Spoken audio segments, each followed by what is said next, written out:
HarperCollins presents The Good Neighbour by R.J. Parker. Read by Rose Robinson.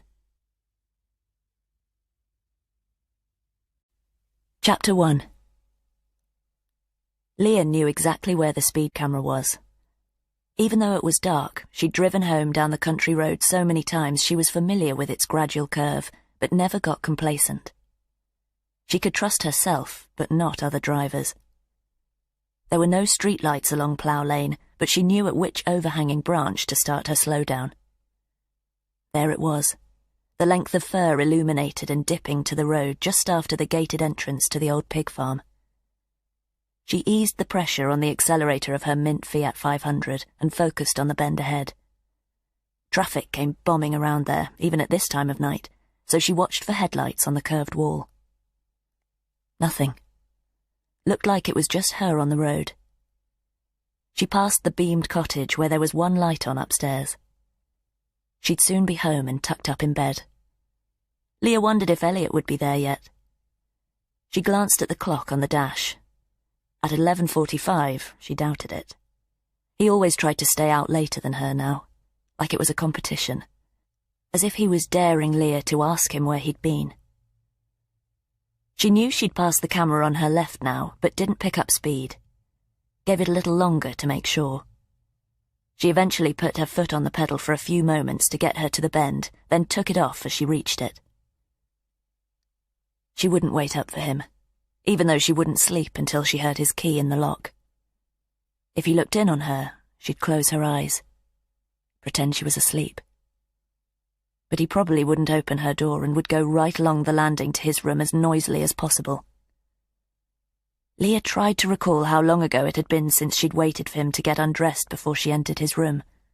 They'd had sex, that's all it had been, fulfilling a need before she'd counted the minutes and left him in his single bed. He hadn't asked her to stay. She had turned 30 in the summer and didn't know how much longer she was going to allow herself to hang on for something that might already be over. Elliot wasn't in denial of that, but Leah felt an almost physical blow to her stomach when she imagined saying goodbye to him. And it wasn't just because she was afraid of leaving the security of the life and home they'd created together. After 8 years, she still loved him, but how much longer could she when he'd become so distant? Leah went rigid as the curved wall in front of her was suddenly lit up. A motorcyclist shot around the bend quickly after, and her fingers tightened on the steering wheel. The bike was in the middle of the road, its rider probably assuming it would be deserted. She decelerated, tried to anticipate his reaction. He was still coming straight at her. Leah steered sharply left and hoped the motorcyclist didn't do the same. He cut to her right, but Leah had almost reached him. She was going to catch his back wheel. Leah's headlights revealed his battered red biker's jacket and glinted off the visor of his black helmet. She clenched herself in readiness for the impact and heard an incoherent exclamation from herself and an aggressive one from him as he swung his bike away from her and buzzed close by her window. Leah waited for the scrape of metal, but miraculously he passed her without contact. She kept her attention locked on the road ahead. She was about to hit the bend and tugged the wheel hard so she wouldn't collide with the wall. If the car had been travelling any faster, she would have hit it, but she slowed right down as she reached it and came to a standstill a few feet from the bricks and wondered if there were any other vehicles coming the other way. No sign of any. Leah glanced in her mirror. The bike had righted itself and was speeding in the opposite direction. The motorcyclist wasn't hanging about to find out if she was okay. If he carried on riding like that, he'd be a statistic before long. Leah's heart felt like it was bouncing around her chest. It was just her on the bend, engine puttering. She checked her mirror again and watched the red light of the bike vanish into darkness. It was a still night, light drizzle suspended in the headlights as if it were holding its breath. Leah could hear the buzz of the motor, but was sure he wasn't coming back. She breathed out, dropped her shoulders a little, accelerated forward and picked up speed as she got on the straight road that took her to the traffic lights. Leah briefly closed her eyes. She was barely doing 40, but when she opened them again, there was no time to avoid the shape that darted in front of her. Two eyes glinted silver as the car harshly struck flesh and bone. Chapter 2. Leah gasped as her seatbelt cut into her, and, momentarily, the impact made her lose hold of the wheel. It felt like the car was spinning, and as she clamped both hands back onto the rubber grip, she could see only darkness ahead. Was she about to crash into the wall? Her foot was jammed on the brake, but she was still moving. A row of bushes swung into view, and Leah's body jerked sideways as the Fiat abruptly halted. She cried out as her neck snapped still. After a few seconds, she opened her eyes, and her first thought was other traffic. She quickly took in her position on the road. She was half off it, the front part of her vehicle in the briars. She turned and saw the bulk of the animal she'd collided with on the right-hand side. It was a deer. She'd seen it for a split second before the car had struck it, eyes lit up by the headlights and antlers illuminated before she'd hit it full on. Leah could see them now, partially sticking up from the road like a gnarled tree growing out of its body. Her head swiveled back the other way, and the pain of doing so made her suck in air. No oncoming vehicles, but that might not be the case for long. The engine was still running, although the sound seemed muted. Leah tried to accelerate forward so the back of her car wasn't in the road. She rolled about a foot, but a dry, rubbing sound emerged from the front of the Fiat before it stopped. Even when she put the pedal almost to the floor, Leah couldn't accelerate or reverse. She quickly undid her seatbelt, and as its pressure was released, she experienced a shooting pain in her abdomen. She breathed in and out a few times, and it didn't seem to get any worse. She had to move the car. If someone came tearing down the road, they might not see the rear of hers in time. She opened the door and got out, staggering sideways on the uneven marshy grass at the side of the road. The mud squelched as her boots sank. It was freezing cold, and the smell of soil was in her nostrils. Her soles squeaked on the wet blades as she negotiated the open driver's door and moved around the front of the mint-green car to examine the damage. She slid in the muck and supported herself on the front of the car, but the metallic surface was slick, and she knew what the warmth on her fingers was. Her headlights lit up the dark red covering the palm of her hand, but she fought repulsion and the instinct to wipe it on the grass. The car had to be shifted quickly, but as she leaned down to examine the left wheel, she could see the arch was crushed against the tyre. Leah tried to prise the green metal away from the rubber. It wouldn't give, and she grunted with the exertion as the edge of the arch cut into her fingers and almost drew some of her own blood. She went quickly to the rear of the car and opened the door. The kit for changing the tyre was there, and she took out the wheel wrench and trod gingerly back to the front. After 3 attempts, she managed to lever the crushed arch off the wheel, but she still wasn't sure if it was enough to allow it to turn. Leah dropped into the driver's seat and put her foot on the accelerator. The car went forward half a foot, but stopped again. Was the tyre still jammed, or was it just slipping in the mud? The back of the car was still on the road. "Come on!" She put the pedal right to the floor. "Move!" The Fiat suddenly shot forward, and before she could lift her foot, the front of the vehicle tipped forward. Leah slammed against the steering wheel as the car struck something solid. She'd slid the Fiat down a shallow bank, and now the front of the car was resting in the shallow stream of a ditch. She switched off the engine, and suddenly it was pitch black. Nothing but the low mutter of the water. As her eyes became accustomed to the weak moonlight, she reached for her handbag that she'd left on the passenger seat. No sign. She scrabbled her hand about in the footwell and was relieved to find it there. Quickly clambering out of the car, she shut the door and stumbled back. The car was definitely off the road now, but as she took out her phone, she confirmed what she already knew. The battery was flat. The screen didn't even light up. She tried to charge it on the train, but the plug point had had chewing gum stuffed in it. She slid it back into her bag and ascended the slope to the roadside. As she emerged from the bushes, the thorny branches clung to her black woolen sweater. She extricated herself and looked up and down the road.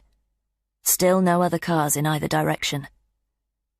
Her attention shifted to the dark shape about 30 feet away from her on the other side of the road. Her breath caught. In the darkness, she could make out a small silver cloud rising from it. The deer was still alive. Walking through the mist of her uneven panting, Leah crossed over and tentatively followed the wall to where the animal lay. This was dangerous. There was no walkway, just the edge of the road and no time to cross if a car shot around the bend. But she couldn't leave the deer if it was still alive. It would get hit again, and the next car might have an even more serious accident. She picked up her pace, shivered against the cold. She'd left her jacket in the car but didn't consider going back to get it. Her stomach trembled and ached, but her attention was fixed on the prostrate shape and the sporadic vapour emerging from it into the night air. She was about 12 feet away from it when it stopped. She did as well. Waited. And hated herself for hoping that no more emerged. Leah held her breath. No more came. She released hers. But she had to move the animal. Couldn't leave it there. As she got closer, she could see that the antler sticking up had been snapped, and one half of it was hanging down. She squinted into the gloom. It was pointless trying to use the torch on her phone. As she reached the deer, she listened for any sound of it breathing, but there was nothing. She could smell it now, though. A musty aroma with a sour and pungent edge. Through the gloom, she could see its head was at an unnatural angle to its body, and another section of its antlers lay in the road behind it. The bulk of its body and its rear quarters were against the wall. If she could just move the head off the road, she could be sure it wouldn't cause any cars to swerve. And she could alert the police of its presence there as soon as she got hold of a phone. She trotted by the animal and picked up the piece of antler that was lying there. She held it for a few moments. It felt heavy and smooth. Leah threw it over the wall and felt a pang of guilt, but she had to make sure it wasn't a hazard to other motorists. She returned to the front of the animal, exhaled, and then bent down and put her hand on the thick fur of its forehead. It was still warm, and she held it for a moment, waiting to feel any reaction to her touch. The deer didn't twitch. Leah tensed her stomach and slid the head so it was in line with the rest of the body against the wall. She used the broken antlers to quickly push it into position there. Leah stood, blood pounding in her ears. She had to inhale, and when she did, took in its aroma again. She felt sick, but fought the nausea and turned back towards the car. She wasn't about to get it out of the ditch, so it looked like she'd have to walk all the way along Plough Lane until she reached the traffic lights at the edge of her village. A cold wind gusted towards Leah, as if warning her against taking the route. But as the current agitated the trees, she caught the twinkle of a light up ahead and to the right. She knew what it was. There was a house there. She'd never glimpsed the building because it was hidden behind high wooden gates at the front, but there was a spherical light outside that lit them up at night. Leah started to walk swiftly in its direction and wondered if there was anybody home. Chapter 3. Leah strode towards the light. She was still very exposed on the road and wanted to get off it as soon as possible. The aroma of the deer was still potent in her nostrils, and her neck and abdomen ached. She knew she was probably in shock, but until she spoke to Elliot, nobody knew where she was. Just over a minute later, she could see the yellow spherical light on a metal pole. Its glass had a faint green tinge from the overhanging trees, but it sufficiently illuminated the tall wooden gates behind it. Maybe they'd be shut tight. They looked to be the sort that had electric locks. But as she approached, she could see that one of them was slightly pushed inward. Leah put her hand on the cold metal loop set in the gate and shoved. To her relief, it swung in easily, and she was standing in a gravelled courtyard in front of a very modern 3-story house. Much of its frontage was glass, and the small percentage of wall visible appeared to be made of a dark slate. Bare wisteria branches twisted along the guttering beneath the roof, and 3 green plastic overflow barrels were positioned below. A dark blue car and a silver car were parked to the left of the property. There were lights on in the downstairs and upstairs rooms, and the gravel was sufficiently lit for her as she noisily crossed it to the wide canary-yellow front door. She examined the frame for a doorbell.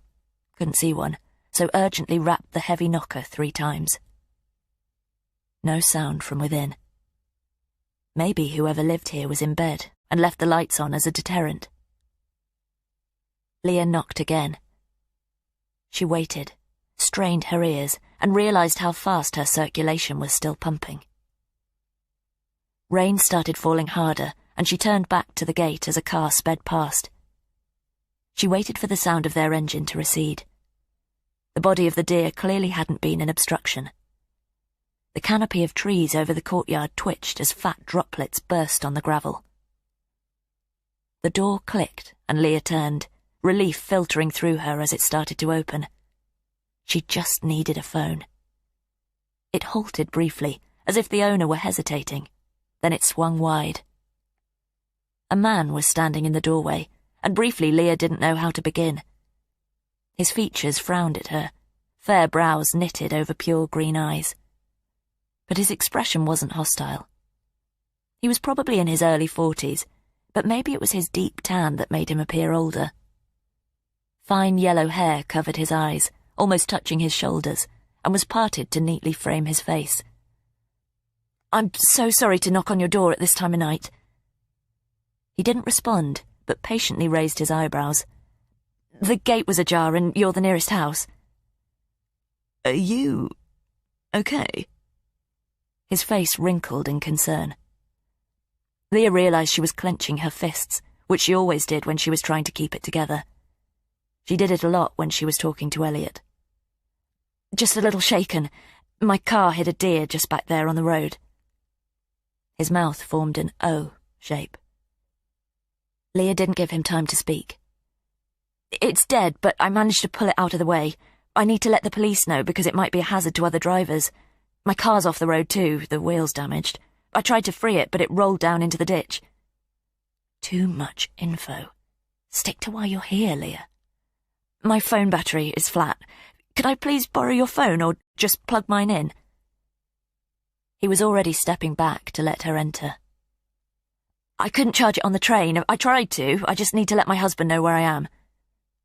He was nodding, gesturing her into the brightly lit hallway. "Of course. Come out of the rain. Do you need me to call you an ambulance?" "No, I'm fine, thanks." Leah stepped inside the house. An exotic, savoury dinner aroma hit her at the same time as the warm atmosphere. "So sorry to disturb you." He shook his head. "Phone's right there." He closed the door and indicated the small table beside it where a handset stood in a charging unit. "I've got the plug for this." She took the phone out of her handbag. He waved that away. "Use it to make whatever call you need." But his eyes dropped to her hand. In the hallway light, she could now see how much thick blood daubed the heel of it and the sleeve of her jumper. "Oh, God, it was all over the car." His green eyes darted between her hand and the phone unit. "Maybe clean yourself first, in there." He nodded to a door beside the coats hanging on the wall. "If you wouldn't mind, thank you, I'll be very quick." She put her phone back in her handbag. "It's no problem. Take your time." "1 minute." A light came on automatically when she opened the door. The room behind it was bigger than Leah expected, but still only contained a toilet and a sink. She entered, closed it behind her, and put her handbag on the shelf under the mirror. She turned on the tap and water ran down the length of half a shiny open steel pipe and trickled into the dark slate sink. She'd left blood on the chrome tap, but concentrated on cleaning her hand first. The water turned red as it flowed from her fingers. Leah held the edge of her sleeve under the stream and squeezed the black wool. It was saturated, and the water went darker. She took a breath and felt her stomach smart. Catching her reflection in the mirror in front of her, Leah was shocked at her transformation. Her pinched, white and grubby complexion looked deathly pale. Her dark brown locks had been neatly straightened and clipped to the top of her head when she got in the car at the station, but now hung at the sides of her head. She removed the gold clip and released her hair, but it had already curled and clumped in the damp air. She looked deranged, and despite the welcoming smell of the house, the aroma of the deer was still about her face. Leah turned on the warm tap, and the heat travelled through her from her fingers. She splashed some onto her face, rubbed it around the edges of her nostrils. Her fingers shook while she did it. "Okay in there?" She rubbed her aching neck. "Fine. Coming now." After cleaning the tap, Leah took the tan towel hanging on the brass warmer rack beside the sink and dried her face. It smelt of coconut, and, momentarily, she wanted to leave it there. She quickly dried her hands. They were clean now, but the sleeve felt cold and heavy on her arm. She pulled it down and wrung it out, dried her arm, then replaced the towel as neatly as she could. Leah took a breath, picked up her handbag, and then walked back into the hallway. The owner was just relaying his address. He hung up. "I hope you don't mind. I just called the police." Chapter 4. "Oh, thank you." Was that because of the blood on her hand, or was he just being helpful? "Told them you've pranged a deer. They're sending a patrol car as soon as they can, but said it might be a while." "I'm worried somebody else might hit it. As I said, I did drag it away from the road. Can I quickly call my husband?" "Of course." He extended his tanned hand and the phone. Leah took it from him. "Thanks." She quickly dialed Elliot's mobile and pursed her lips while she waited for a reply, taking in her host a little more. He was wearing a smart navy blue shirt, open at the collar, black slacks held up by a belt with a gold buckle, and a pair of casual bottle green linen slip-ons with white rubber soles that looked incongruous with the rest of the outfit. Clearly his comfy home footwear. Elliot's phone went to his answering service. She waited for the robotic voice to finish telling her that the person she was calling was unavailable, and waited for the beep. "Elliot, it's just me." Her tone was neutral. She smiled at her host, who remained in the hallway. Behind him was a staircase carpeted in sage green. "I've had a little accident in the car. Nothing serious, but I might be home later. I'll explain everything to you then." She hung up. "Thank you." She handed the phone to him. "Sorry, I didn't even introduce myself. I'm Leah Talbot." "Martin Tate." There was an awkward moment as they both considered if they should make the introduction official. "I understand if you don't want to shake hands. I live just up the road in Fawley. Have been for the past 7 years, in Minster Street, near the railway bridge." Too much information again, Leah. He regarded her blankly. "By the Black Horse Inn." Recognition flickered in his eyes. "Yes, I do know it. I sometimes drive past here on my way to the station, and I've always wondered what's behind these gates." Oh God, that sounded stalky. He smiled kindly. "So, we're virtually neighbours." "Yes, pretty close neighbours." Leah told herself to dial it back. She'd be producing her passport in a moment. "Are you sure you're okay?" He squinted at her suspiciously. "Fine." She took a breath. "Just shaken, I think." "Can I at least help you get your car back on the road?" She took in his groomed appearance. "No, I wouldn't want to drag you out into the rain. Besides, I don't think it'll move very far." "By calling roadside repair, I meant." A smile briefly registered as he brandished the phone. "I don't have a lot of experience in car mechanics." "Of course.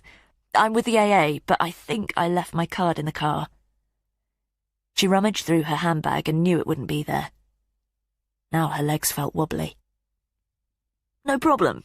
I could use mine and they can sort you out when they arrive. I don't think you should be going back out there. This road's treacherous enough in the daytime. That would be very kind. So, your husband, he's not at home? No, he's out tonight. On Valentine's night? Martin Tate seemed surprised. Valentine's Day. She'd forgotten about that. It hadn't had any significance for the past couple of years. She was about to make a scoffing comment, but stopped herself. Yes, she answered simply. He didn't need any hints about her home life. Come and have a seat. I hope you don't mind me saying, but you're looking a bit pale. That's okay. She held up a hand. I've disturbed your evening enough. Her gaze went to the lit kitchen beyond. It's no problem. Just me here. He'd read her mind. You live here alone? Put it this way. You're not disturbing a romantic dinner. That wasn't an answer. Leah heard a small internal alarm bell.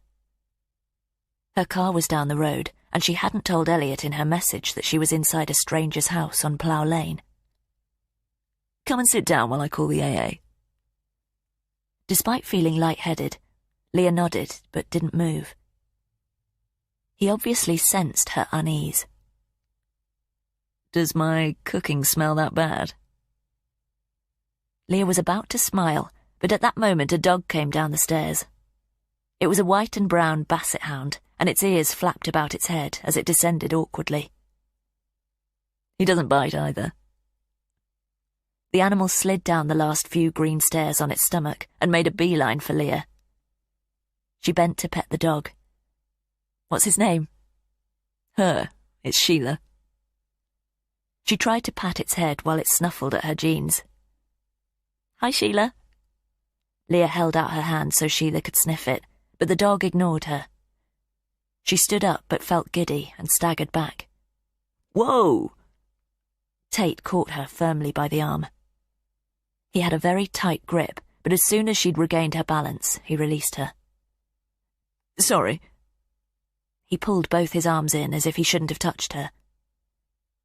That's okay. I think I do need to sit down, though, if you wouldn't mind. Just in here. He immediately turned and led her towards the doorway of the kitchen. Leah followed and found herself in a very impressive and modern space. More dark slate walls were broken up by bright white splash tiles behind the huge sink and cooking range. In the middle was a long breakfast bar and several stools. A half-eaten meal lay on it with a full bowl glass of red wine beside it. Leah's scalp prickled cold. I'm sorry, I've interrupted your dinner. Her mouth felt dry. Not at all. He pulled out a stool. Sit yourself down. But Leah stumbled, fell, and blacked out before she reached it. Chapter 5. Leah drew breath in anticipation of the fall, and then realised she was sitting on an armchair in a completely different room. She sat bolt upright and grunted as her neck and stomach reminded her of the crash. Martin Tate held out a placatory palm to her. He was seated in an armchair opposite. He had the phone in his other hand. Sure you wouldn't like me to call you an ambulance? What time is it? Leah took in the lounge she was in. A large blank TV screen was mounted on the powder blue wall before her, and there was an ornate dresser covered with framed family photos to her left. To her right was an occasional table. Tate had placed her handbag there. It's okay. You've barely been out a minute. Leah swallowed and rubbed her face. I just caught you in time. You completely folded. I'm sorry. Don't apologise. You're obviously still in shock. I've taken up enough of your time. Leah tried to stand, but immediately felt dizzy again. Just stay there, he said firmly, then smiled. Take a breath. I really don't have anything more important to do this evening. Are you sure you don't want someone to take a look at you? She shook her head. I've got low blood pressure. It happens sometimes, especially if I get out of bed too quickly. but Leah suspected there had been more to her blackout than that. The trauma of another car accident was never far from her thoughts. He nodded, then rose. Leah felt a little uncomfortable as he looked thoughtfully down at her. "I'll call the breakdown people. Just stay there." Tate walked out of the room, the phone at his ear. Leah listened to him opening some cupboards in the kitchen while he relayed the situation to the AA and gave them his card number and address details. She felt so foolish, but as she gripped the arms of the chair, her vision fizzed yellow. Despite the obvious presence of an air freshener, she could still smell the deer. She tipped her head forward to get some blood back into it. "Here." She looked up and found Tate standing in front of her. She hadn't heard him re-enter the room. "Do you like brandy? I don't really know if it steadies nerves, but that's the extent of my first aid skills, I'm afraid." He offered a cut glass tumbler of it to her. "Not really." "How about a glass of red? I've got a bottle open." "I don't drink red wine, too acidic for me. This'll be fine, thanks." She took it from him. "Truck's going to take 5 to 10 minutes. He seated himself again, leaning back in the armchair and crossing his leg. "They're coming here first, or I could drop you home now if you're not feeling up to it." "I'll be fine in a moment, really." She broke the silence by taking a gulp of the brandy. She swallowed too much of it and it burnt the back of her throat. Leah just managed to stifle a choke. Amusement played about his features again. "Can I get you some water or a hot drink?" "No, this is good." And it actually was. Leah normally hated brown spirits like the whiskey that Elliot collected and revered, but she could feel the liquid warming her all the way down and took another careful sip.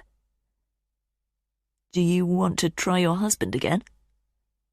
She shook her head definitively. Tate frowned. "He won't be back yet." She couldn't keep the dismissive tone from her voice. "He will be, though." Leah nodded. "I don't like to think of you going home to an empty house after you've had such an ordeal." "I'll be fine, honestly. Maybe I should go and wait outside." Tate gritted his teeth. "I'm sorry, I didn't mean to make you uncomfortable." "You didn't." She slid to the edge of the seat. "You've been very kind." "Your choice. At least charge your phone before you go." He nodded to her handbag. She was shakily standing. "That's okay. Now the breakdown guy is on the way, I can charge it when I get home." "It's still raining hard out there." It made sense to stay where she was, charge the phone and wait for the police and the breakdown truck in the house. Why was she so determined to leave? She lifted her handbag up by the strap and slung it over her shoulder.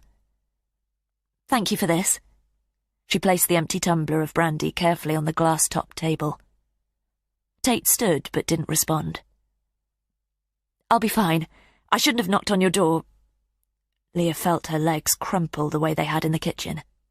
He darted forward and caught her by the elbows, his grip firm as before. Leah attempted to straighten, but it was him supporting her. "Take a breath." She looked up at him, saw something beyond his concerned expression. "You'll be fine." Her eyes were on his mouth, and she felt an almost irresistible compulsion. Chapter 6. Their lips gently touched, and Leah remained in his grip for a few seconds. Wanted to stay there. His mouth was warm. When had Elliot last embraced her? But then she tensed up, and he released her. "I'm sorry." Tate took a pace back. Leah looked down at his slip-ons. "That was inexcusable." She shook her head, still didn't make eye contact with him. Had he kissed her? Her mouth had met his. It's not how I usually behave." Her shoulders remained bunched, her gaze still at his feet. But shouldn't she be apologizing too? She looked up at him. "The police are already on their way if you'd like to report me for harassment." Leah hefted her handbag again. "I'll wait by the gates, if that's okay." He nodded, seemed to know she'd made up her mind. "Okay, let me at least give you an umbrella, though." Leah nodded once, relieved he was making her exit from the house easy. He gestured her ahead and followed her back into the hallway. "One of these?" Leah asked politely, as if she couldn't still taste his mouth on hers, and pointed to an assortment of umbrellas in a stand below the coat rack. Her ears felt boiling hot. "Whichever one you want," he replied stiltedly. Leah picked up the nearest. It was a red lady's umbrella. "Take a larger one." Tate extracted a longer beige one and handed it to her. She took it. "I'll leave it on the doorstep when I'm finished, if that's okay." She was looking at his chest. "You really can wait here in the dry." She switched her focus to the door. "I've disturbed your Friday enough." "I'll just finish my dinner and you can sit here." He indicated the ornate gold-cushioned armchair to the immediate right of the door. "Some fresh air will probably be good for me." She had to leave now, but stopped in front of the door. There were a couple of locks on it. Could she just get out by turning the knob? "Okay." Tate leaned around her, being careful not to invade her space. He opened the door and revealed the wall of water on the other side. It was torrential. Leah moved to the doorstep and opened the umbrella. Droplets pelted noisily against it. "I really hope it's not my fault you're running away." "I'd really prefer to be here to meet the breakdown truck." She stepped onto the gravel and stood back, so they weren't at close quarters. Leah met his green eyes. He nodded resignedly. "I'll leave the umbrella on the doorstep," Leah repeated. "Don't worry about that. Stay dry. Drop it back to me when you're done." "I'll be fine," she said flatly. But part of her didn't want their conversation to be over. "Don't worry, I'll tell the police exactly what's happened. Minster Street." "Number 33. Should she really be telling him that?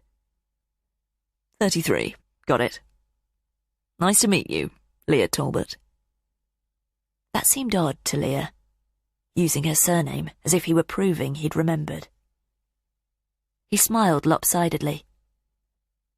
"Give me a shout if you need help." She turned and strode away. He closed the door and suddenly the courtyard seemed very dark.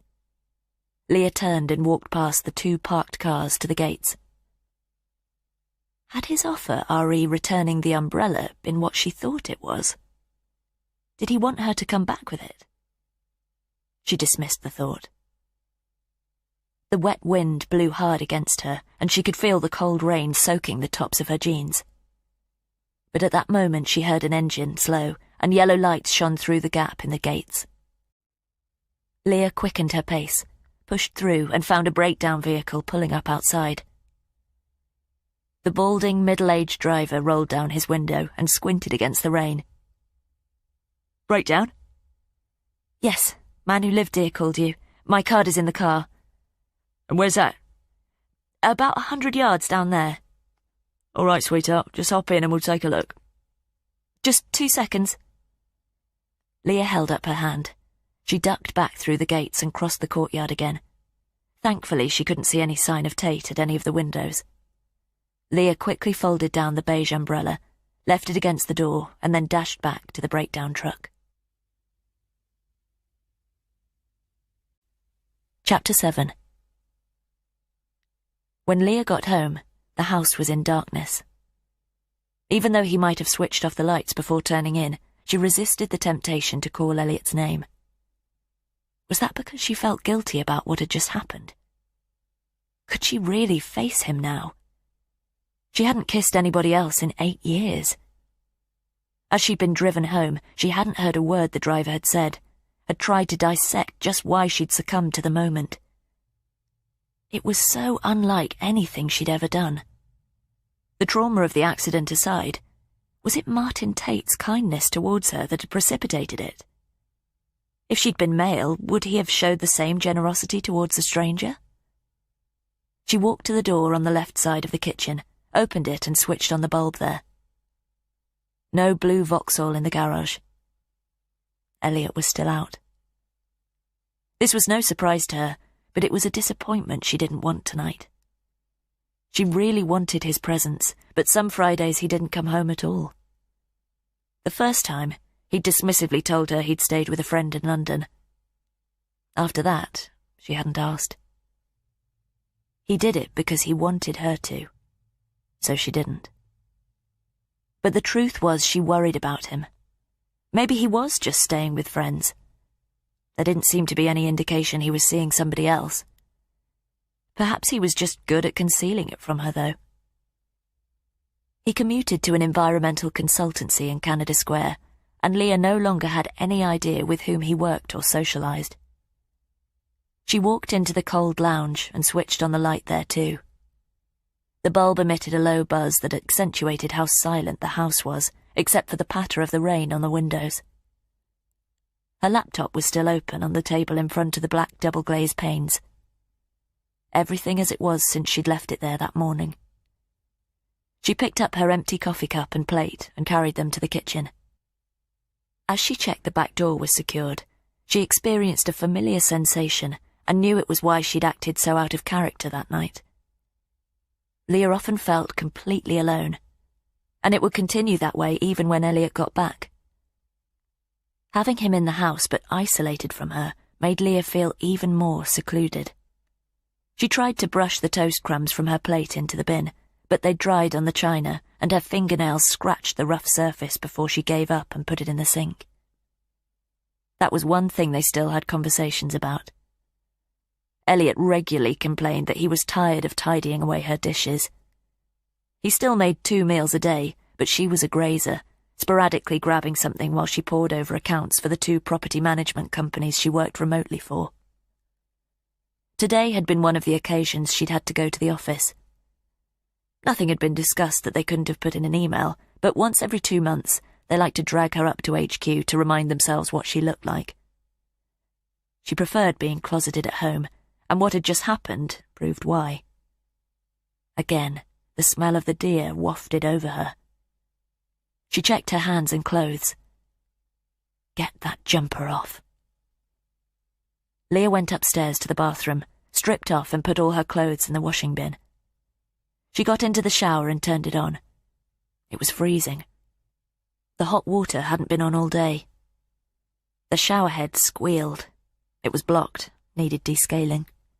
She reminded herself to do it every time she stood there. It was the sort of chore Elliot would have done in a flash before. There were a lot of jobs that weren't getting done now, though, and the disrepair of the house reflected their emotional situation.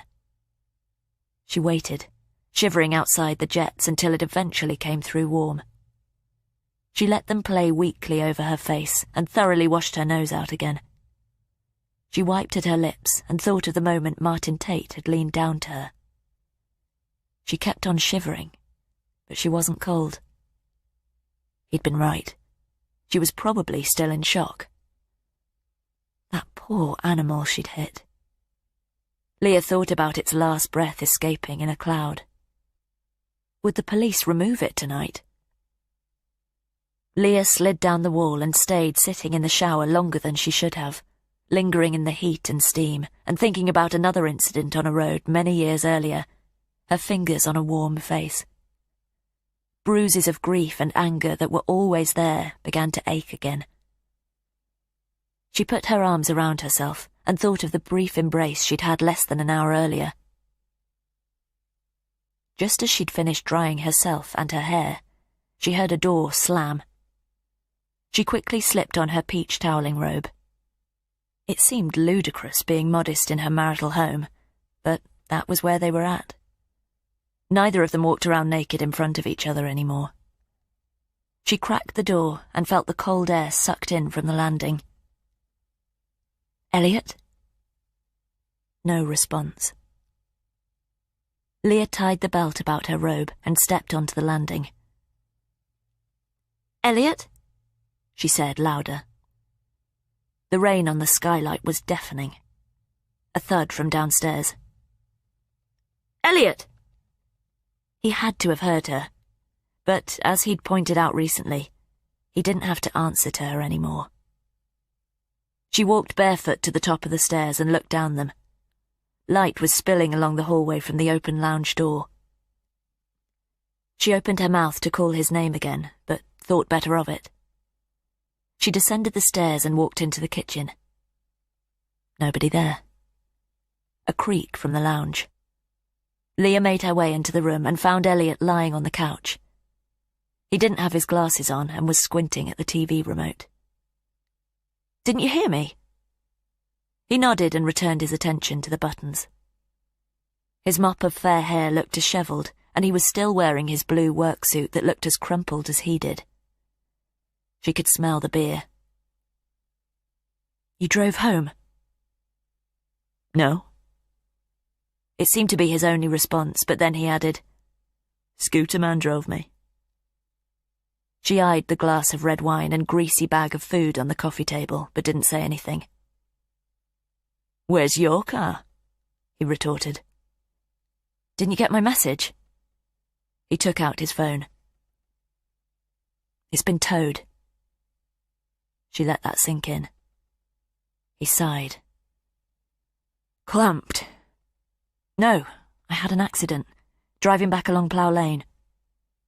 That seemed to penetrate his drunken haze. His expression looked shocked, but then the hardness was back in his regard. "You're obviously all right." Leah tried not to react to his indifference, but it hurt her deeply.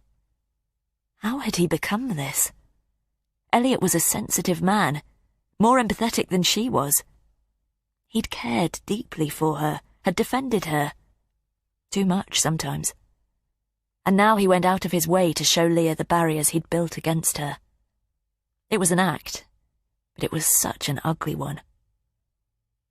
He seemed to realise he'd been too cold, sat upright and ditched the remote. "What happened?" "I hit a deer. Killed it." He nodded soberly. "Any other cars involved?" "No. The breakdown truck dropped me off and they took the Fiat off for repairs." He looked relieved. "All taken care of, then?" She nodded. "I'm going to bed." Leah turned on her heel. Elliot started to say something else, but she pulled the door after her and walked back upstairs. He didn't follow. Half an hour later, she was still lying awake in bed, with her bedside lamp on, the events of the evening playing over in her head. The last breath of the deer, and Martin Tate's mouth covering hers. A light knock on the door. Leah pulled her duvet up. "Yes?" Elliot poked his head around the door and, for one moment, looked like the man she'd known before their problems had started. His expression was cowed, apologetic. "Permission to enter?" She didn't respond, but waited for him to walk in. He did, but remained in the doorway. "Are you okay? Really?" She nodded. "Fine. Just shaken." Her neck and abdomen protested. "Maybe a bit of whiplash." "I should call an ambulance." "No, I decided against that." "Let me call you a cab to take you to A&E. Honestly, I really do feel fine. I promise I'll go in the morning if I feel any worse. Right now, I'm just exhausted." "Okay. Let me know if you change your mind." He frowned with genuine concern. "Was there much damage to the car?" "The wheel arch was crushed." Should she tell him how she'd had to push it off the road and it had ended up in the ditch, that a complete stranger had been the only person who had helped her? "The insurance will cover it." He stiffened. "That's not why I'm asking." She knew it wasn't. "If you're sure you're okay." "I've had a shower and I feel much better." She wanted to tell him she was still trembling, but that would pass. "Don't worry. Go to bed." But Elliot didn't budge from the door. He appeared to be turning something over in his head. "I know things are really strange at the moment. This is really strange." He gestured around the room as he struggled to articulate himself. Leah waited. Elliot walked over to the bed. Leah could see the old Elliot in his eyes. But he stopped short of the embrace that should have followed and touched the back of her hand. "Hope you can sleep." He squeezed her fingers. His felt warm before he released her. Leah didn't react and watched him turn, walk out of the room, and close the door quietly behind him. Chapter 8. The next morning, Leah woke early, unsettling images and sensations from the night before vying to greet her. The dying animal at the roadside jolting against what she'd allowed to happen in Martin Tate's lounge. Her neck and stomach only vaguely ached now, but she remained in bed. Elliot was meant to be getting up early for a run. He was training for an Ironman in July. His father had coronary issues, but he'd stridently dismissed her worries. She wondered how trying to make your heart explode for 17 straight hours couldn't lead to health problems in the future. He was obviously drinking while he was training as well. She knew, after his late Friday, he definitely wouldn't be out at 6 as he was in the week, but she heard him stagger into the bathroom just before 7. Would he even remember his visit to her room the previous night? He'd been quite drunk, and she wondered if he was chastising himself for allowing her a glimpse of the real Elliot. Seeing his old self soak through made her realize just how much she missed him. Leah didn't want to bump into him when he was hungover, though. She listened to him go downstairs and then clatter about the kitchen. A few minutes later, the front door slammed. He wouldn't be back for a good few hours. Maybe they could talk properly tonight. They used to share everything, never withheld from each other. At least, that's what she'd assumed. Would he even care about a confession, though, or just use it as another excuse to close himself off from her? She rose and brushed her teeth. She'd only recently showered and was relieved she could no longer smell the deer. The notion of staying in her pyjamas for the morning was tempting. Working from home had made her way too fond of that.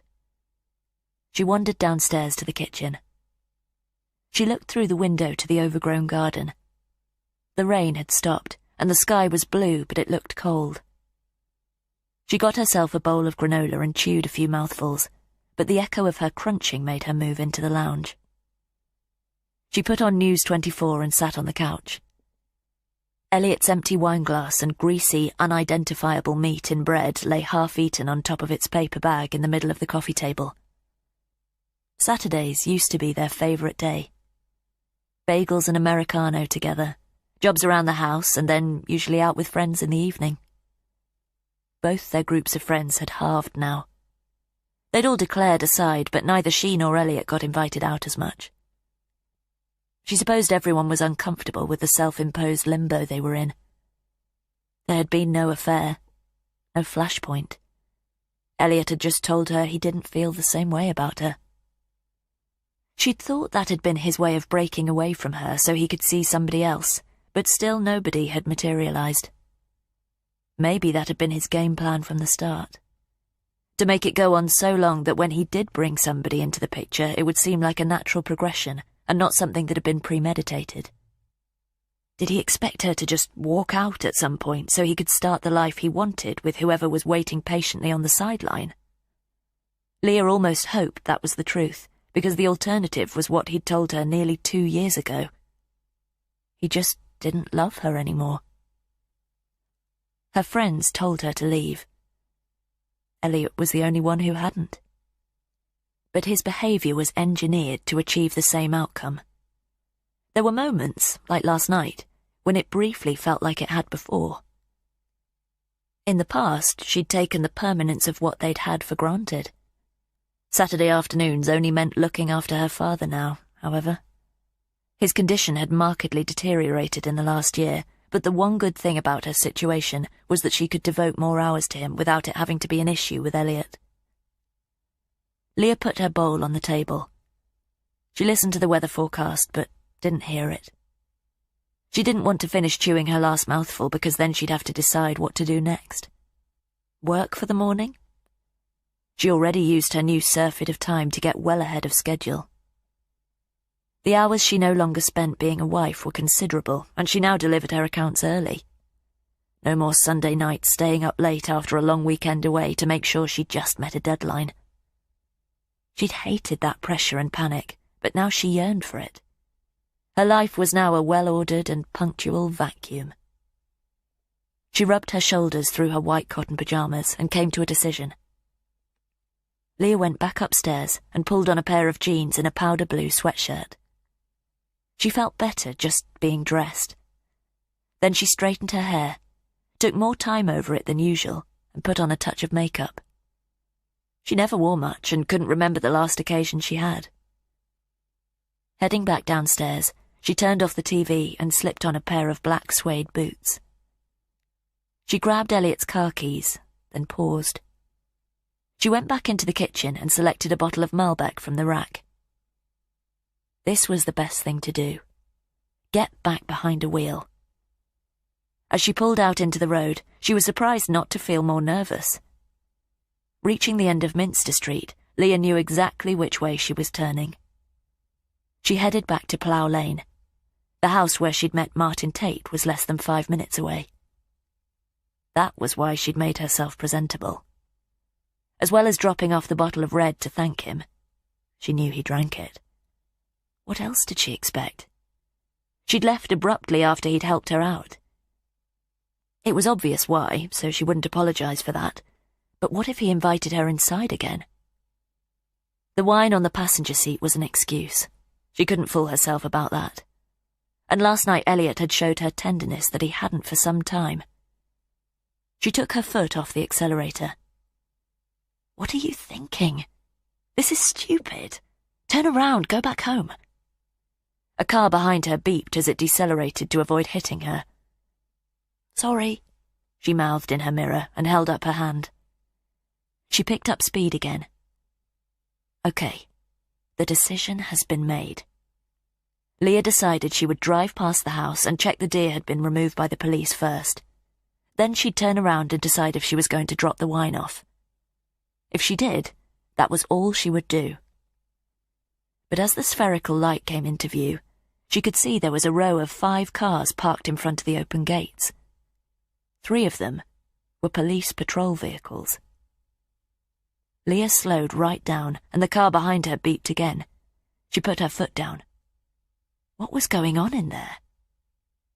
By the time she'd collected herself, she realized she hadn't looked out for the deer. After the sharp bend, she indicated right, and the other car surged past her. This was the stretch of road where she'd had the near miss with the motorbike. She turned in the yard of the pig farm and headed back. Rounding the bend again, she scanned the edge of the wall for signs of the deer. It was still there, and from the new position of its body, it looked like other cars might have struck it since. Why hadn't the police removed it? Perhaps they'd only just turned up. But surely all those cars weren't necessary. Leah felt a low tremor of dread. She glanced in her rear view. No traffic behind her. Slowing the car, she peered through the open gates. 2 uniformed officers were standing in the gravel courtyard. The yellow front door was wide open, but she couldn't see what was going on in the gloom beyond. She had to stop. Find out exactly what had happened between now and when she'd left the house 8 hours before. Leah pulled the Vauxhall over, parked in front of the other cars, and got out to talk to the officers. Chapter 9. As she approached the gates, one of the officers was just stretching a piece of yellow striped crime scene tape across it. "Excuse me?" The officer frowned. He looked to be no older than late teens, particularly because of the cluster of acne on his cheeks and chin. "What's happening here?" He didn't reply, but turned in the direction of the other older officer, who strutted straight-legged and noisily across the gravel. Leah put him in his late 20s, and he had the squat physique of a rugby player. "You shouldn't be stopping here." The older officer shot a glance at where her blue Vauxhall was parked. "Can you tell me what's happened?" "This is a crime scene. Please get back in your vehicle." "I'm a neighbour." The older officer's expression was set stern. "Your car is a hazard. Move it, please." "Has something happened to the owner?" He waved her away with a black-gloved hand. "I'm not at liberty to say." "I was in this house late last night. Tell me what's happened." The hostility left the older officer's expression. "Okay, just wait there one moment. Last night?" She nodded. "You're a friend of the owner?" "Not really. My car hit a deer and I used their phone." The officer stepped away to have a conversation on his radio. The younger officer regarded her vacantly. "Yes, just pulled up here. Okay, I'll let her know." The older officer moved back to the tape. "D.I. Byrne is coming down to speak with you now." Leah nodded, already dreading being told the reason for so many officers being on the scene. She remembered the bottle of red wine she'd left on the passenger seat. Cars hissed by, and she felt the fine spray of last night's rain against the back of her legs. She squinted past the 2 sentries to the open door of the house. The beige umbrella she'd borrowed was still leaning against the left-hand side of the doorway. The dark blue car was still parked in the driveway, but the silver one wasn't. Less than a minute later, a tall, slender woman with red hair shorn tight to her head walked out of the house and picked her way across the courtyard in a pair of short black heels. Her legs were clad in grey denim, and she clutched her green parka to her as the wind picked up. She made eye contact with Leah long before she reached her, intently gauging her as she approached the gates. "I'm D.I. Helen Byrne." She didn't extend her hand. "Leah Talbot." The wind rippled the yellow tape between them. "You live close by?" "That's right." "And you visited this property last night?" "Yes." Leah detected a vague Irish accent and already felt intimidated by the woman's pale blue gaze. "I didn't intend to. My car hit a deer just down there." She pointed to where the animal still lay. "I knocked on this door because it was the closest and used their telephone." "Your car was badly damaged?" "It had to be towed." Byrne's eyes darted. "What time was this?" "Between 11 and 12. Byrne blinked as she absorbed that. "Can you tell me what's happened?" Byrne sucked on her lip. "The owner of the property has been murdered." Leah felt her stomach drop. A lorry rumbled by loudly behind her and seemed to take a long time to pass. "And they were fine when you left?" "I borrowed an umbrella while I waited for the pickup. That's it there." Leah pointed, stunned. But Byrne didn't turn to look at it, maintaining eye contact with Leah. "So, you were picked up soon after?" "Yes, by the AA." "But you live close by." "I know, but my car needed to be towed because the wheel arch was crushed." Sounded like she was a suspect. Her circulation surged. "The AA guy dropped me off. Phone and ask." "Okay, we can do that." "You went home immediately afterwards?" "Yes." "Somebody waiting for you there?" "Yes, my husband." She hadn't called Elliot that for a while. "At least, he came in a little after me." Byrne nodded gently, her eyes narrowed. "How long after?" Leah couldn't believe what she was suddenly in the middle of. "Can I get off the road?" D.I. Byrne didn't step back. "In a moment, just try to remember the last thing she said to you before he left." Another heavy vehicle trundled by, but Leah knew she hadn't misheard. "Who?" Impatience registered on Byrne's face. "Alice Booth. The woman who lived here." Chapter 10. 9 hours earlier. Blood flowed from Tate's blue surgically gloved hands and swirled down the plug hole of Alice Booth's ensuite sink. She lay on the bed behind him, her overfed dog, Sheila, trying to climb up to the mattress to see her, but failing to raise itself on its stumpy legs. Alice had been dead for around 40 minutes, and he wanted to make sure he left only her body for discovery. The water ran pink, then clear, and he dried his rubber-clad hands in the fluffy marine towel beside the sink. Tate walked back into the bedroom, and, even though she was propped up on the pillows, it appeared Alice was staring straight at him out of a red mask. There was no hint of life in her dull gaze, however. He whistled sharply. "Come on, Sheila, away from there." The dog obeyed and lolloped over to where he was standing. "Nothing else to see here now. Come on." He led the animal to the door. He would lock it shut behind him. There would be no vestige of dignity if the basset hound did manage to get to her wounds. 3 firm knocks on the front door. He froze. "Stay," he cautioned Sheila, and then padded lightly over to the window. He couldn't turn off the light. That would attract the caller's attention. Instead, he peeked through the plantation blind into the courtyard below. There was a woman standing there. He ducked back again. As far as he knew, Alice Booth had no friends. Perhaps it was a neighbour. There were no properties nearby, though. She knocked again. He took another look, longer this time. The woman turned to survey the courtyard. She seemed nervous. Why was she calling this late? But as she shifted back, her profile was familiar to him. He caught his breath. It seemed too much of a coincidence. Forley was a small village, though.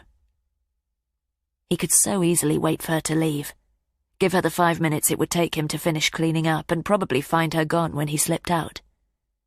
Instead, however, he slipped off his left glove as he hurried to the bedroom door.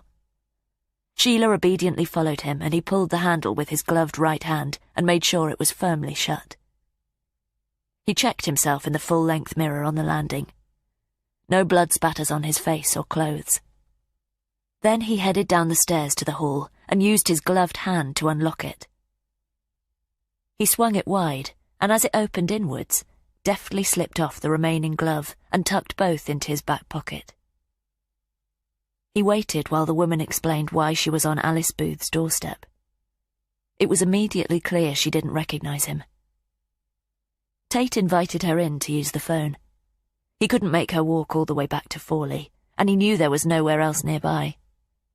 Again, he considered it would have been easy to leave her outside, but knew she was Leah Talbot before she gave her name. He told her his was Martin Tate. It was the name he'd used for the past 7 months. She'd killed something that night. Not in a calculated fashion as he had, but she had blood all over her hand. He told her she could clean herself in the downstairs bathroom and waited for her outside. He picked up the phone. Had to remember to clean that before he left. As he listened to the water flow, he considered how he'd been washing blood from his fingers only moments before. Where was the dog? He looked around for it. Had it followed him downstairs? Leah Talbot came out of the bathroom but looked very pale. He pretended to be finishing a call to the police. Now he didn't have to go through the performance of speaking to a dead line. He waited patiently as she left a message for her husband. How ridiculous that Elliot was so unreachable on Valentine's night. There was clearly something wrong at home. He offered her a seat, but she seemed nervous. It was understandable, but when Sheila came down the stairs, that seemed to reassure her. Perfect timing, Pooch. She almost passed out, but he caught her. Touched Leah Talbot for the first time. Felt the solidity of her radius and ulna, and the warmth of the flesh around them through the sleeve of her black jumper. Tate escorted her to the kitchen, where Alice Booth's dinner was sitting on the breakfast bar. He was just considering how she would react if Leah realized it was stone cold. He had just told her he was in the middle of dinner. but that became academic when she fainted. He regarded Leah lying on her side at his feet, pocketed Alice Booth's phone handset, and then slipped his gloves back on. He was about to lift her, but paused, pulled out a stool from the kitchen bar, and seated himself. He took a few minutes to take in her oblivious expression. She'd had a real ordeal by the sound of it. She frowned, but there was no further reaction. Tate fished her phone out of her bag and plugged it in to charge. 10 minutes later, he replaced it, scooped her up and carried her into Alice's lounge, delicately settling her into one of the armchairs before putting her handbag on the coffee table. He brushed her damp hair from her face, and then gently kissed her on the lips. Her lips felt cold, but tasted of whatever berry chapstick she was wearing. He could detect another aroma around her, the gamey scent of the animal she'd killed. He lifted her hands and examined them. They were warm and pristine now, but her sleeve felt damp. Tate dropped into the armchair opposite and scrutinized Leah Talbot, but her head lolled forward and her chin dropped to her chest. He stood, took her face in his hands, and repositioned it carefully against the headrest. He resisted kissing her a second time and chided himself for his first infraction. He wouldn't take advantage again. He took out the phone handset and sat down, and it was fortunate he did because at that moment she started to come round. He quickly removed the gloves and slipped them into his front pocket. When she awoke properly, he reassured her and then went into the kitchen. He'd already gone through Alice Booth's purse on the dresser. He slipped on one glove and used his clad hand to open it again. He found her AA card and called them using her membership number. While he did so, he opened and closed some cupboards and found a few bottles of booze. He located a glass and poured Leah a brandy. He pocketed the glove and took the drink into the lounge. Clean the phone, clean the glass. The brandy went to her head. Small wonder. She had plenty of adrenaline to zip it around her. She almost fell again, and something happened. Something he really hadn't expected. They kissed, only a few minutes after he'd tasted her mouth for the first time. She clearly needed to be comforted after her ordeal, but it made her suddenly nervous of him. And now she wanted to leave. He'd overstepped the mark, and he didn't want to make the situation any more uncomfortable for her. He offered the umbrella, told her she could drop it back to him to test her reaction. She rejected it, but as she marched away, he wondered if she wanted to come back, even though he would be far from Alice Booth's house when she did. He watched her umbrella cross the courtyard in the pouring rain to the gates and close the front door. Then he went back upstairs and turned out the light in Alice's room. He watched Leah through the plantation blinds. She was standing outside the open gates talking to the driver. He would come back later, finish cleaning up. But now he headed downstairs to his own car. Once Leah Talbot had been taken to the scene of her accident further down the road, he would follow the breakdown truck to wherever it took her. She'd already told him which road she lived in, and even at which number. But now she could show him exactly where. Chapter 11. Is this your car? D.I. Byrne ducked under the crime scene tape and gestured towards the vehicle. Leah nodded. The one you were in last night? Byrne squinted as she examined it. No, I told you, mine had to be towed. This is my husband's. Let's get in. We'll take a statement from you right away about this Martin Tate, while everything's still fresh in your head. Leah walked unsteadily along the thin grass verge to the car, extending her arms for balance as another heavy vehicle wafted noisily by. Was Martin Tate a relative of the woman who had been murdered? She recalled the photos on the dresser in the lounge. She hadn't seen his face in any of them. Had she really spent half an hour with the man who had killed her? She opened the driver's door and got in. D.I. Byrne was shouting back at somebody coming out of the gates. Leah pulled the door closed, the din of the road muffled so her own thoughts could roar. The kiss. That was all she was remembering now. the heat of his mouth, and how she'd wanted to remain against it. How could the man who had been so kind to her be a killer? He'd called the police. And the breakdown people. There had to be an explanation. He couldn't have murdered somebody. If he had, why would he have opened the door to her? But if it wasn't his house, why his presence so late? He'd acted the whole time as if it were his home. He hadn't mentioned anyone else living there. There had been no sign of a woman. Maybe D.I. Byrne had got her facts wrong. But there was obviously a body. A woman. Leah shuddered. Had she really been dead the whole time Leah had been there? She recalled passing out and waking in the lounge. What had happened during that time? Leah remembered the brandy he gave her. Had it been drugged? If she hadn't insisted on leaving, would she have passed out and become another victim? But she'd been fine when she'd got home. Shaken, but certainly not able to sleep until a good few hours after Elliot had gone to bed and her phone had finished charging. The passenger door abruptly opened, letting in the noise of the road again. D.I. Byrne picked up the bottle of wine that was resting in the seat and dropped into it. Leah turned as the rear passenger door opened too. A blonde-bearded, plainclothes officer wearing a black Superdry rain jacket slid along the seat.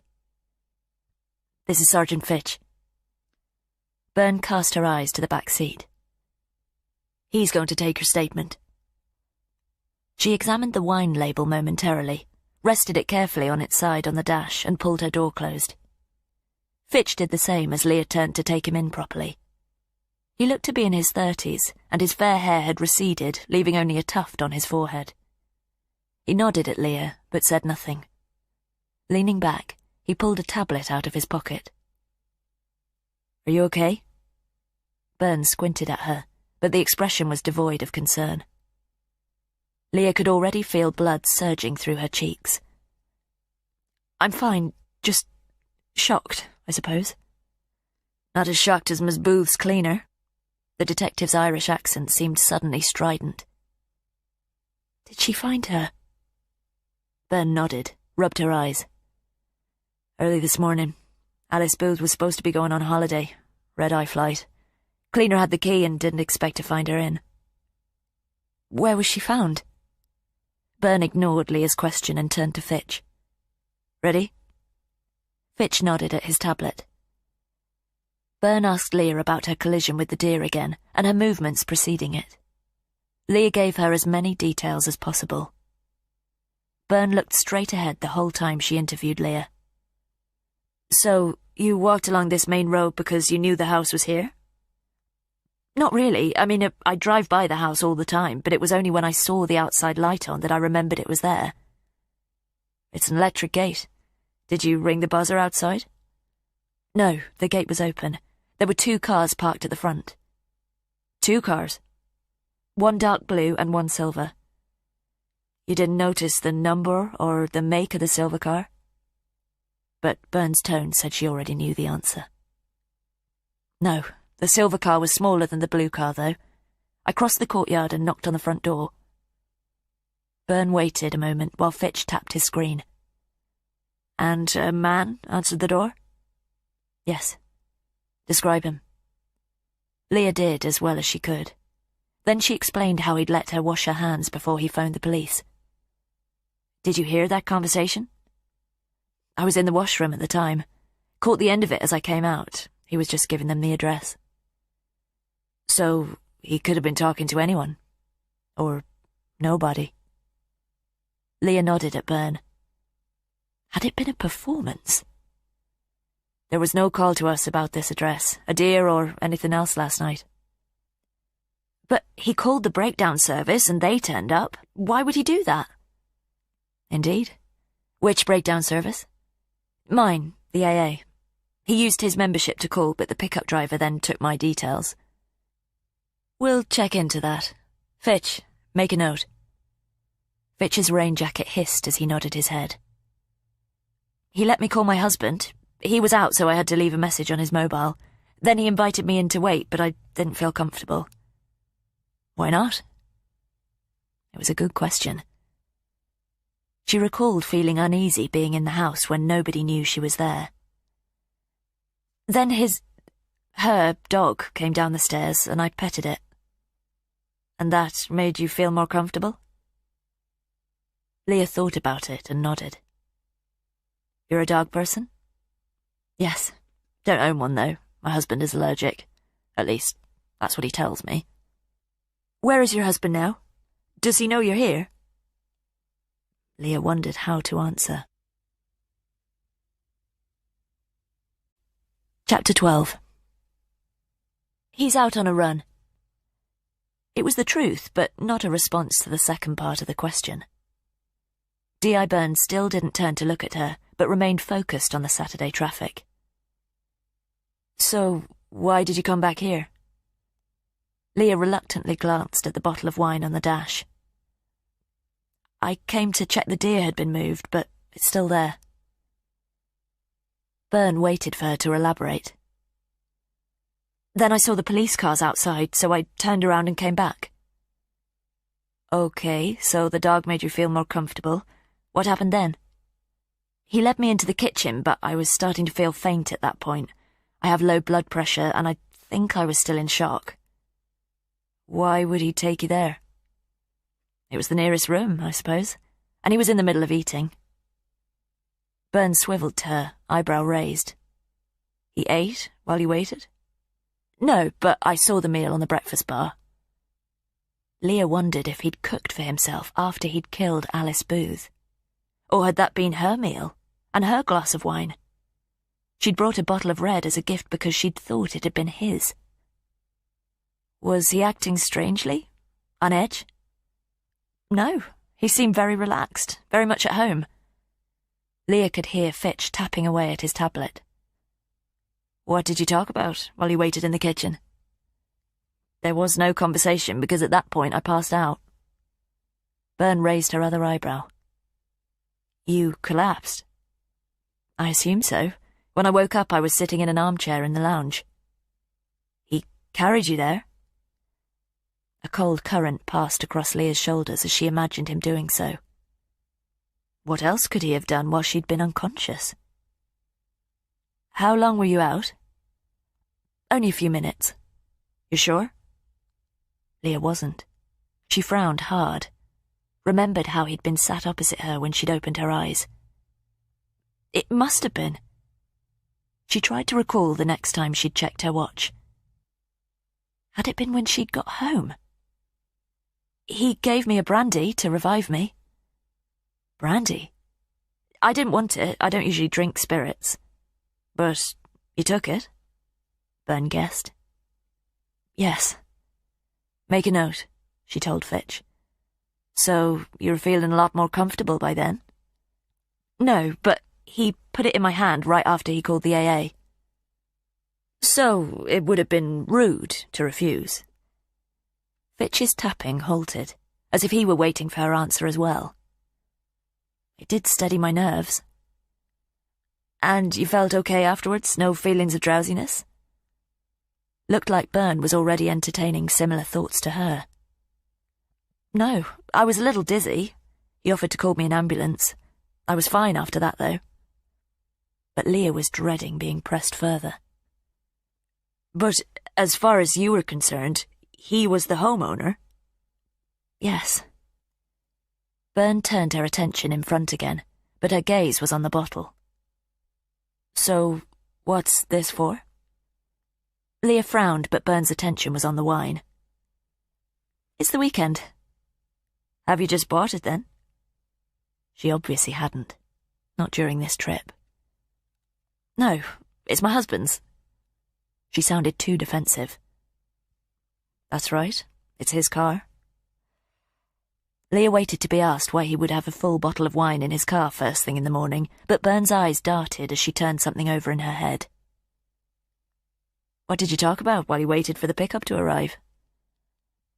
It arrived quickly after. But you must have had some conversation during that time.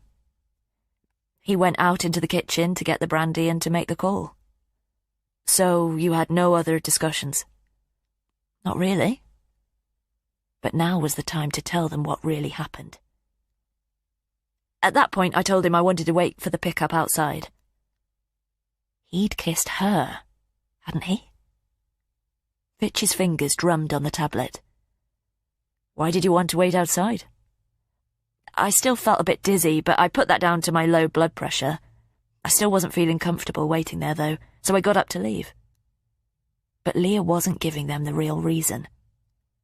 What did he say? He tried to get me to stay, but I said I wanted to go. He told me it was raining and that I could borrow an umbrella. And you did? Yes, the one on the doorstep. But Burns still didn't seem interested in it. So, you went out of a warm and dry house into the rain. I felt I'd overstayed my welcome. Did he give you that impression? Not at all. It was my decision. And that was that? Yes. I thanked him and then walked to the gate. It was tipping down, but then the pickup arrived. That was double quick time, then. Byrne turned to her again. How long was the time between him calling and the pickup arriving? 5, 10 minutes? I expect you can check that. Yes. Byrne cast her eyes briefly to Fitch. We can. Chapter 13. Leah tried not to swallow as D.I. Byrne considered her story. So, that was the last you saw of him? Yes, Leah answered without hesitation, glad to have passed the part of the account she didn't want to relay. She'd been attracted to a complete stranger, a man who had very probably murdered Alice Booth. Did that need to go on record? If she admitted to it, might Elliot find out? But another horrible thought overrode it. I did tell him where I live. Byrne registered alarm. Why would you do that? For the police, because I thought he was a neighbour. I believed he lived in that house, she replied, exasperated. At what point was this? I gave him my door number as I left. Byrne puffed her cheeks. To give to the police when they arrived. I thought they'd want to speak to me about the deer. Byrne's face was stern.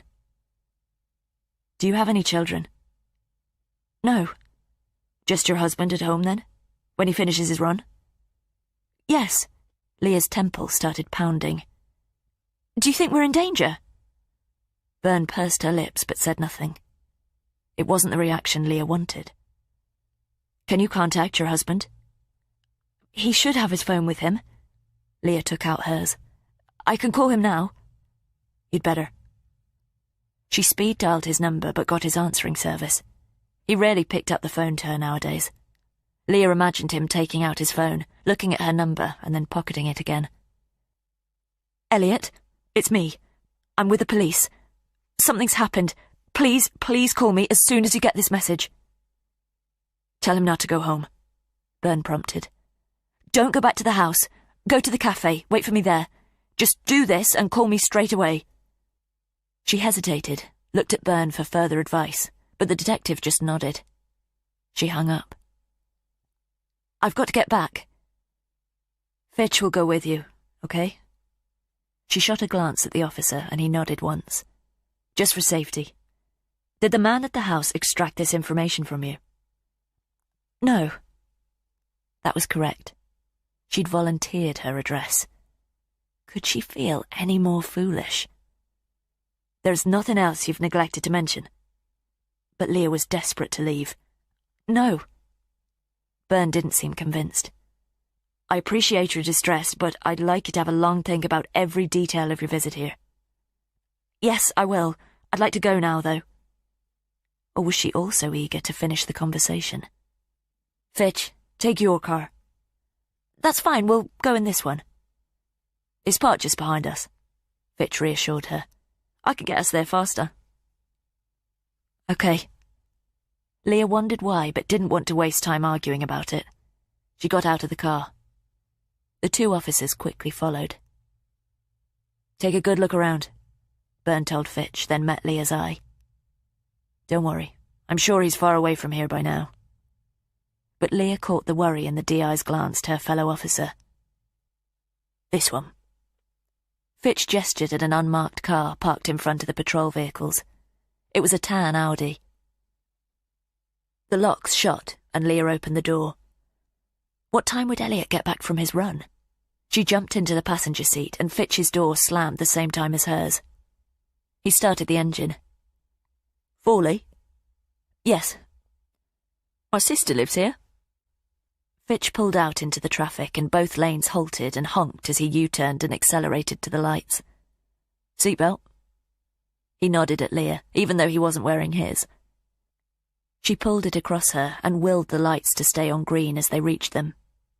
They did, and Fitch shot through. "Left at the roundabout, yeah?" Leah nodded. She tried calling Elliot again, but still got his answering service. "Where's this cafe you told him to wait at?"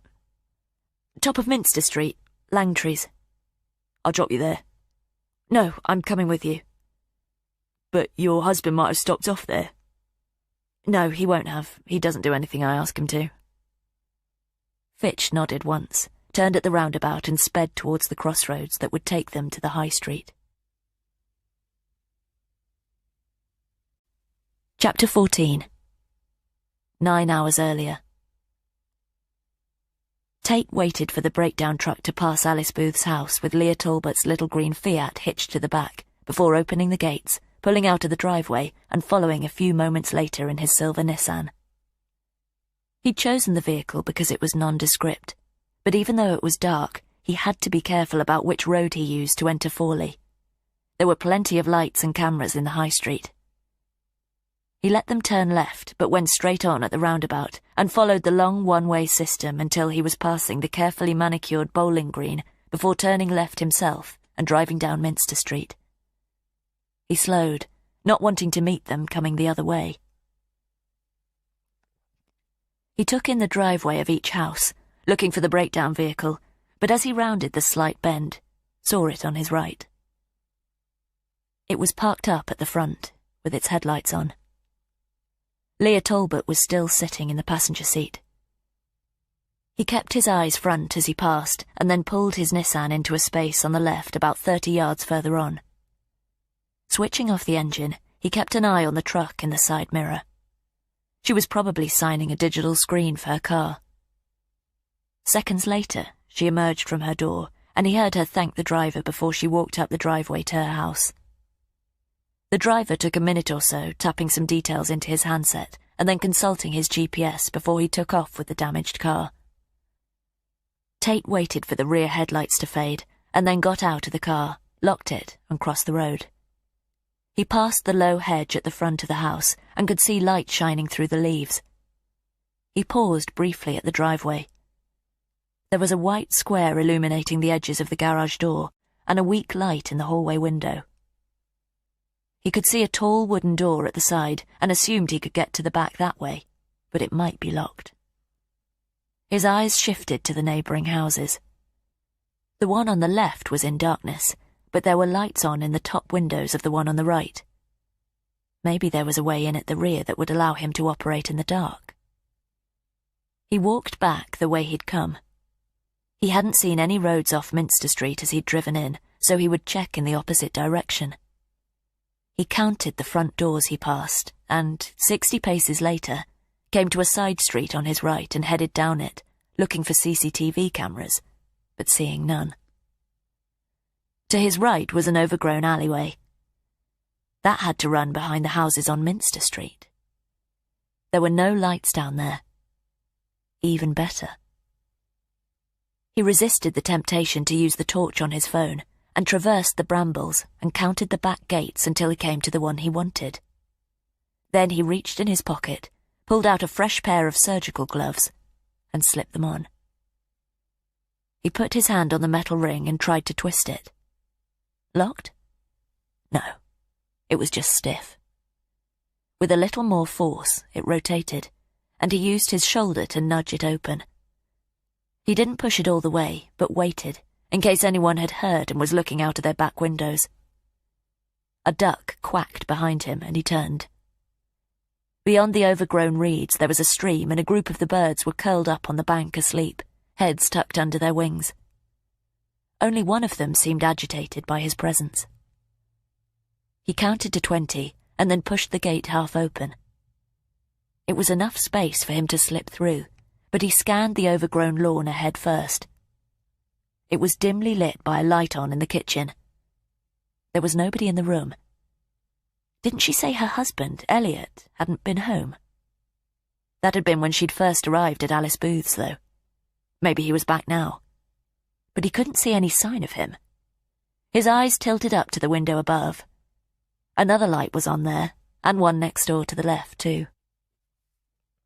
He could cross the lawn area in darkness if he stuck to the right edge of it. He entered the garden, trod lightly along the flower bed, and stood halfway across the long, wet grass behind some buddleia branches. The window above was frosted. Had to be the bathroom. He could make out a shelf containing bottles and a dark cabinet at the back. His eyes darted quickly left to the lit window next door. Orange curtains were drawn there. Nobody investigating his opening of the gate. When he was sure the kitchen was empty, he strode to the window to look through into the house. It would mean he would momentarily be standing in the light, but he needed to see the space where she lived. Just quickly. But when he got to the pane, he saw his reflection there. Tate didn't have a mirror at home. Didn't like to catch himself looking back. It was because, since he'd been in his mid-20s, he'd no longer seen himself as a person. He just saw components. A pair of eyes connected to a brain that was connected to a stem that was connected to a body. Individual pieces slotted together into a whole that he was no longer fooled into seeing. He didn't know why it had happened. There had been no trigger event that he could pinpoint.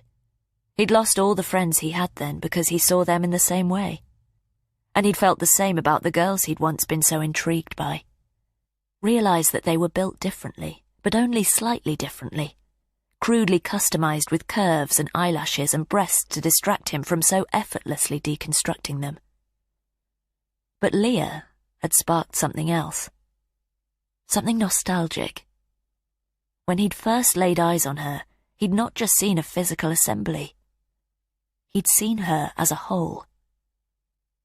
He returned his attention to the bathroom. Was Leah Talbot up there alone, brushing her teeth before bed? He recalled how her lips had tasted when he'd kissed her as she sat unconscious in the chair, and then later when they'd briefly responded. A pink shape flitted past the window. He kept his gaze fixed there until it appeared again. Looked like Leah had got undressed. He looked down at his feet. Now he felt uncomfortable. He wasn't a peeping Tom. Why was he risking himself like this? He returned his eyes to the window. A few seconds later he could hear the low hiss of water. 30 feet away, she was standing under the jets. He imagined her eyes closed against their intensity, that moment that he always enjoyed alone when the droplets ran down his skin and he felt like an entity again. He could feel the warmth flowing down to her feet and trickling away through the plug hole, see the orange shapes in her eyelids closed against the firm pressure of the water, while briefly no breath was being drawn in through the 3 holes of her face. She was washing away the events of the night. That raw animal aroma that had been about her. She'd be soaping her hands again now, moving the palms harshly against each other even though they were already clean. Was she thinking about him? Was his face inside her skull? A sensation crept over him again, one he had struggled to identify but that felt familiar. But its presence had been low-key before now. Had been nagging at him for the past few days. Maybe he should let it overcome him. The frosted window started to steam up, blurring the shapes of what he could see. Chapter 15. Turn here. Leah indicated the right turning down Minster Street and realised how breathless she sounded. Fitch complied. Can you see your husband there? He squinted at Langtry's on the left. Leah surveyed the people sitting in the conservatory at the front of the building. No Elliot. Fitch parked up in front of the cafe. Better get out and check. Leah undid her seatbelt. Please, wait for me. I can't get into the house without you, he said placatingly. Leah opened her door, trotted up the path to the cafe and leaned through the entrance. The interior was busy, but there was no sign of Elliot at the tables or counter. Had he gone home? Okay, where's your place? Fitch asked as soon as she slid back into the passenger seat. About halfway up and on the left. Fitch accelerated hard, but had to stop for a car pulling out of a driveway. Come on. He pulled to the side and waved them on. She recognised her neighbour's face glowering from the other car, but his expression changed when he recognised Leah sitting beside the police officer. Fitch picked up speed again and shot around the curve. Number 33, just park here. Leah was almost out of the car before it stopped. Wait, let me go in first.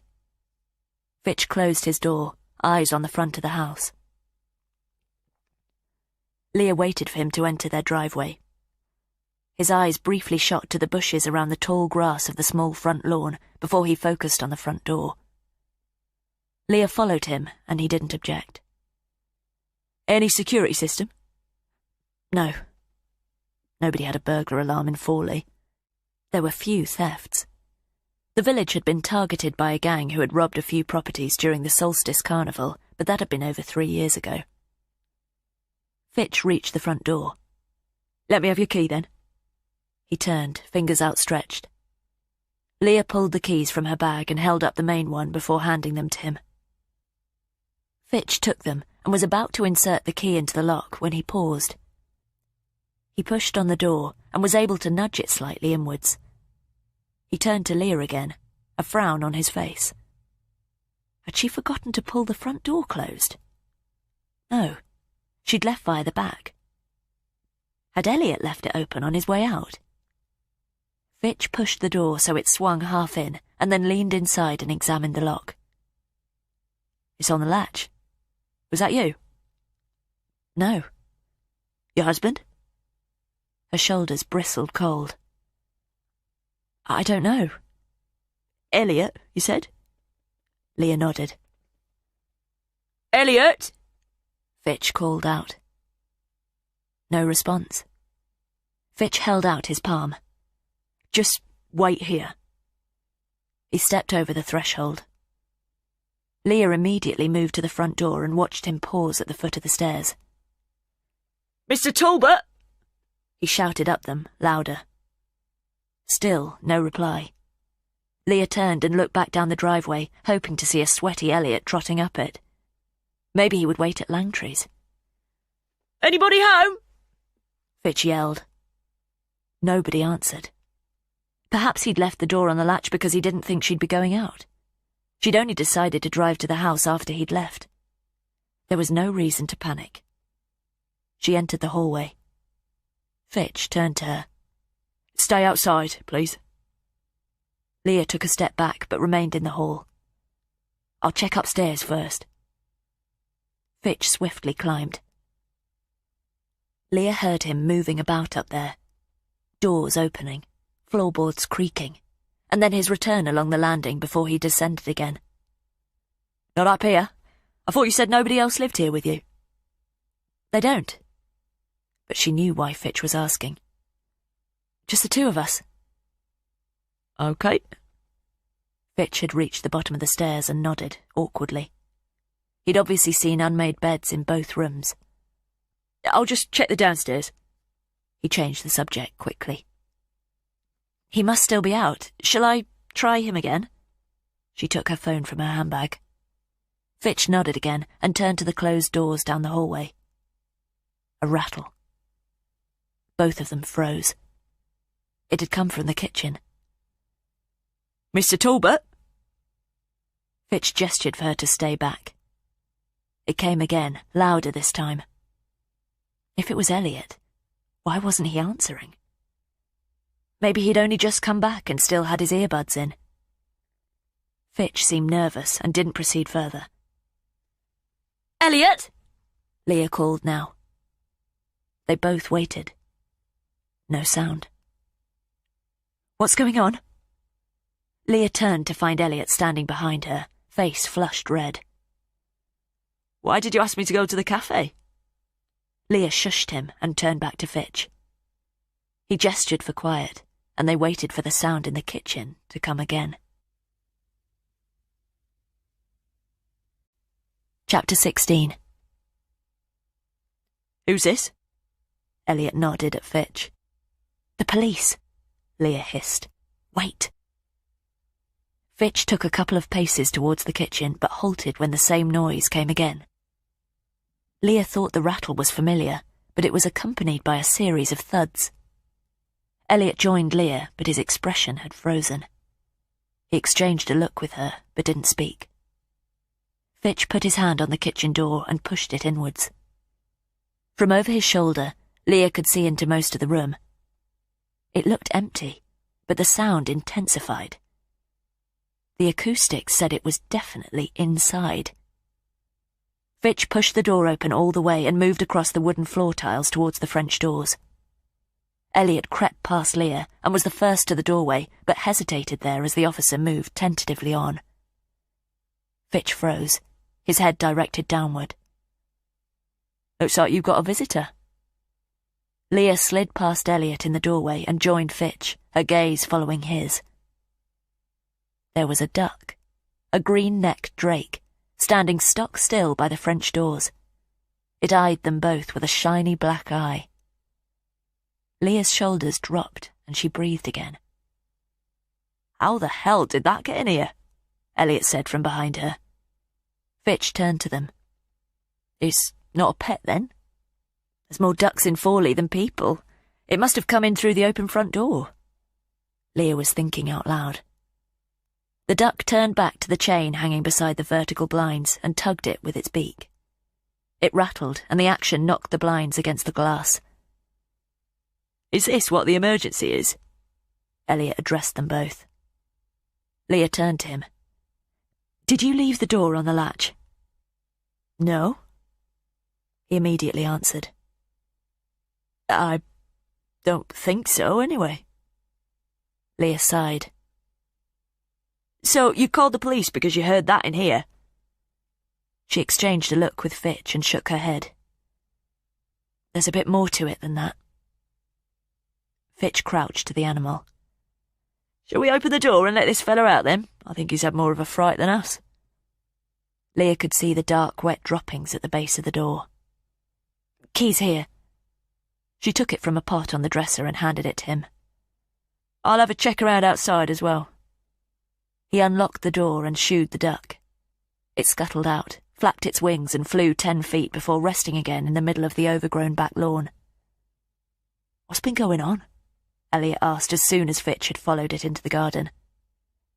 But Leah's focus was on the back gate at the bottom. It looked like it was closed tight, and although she felt embarrassed that the grass was almost up to the officer's thighs, it didn't look as if anyone had recently crossed the lawn. Fitch scanned the area, and the duck scampered into the overgrown buddleia patch at the left of the garden. The officer reached the gate, opened it, and looked up and down the alleyway that ran behind the houses. "Are you okay?" Elliot knew she didn't scare easily. She didn't turn to him, but nodded as she waited for Fitch to pull the gate closed. "Somebody's been murdered." There was a pause before Elliot responded. "What?" Leah turned to face him. "When I had my accident last night, I stopped at a house on Plough Lane. When I couldn't get a response from you, a man there helped me." Elliot's eyes dipped to the floor. Leah folded her arms. "I went back this morning to thank him, and there were police cars outside." Elliot met her gaze again. "He's dead?" he asked incredulously. "No. A woman lived there. She's dead. I think the man who opened the door to me, who said his name was Martin Tate, was the one who killed her." Elliot's eyes widened as he allowed that to sink in. "He told me he'd called the police about the deer, so I told him where we lived so they could contact me. That's why the police officer escorted me back." Elliot shook his head. "Jesus." His body language said he was about to hug her. But even though she needed it, Leah kept her arms tight to her chest. Fitch walked back through the French doors. I don't think anybody has been in the back, he addressed Elliot. That front door wasn't forced. You really can't recall if it was you that left it on the latch? Elliot blinked as he attempted to remember. Do you generally put it on the latch? Sometimes. Not often. Elliot shook his head. Even if it was you, somebody could have come in, though. Leah tried to calculate how long she'd been absent. Just over half an hour? Maybe longer? Yes, but I think it was likely to be just our little visitor in the garden. Fitch was looking back through the doors again. Leah hoped he was right. I'll check upstairs. Elliot turned to the door. I've been up, but it won't hurt to double-check all the rooms. You'd know if anything has been taken or disturbed. I'll wait here while you do that. Take your time. Elliot nodded and trotted out. But Leah didn't feel reassured. It stood to reason that Martin Tate would have fled. But as she watched the duck flutter upwards and onto the top of the back garden wall, she recalled that the front door hadn't been wide open when they'd arrived at the house. Maybe it had blown almost shut after the duck had wandered in. Chapter 17. Elliot came down the stairs. All fine, by the looks of it. Fitch was waiting with Leah in the hallway. Okay, good. You checked the windows? Leah asked him. Yep. Elliot sounded like he hadn't, but nodded to indicate he had. Should I check? She met his eye. I confirmed when I went up. Fitch stepped in. I'll get back to the crime scene now, but maybe you should both look around and reassure yourselves that everything's as it should be. Elliot reached the bottom of the stairs. Should we really stay here? Leah realised that Elliot was as spooked as her. That's your call. Fitch zipped up his jacket and then took in their expressions.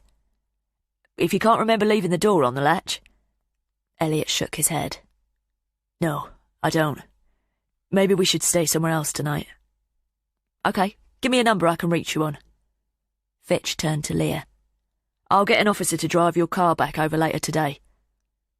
Later today? Did they need to examine it because she was a suspect? Was that why Fitch had insisted on bringing her home in his car? Is there anything inside it you need?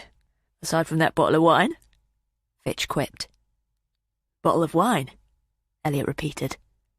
But Leah was imagining officers fingerprinting Elliot's car. No, we'll need the car back soon, though, if we have to drive somewhere. Of course. Give me the keys and your phone number and I'll let you know as soon as someone's on their way. She did. Fitch tapped the number into his phone and then sent her his. You two gonna be okay? Leah nodded for both of them. Just really unnerved by the whole thing. You'll let us know as soon as you catch this guy. Elliot looked apprehensively out at the driveway. I'll keep you in the loop. You'll be here for the next hour? Leah nodded. Okay, I'll be in touch soon. If you see anyone who makes you suspicious, call me straight away. He strode quickly back to his car. Elliot closed the door and made sure it was securely in place. I think we should leave as soon as we can. You really think it's necessary? But Leah had already come to the same conclusion. Even if I did leave the door open, this guy knows exactly where you are. Dad won't mind if we both descend on him.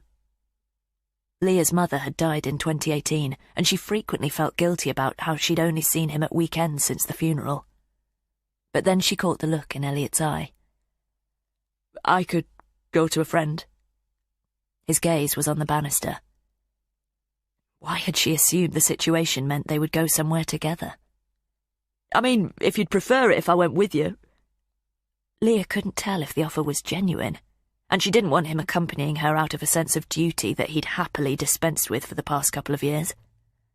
I'll be fine. It'll be good to spend a bit more time with Dad. If you're sure. She didn't respond to that. I'll throw some things in a bag. But he remained at the bottom of the stairs. Had she just turned him down when he was trying to help?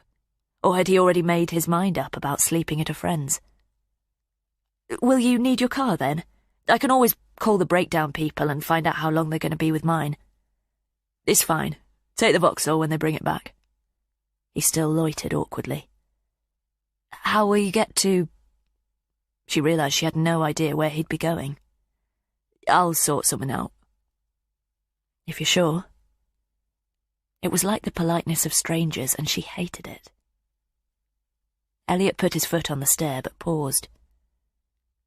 Why did you have a bottle of wine in the car? I took it over as a thank you for helping me. She didn't meet his eye now. Why would he let you into the house if he'd just murdered somebody? Leah was still perplexed by that.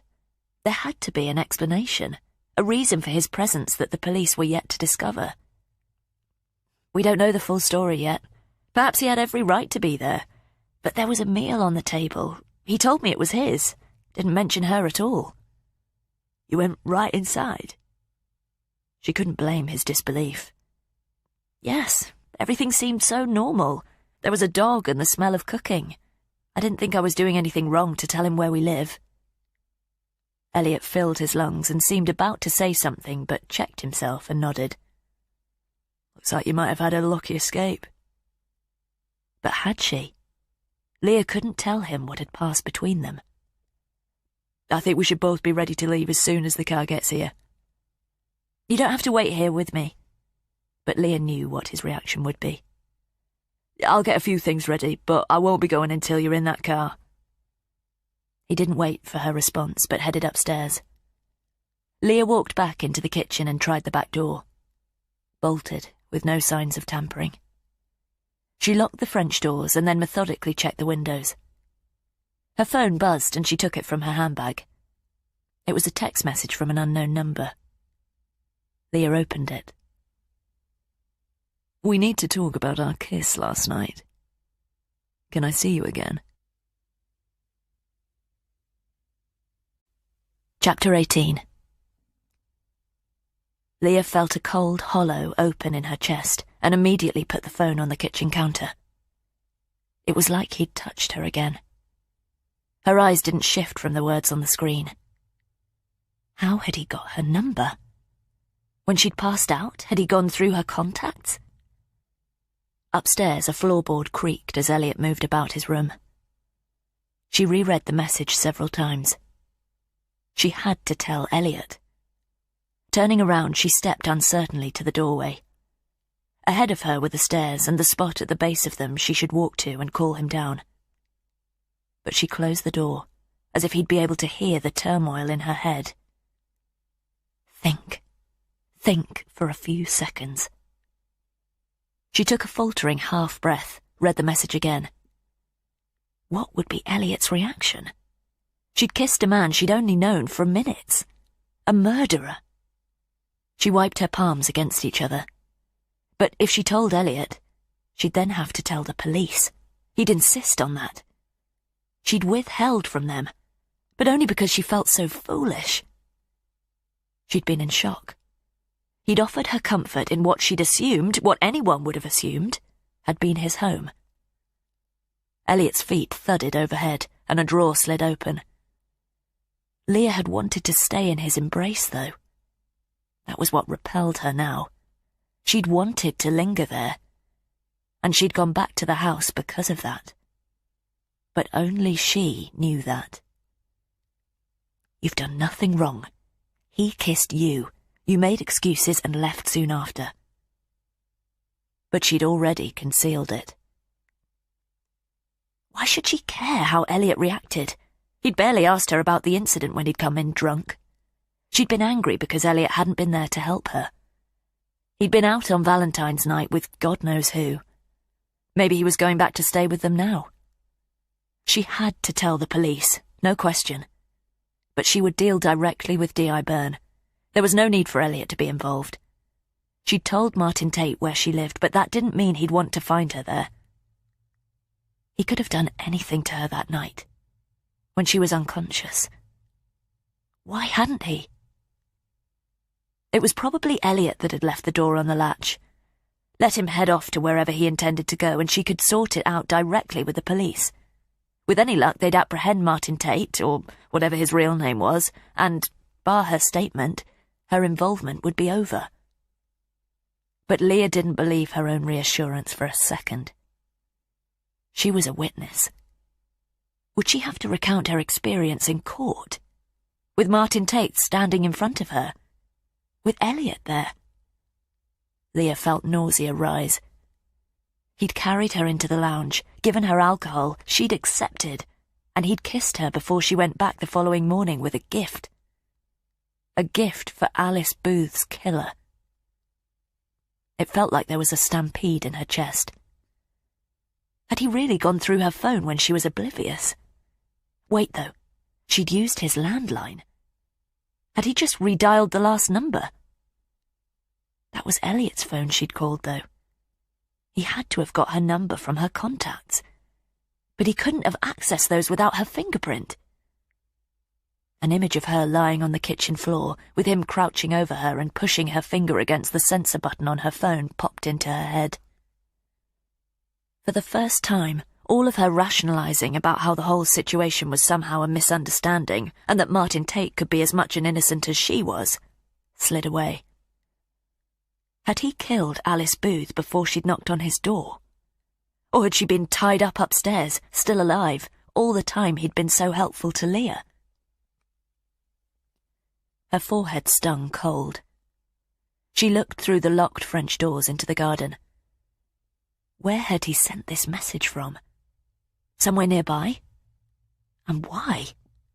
Because he believed nobody had found Alice Booth's body yet? The police had said she was meant to be going on holiday. I've barely got enough clothes for the weekend. Leah jumped and spun around to find Elliot standing in the kitchen doorway with a sports bag in his hand. She'd been so caught up in her thoughts she hadn't heard him come down the stairs and push the door. Sorry? His expression shifted to concern when he saw hers. Are you okay? You look really white. Just feeling jittery. I'm not surprised. I don't think we should come back here until they've caught this guy. He went to the tumble dryer, dumped down the bag and started pulling out some clothes. You should go as soon as you've got what you need. Elliot paused, hand inside the machine, and frowned. I'm not leaving here until you do. Leah had made up her mind. She would get Elliot out of the way and then talk to the police on her own. I've just had a call. They want me to walk over and pick the car up. Elliot's frown deepened. I thought they were dropping it back. Leah picked up her phone as if it could betray her. They've not got anyone available. I don't mind walking over. I can drive straight on to Dad's from there. Elliot stood and put his hands on his hips.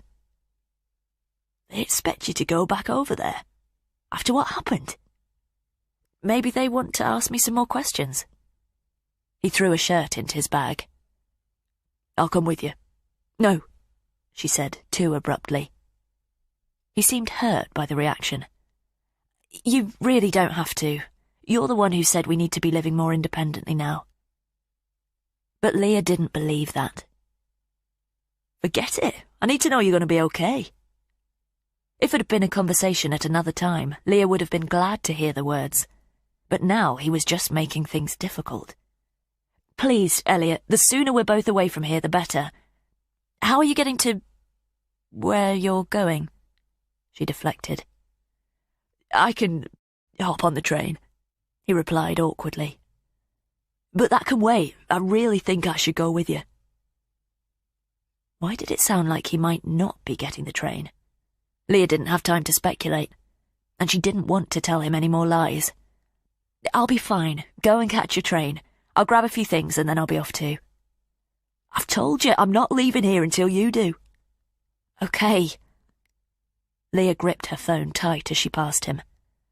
I'll just need a couple of minutes. You're sure you're all right? When Leah turned, she could see he hadn't been convinced by her performance. If you want me to, I can come with you to your dad's. She could tell the offer was genuine, but at that moment the phone buzzed in her hand again. Chapter 19. Leah hoped it wasn't Fitch calling her and strode quickly through the hallway to the stairs. It only buzzed once, however, so it had to be a message. Her shoulders stiffened as she climbed. Leah? Elliot was standing in the hallway looking up at her. Just give me a minute. Cold flushed through her as she walked into the bedroom, closed the door and sat on the end of the bed. Girding herself, she opened the message. What are your plans this weekend? Feel bad that Elliot made you miss out on Valentine's Day. Leah pressed her feet hard to the floor. It was another reference to a conversation they'd had. How did he know Elliot's name? She must have used it when she called him from Alice Booth's landline, but she couldn't remember doing that. Even if she didn't allow Elliot to see this, she had to show the messages to the police. If he was asking about her plans for the day, did that mean he was still in the area? He knew where she was. Leah walked to the window and looked out. It overlooked the front drive and the road in front of the house. 2 cars went by in quick succession, but there was nobody else in sight. Was it even safe to go out there? But it was daytime. Surely nothing could happen to her on a busy Saturday morning. But then she considered how she'd assumed everything was normal inside Alice Booth's house, when looking in one of the other rooms would have told her otherwise. Why did he want to meet her? To dispose of her? But she reminded herself he'd had ample opportunity to do that the night before. Whatever his motive... The phone buzzed again. Elliot at home? Understand if it's awkward. Her breath locked in her chest. She read the 3 messages that had arrived. It now looked like she'd exchanged much more information with a murderer than she'd led the police to believe. She had to stop it. How many more intimate details would he use? Give yourself in to the police. She typed quickly, but her finger paused over send. This was a mistake. She knew it was. She shouldn't engage with him. But she had to stop his texts. What would his next message insinuate? How long does it take to pack a bag? Elliot shouted up the stairs. Leah wondered how long she'd been. It felt like seconds, but as she checked the time of his second message arriving, she saw it had been 7 minutes ago. There was thumping on the stairs. Elliot was on his way up. She had to make a decision before another text arrived. Leah hit send. It was done. Now Alice Booth's murderer would know he could no longer dupe her. The door half opened and then paused. Elliot knocked. 2 years ago, he would have just walked in. Leah used the gap to open the wardrobe and slide out her overnight bag. She managed to dump it on the bed before he put his head in. Nearly ready? He regarded the empty holdall. Just give me 2 minutes. His eyes remained on the bag. We really shouldn't hang around. She nodded emphatically. Lock up and I'll be down by the time you've done it. Okay, he said uncertainly, before his gaze slid to the phone in her hand. Just texting Dad. Okay, he repeated, warily. I won't take long. Nor will I. She opened the top drawer of the dresser and grabbed a handful of underwear. Elliot stomped back downstairs and Leah took a breath. She looked at her phone display, dreading another message appearing. That had to have scared him off. But when she told the police she'd have to explain why she'd let their prime suspect know they were onto him. Did he believe he'd have the time Alice Booth was meant to be on holiday before she was missed? Leah knew she had to focus. She threw the underwear, a few tops, a few pair of trousers and her toilet bag into her overnight and headed downstairs. Elliot was waiting in the hallway with his light blue hooded jacket on. Everything secure? Yes, he sighed. Leah realised she'd probably taken longer than she'd said. Are you really okay? Leah dumped her bag down so she didn't have to meet his eye. As okay as can be expected. There's nothing else you're not telling me? He waited for her to straighten. What wouldn't I be telling you? He looked past her eyes with his deep brown gaze. What time is your train? He knew she was changing the subject, but looked uncomfortable. I don't know. Let's just... She nodded at the front door and hefted her bag. Elliot said nothing as he opened it. Leah carried her bag to the end of the drive and hoped Fitch wasn't about to turn up with the car. There was no sign of it approaching when she stepped into the street. They both anxiously scanned their surroundings. I'm off this way. Elliot slung his bag over his shoulder. You sure you don't want me to come with you? Leah did, but then Leah still had to deceive him again. I'll call you when I get to Dad's. He nodded. Leah turned first. Speak to you in a couple of hours. She headed down the street. She could stop off in Langtree's and call Fitch. She would ask to speak to D.I. Byrne. Better that than have the same conversation twice. Maybe it would be easier speaking to a woman, but she doubted the female detective would understand why she'd omitted such a significant part of her account. She walked briskly, her eyes darting about as she dreaded glimpsing a familiar, tanned face. Chapter 20. Leah tried to acknowledge the small talk of Andre, the owner of Langtree's, and found herself a stool in the window of the cafe, but sat there for only a few moments before she walked out. Andre called out a puzzled goodbye to her, and she turned and waved before heading towards the high street. She hadn't called Fitch because now she was unsettled by Elliot's behaviour. Was he really getting on a train? It hadn't sounded like he was. What was he up to? Or was Leah just using it as an excuse not to have the conversation she needed to with the police? But she had to make sure he really was leaving and wanted him as far away from the house as possible. She halted and glanced at her watch. Local trains were 10 to the hour, and it was only just gone 9:30.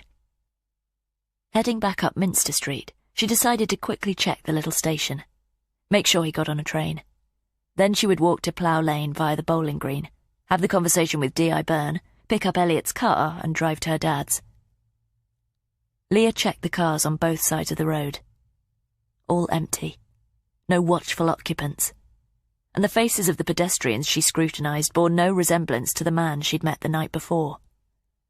A young family she recognised passed her, and she remembered to smile and say hi. Everything seemed so ordinary. When she reached the house, she marched quickly by. Even though Fitch and Elliot had checked all the rooms, she was still unnerved by the presence of the duck in the kitchen. Where had Martin Tate been when he'd sent her the messages? Hi, Rhiann.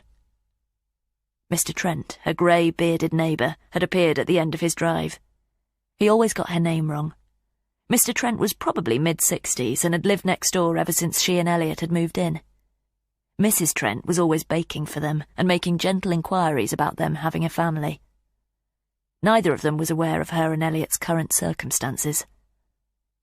Mr. Trent grabbed his black recycling bin and started pulling it noisily up his driveway, but then paused. Was that Elliot I saw going off earlier? Leah was in no mood for small talk, but Mr. Trent was always a sweetheart to her, and she didn't want to be rude to him. Yes, away on his own today. Mr. Trent nodded and then pulled a pained expression that accentuated the wrinkles on his bald head. Are you okay? Leah frowned. I'm fine. Elliot too? Yes. Where was he going with this? If you ever need to talk, you know where Trudy is. Thanks. That's good to know. She had to ask. Why the offer? Mr. Trent glanced briefly over his shoulder. I told Trudy to stay out of things, but she just wants you to know she's here if you need an ear. Leah put down her overnight bag. What would I need to talk to Trudy about? Mr. Trent immediately held up his hand. None of my business, and none of Trudy's either. I won't get a minute's peace if I don't let you know, though. So there, I passed it on now so you can tell us both to keep our noses out. I really don't know what you're talking about. Was it so obvious to people that she and Elliot were having problems? We just hate to see you both throw away what you have. It was Trudy Trent, She was walking down the driveway in a blue apron, wiping her hands on the front of it. Her grey hair was drawn back into a tight bun on the top of her head, and she moved her squat and considerable frame surprisingly nimbly to join them. How long should she keep the mystified frown going? "We're fine, thanks," Leah lied. This was definitely a conversation she didn't want to have now. "Told you," Mr. Trent sighed at his wife. "You must think we're interfering." But there was genuine concern on Mrs. Trent's face. Leah let her flail for words. Was she and Elliot the regular subject of discussion in the Trents' home? With all of the comings and goings, though, it's difficult not to notice. What comings and goings? "Leave it now, Trudy," Mr. Trent warned his wife. His face was turning crimson with embarrassment. Mrs. Trent seemed to consider that. "What comings and goings?" Leah repeated. "I saw Elliot with that young woman last night," Mrs. Trent said quickly, as if she wasn't sure whether Leah was hearing about it for the first time or not. "Woman?" Leah felt a spike of dismay, but shrugged, like she knew exactly what Mrs. Trent was talking about. "When he got home?" she asked, as if she was about to confirm a misunderstanding. "Yes." Mrs. Trent gestured at her husband. "He was just closing the blinds in our bedroom." Mr. Trent shook his head. "I wasn't spying." "I know who dropped him off." At least, Elliot had told her that a scooter man had dropped him off in the car. It was Mrs. Trent's turn to frown. "So, you know her?" Leah nodded, kept her lips shut tight. "Sorry, I didn't want to land Elliot in trouble. It really isn't our business." Mr. Trent rolled his eyes at his wife. "You're both involved with other people now?" Leah considered how to answer her. So a woman had given Elliot a ride home in his own car. "We're living together but apart, for the time being." The disappointment registered in both the Trents' eyes. "So, if you were a little surprised by Elliot's behaviour..." Leah hoped Trudy would elaborate. "I closed the blind. Took me by surprise, that's all." Mr. Trent shot a scathing look at his wife. "Trudy opened it again." "Only because I didn't believe what he told me," Mrs. Trent replied weakly. "What was it that surprised you so much?" Leah tried to sound matter-of-fact, but wanted to know the answer as much as she didn't. "Them kissing." Mrs. Trent looked uncomfortable. "He was still kissing her when I came to the window." Her eyes were on the tarmac. And how angry she seemed with him when she walked off down the street. Chapter 21. Leah struggled to compose her emotions. Even though she'd told herself that it was very likely, actually knowing for sure that Elliot was involved with another woman still winded her. It also sounded like whoever she was lived nearby. Why else would she have walked away from their house? She'd always assumed that if Elliot was seeing someone else, it would be a girl he'd met at work or in a social situation related to it. Was she right on Leah's doorstep? They knew a lot of people by name in their small village, but all of their real friends lived outside Fawley. There was nobody nearby with whom they spent any significant time. "Maybe we've said too much," Mr. Trent reacted to her expression. "You're not telling me anything I don't know," Leah said dismissively. But having her suspicions confirmed by the neighbours was the last thing she'd expected. "Are you sure you're okay?" Mrs. Trent clearly didn't believe Leah's assurance. She nodded, but 100 questions were already whizzing around her head. Was it someone from the coffee shop, or a woman he met up with when he went for his local runs? Or was that a deceit, an excuse to visit somebody who only lived a few streets away? "Come on in, Trudy." Mr. Trent rolled the recycling bin a few feet up the drive, but stopped when his wife didn't follow. "I'm sorry. We assumed because of your own situation..." Mrs. Trent began to explain. "What did you assume?" Leah couldn't keep the harshness from her voice. "We're sad to see things going wrong for both of you, that's all." And what do you mean, because of my own situation? Leave it now, Trudy, Mr. Trent barked. But she didn't acknowledge her husband. Whatever you think of me, Leah, I don't make a habit of prying into your business, but sometimes we see things we don't intend to. The clamour in Leah's brain briefly halted. Sorry, what are you talking about now? The man who came to call here. Leah shook her head at Mrs. Trent. I honestly don't know what you're talking about. Trudy! Mr. Trent held up his hand. Sorry, my wife's overstepped the mark. It's okay. Leah was more intrigued than angry. I'd like to know who this male caller is. He's right. I really don't want to fall out with you, Leah. You can't leave it there. What had Mrs. Trent seen? But Leah was hard pushed to remember another man that had been in the house in the last few months. Mrs. Trent swiveled to follow her husband up the driveway. Mrs. Trent, I'd honestly love to know. I'm sure you got the wrong idea, though. Mrs. Trent halted and turned. You're right. I probably have. But Leah could tell her neighbour was just trying to placate her. Please, if you saw a man here, there'll be a legitimate reason. Even if he let himself out at night when you were home and Elliot wasn't? Mrs. Trent raised both eyebrows. Trudy, that's enough! But Mrs. Trent's expression remained suspended, daring Leah to deny it. Leah was momentarily stunned. When was this? Mrs. Trent headed up the driveway. Leah racked her brains. There had to be an occasion she could relate to what she'd just been told, but she couldn't think of anything. Mrs. Trent!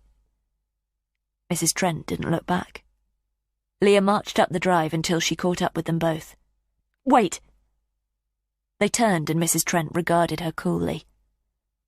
I don't know what you saw, but it wasn't what you thought. Mrs. Trent nodded, as if humouring her. A man letting himself out of the house at night? Are you sure it wasn't Elliot? I'm positive it wasn't.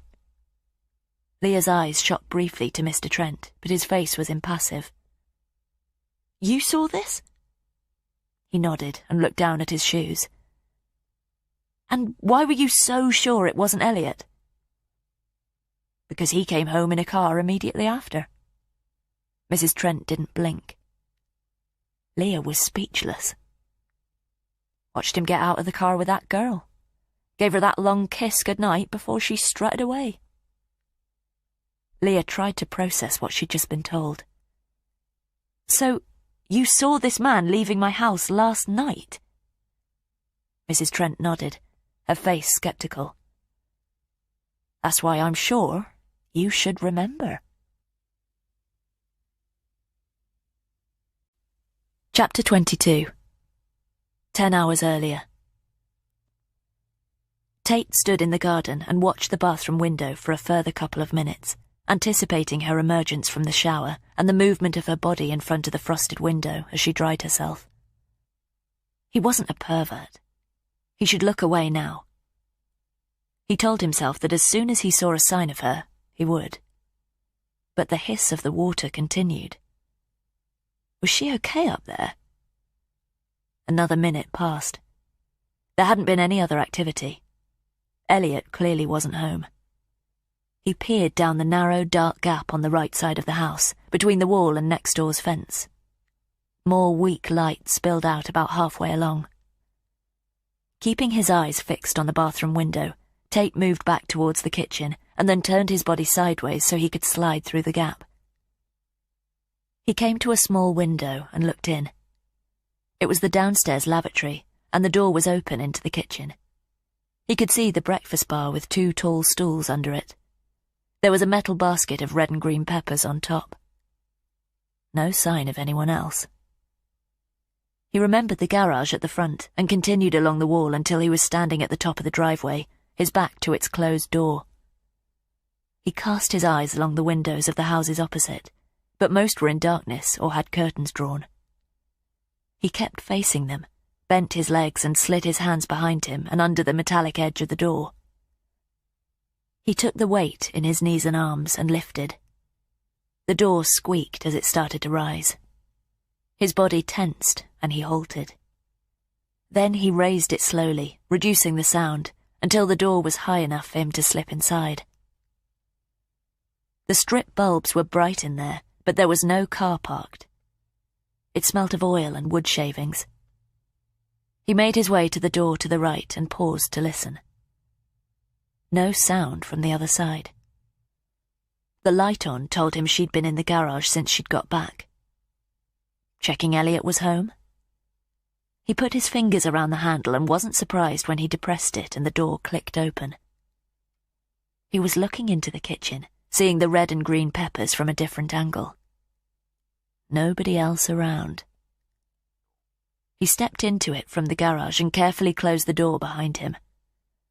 The room was cold, but he could hear the boiler running. Sounded like Leah Talbot was still in the shower. He walked stealthily into the carpeted hallway and paused at the open lounge door. The light was on in there too. Looked like a little home office had been set up in the window. He took in the sparse furnishings. Was this where she spent her days? Or maybe this was hubby's lair. He spotted an array of framed photos on the dresser and crossed the room to examine them. She was with him in 3 of them. One of them was a wedding photograph. Looked like quite a scaled-back event at a small church. Elliot grinned back, clenching his teeth to prove how happy he was. He picked up the photo of their 2 black and white faces. It looked like the most recent one. Elliot was fuller in the face and didn't clench as hard in this one. His eyes looked distracted by something beyond the lens. He replaced the photo in its exact position and felt an irrational sense of hostility towards Elliot. Anger was an emotion that rarely troubled him. Everything he did was deliberate, premeditated, and clinical. Being in this house now was none of those things. It was time to leave, but first, he wanted to make sure she was okay. The boiler continued to run. He stole to the bottom of the stairs and hesitated. The noise of the water trickled down from upstairs, old flurries indicating the movement of her body. So she was fine. Go. But Tate surveyed the stairs that were carpeted in the same deep blue as the hallway. He started to climb them, stepping on the edges nearest the wall to avoid creaks giving away his presence. He couldn't prevent a few squeaks, and paused every time, waiting for the shower to be switched off. But it didn't, and it was still hissing when he reached the top. A thin ribbon of light cut across the blue carpet of the landing, and as he crossed to the door emitting it, a floorboard groaned. He held his breath, waited for a reaction. But the water kept flowing. Her ears would be full of it.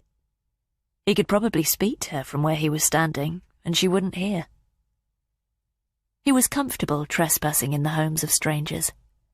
Knew exactly how little was required to remain hidden and how to sidestep into the spaces outside everyday circuits. But he hadn't studied Leah yet, and he couldn't put himself at risk. The door was ajar about 1/2 inch, and he placed the tip of his forefinger on the stained panel and gave it a gentle nudge. He looked beyond the edge as it opened slightly inwards and through the steamed atmosphere. The washing basket was open, her familiar clothes dumped inside. Leah was sitting in the cubicle, side on to him, her back against the champagne tiles as the water trickled over her. Her eyes were closed. An aroma drifted out at him, carried by the vapour, an artificial fruit detergent scent with a human smell underscoring it. He could see the side of her face, her throat, her shoulder, her breast, her nipple, her thigh, her calf, her foot. One still half of a whole. The skin binding her together was pale. There was a red bra strap mark on the top of her shoulder. Then she drew in breath, and it moved everything. She opened her mouth to exhale and released a sigh. Water tumbled from her, and her foot squeaked as she started to move, to stand. The tableau had kept him in the doorway longer than he wanted to allow himself, and a vague internal alarm suddenly became louder. He took his fingertip away from the door, and it swung back to its original position, blocking his view of her.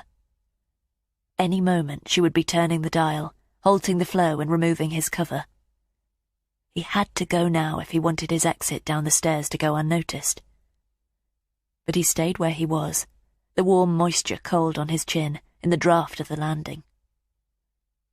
What if he remained where he was? Let her find him there when she opened the door. He tried to imagine her reaction, how the muscles in her face would reconfigure themselves. Fright first, then realization, recognition, and then terror. And beyond that? Would Leah Talbot remember what had passed briefly between them earlier and understand why he'd followed her there? He put his fingertip on the door again, considered how exerting slightly more force than he had the first time would reveal him and trigger an alternative event to the one his survival instincts told him was necessary. The water kept running. He tensed his finger, tempted by the notion of breaking the barrier between them. He could hear her feet moving about in the cubicle. But a moment later he was treading carefully back down the stairs, retracing the path he'd negotiated up them in reverse. He stopped at the bottom and looked up, the moisture still cooling on his chin. The water stopped. The boiler downstairs cut out a few seconds after. He could hear the last liquid running down the plug hole. She'd be getting out soon, pulling on a robe. She couldn't know he'd been there.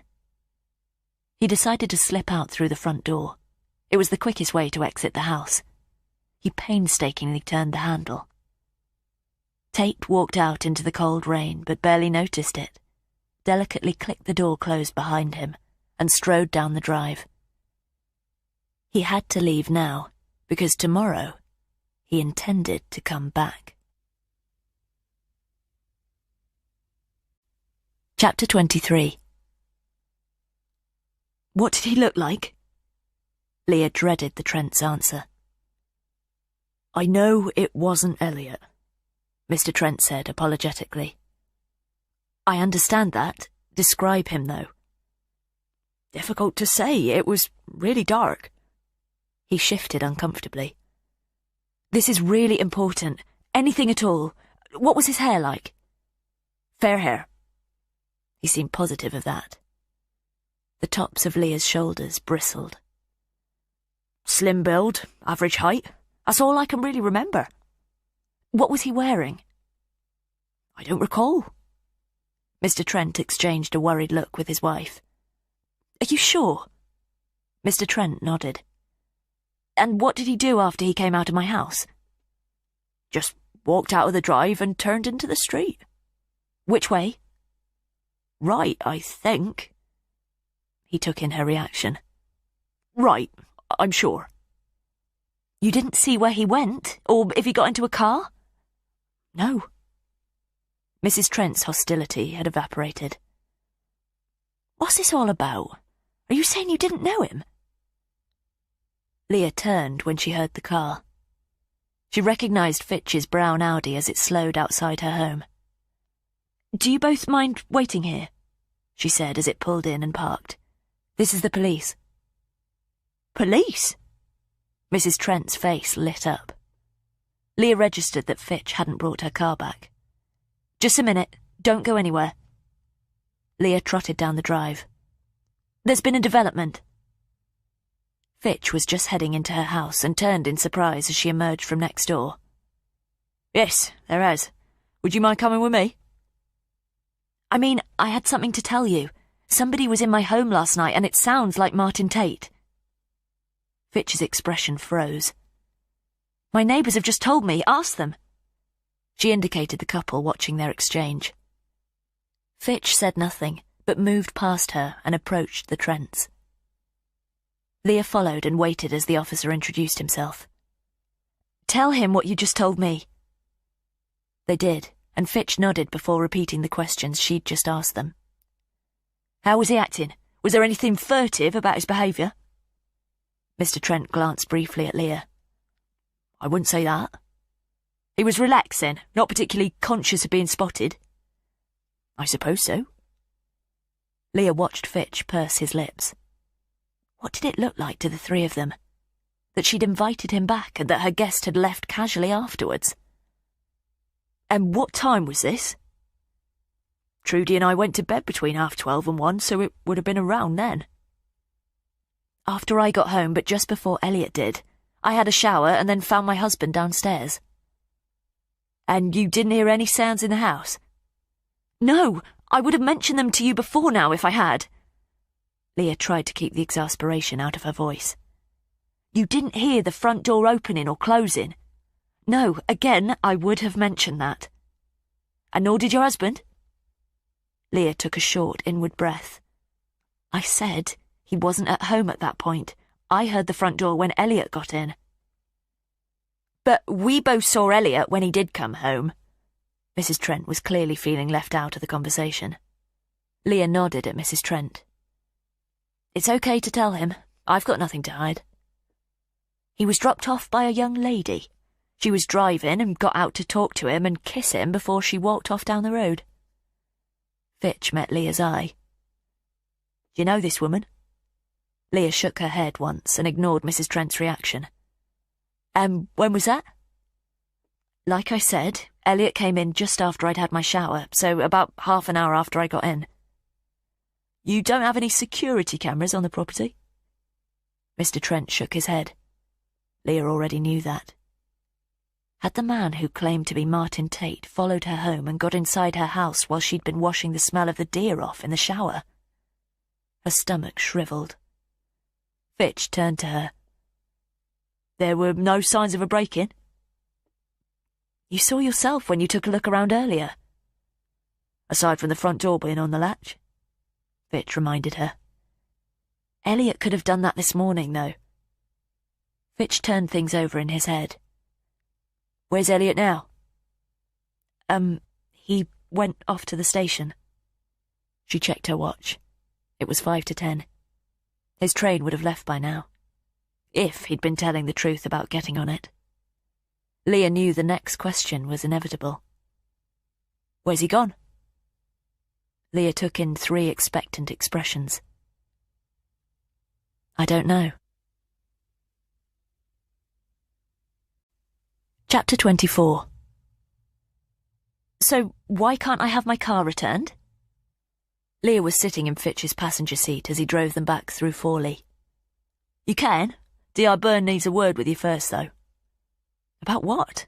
I just want to get away from here now. My dad's expecting me. He has Alzheimer's and no daycare this afternoon. Fitch nodded, understanding. If that was the same man in your house last night... If? It couldn't have been anyone else. She had to tell D.I. Byrne about the messages she'd received. If it was, he may not be a danger to you now. He called Alice Booth's home phone. Leah took a moment to absorb what he'd said. When? About 15 minutes ago. Called the landline. Unlikely to be a crank so soon after the event. Plus, he knew the details of the scene too intimately. You spoke to him? No, D.I. Byrne did. Said he wants to give himself up. Leah felt a surge of relief, but it was short-lived. Surely that couldn't be anything to do with the message she'd sent back to him. She'd have to admit to that now. Give himself up? Fitch nodded. When? Says he'll phone with a location for later today. Why not straight away? That's what D.I. Byrne asked him. Claims he's got a few loose ends to tie up. Leah needed to open the window. Do you think I'm one of them? That's why she sent me to pick you up. There's an unmarked car getting into position to watch your house. Just for safety. You're sure your husband won't return home? I'll call him and double-check. Leah shakily took out her phone. D.I. Byrne was only doing it as a precaution, but after your neighbour's story... Elliot's number rang, but she got his answering service. It's me. Please call me as soon as you get this. Let me know you're okay. Whoever you're with.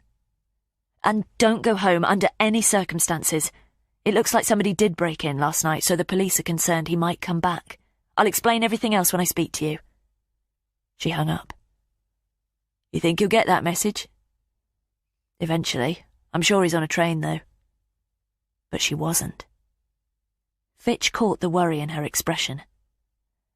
If he does call at the house, there'll be officers in attendance.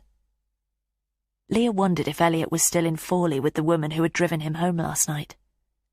She still hadn't begun to deal with that revelation. Do you believe Tate?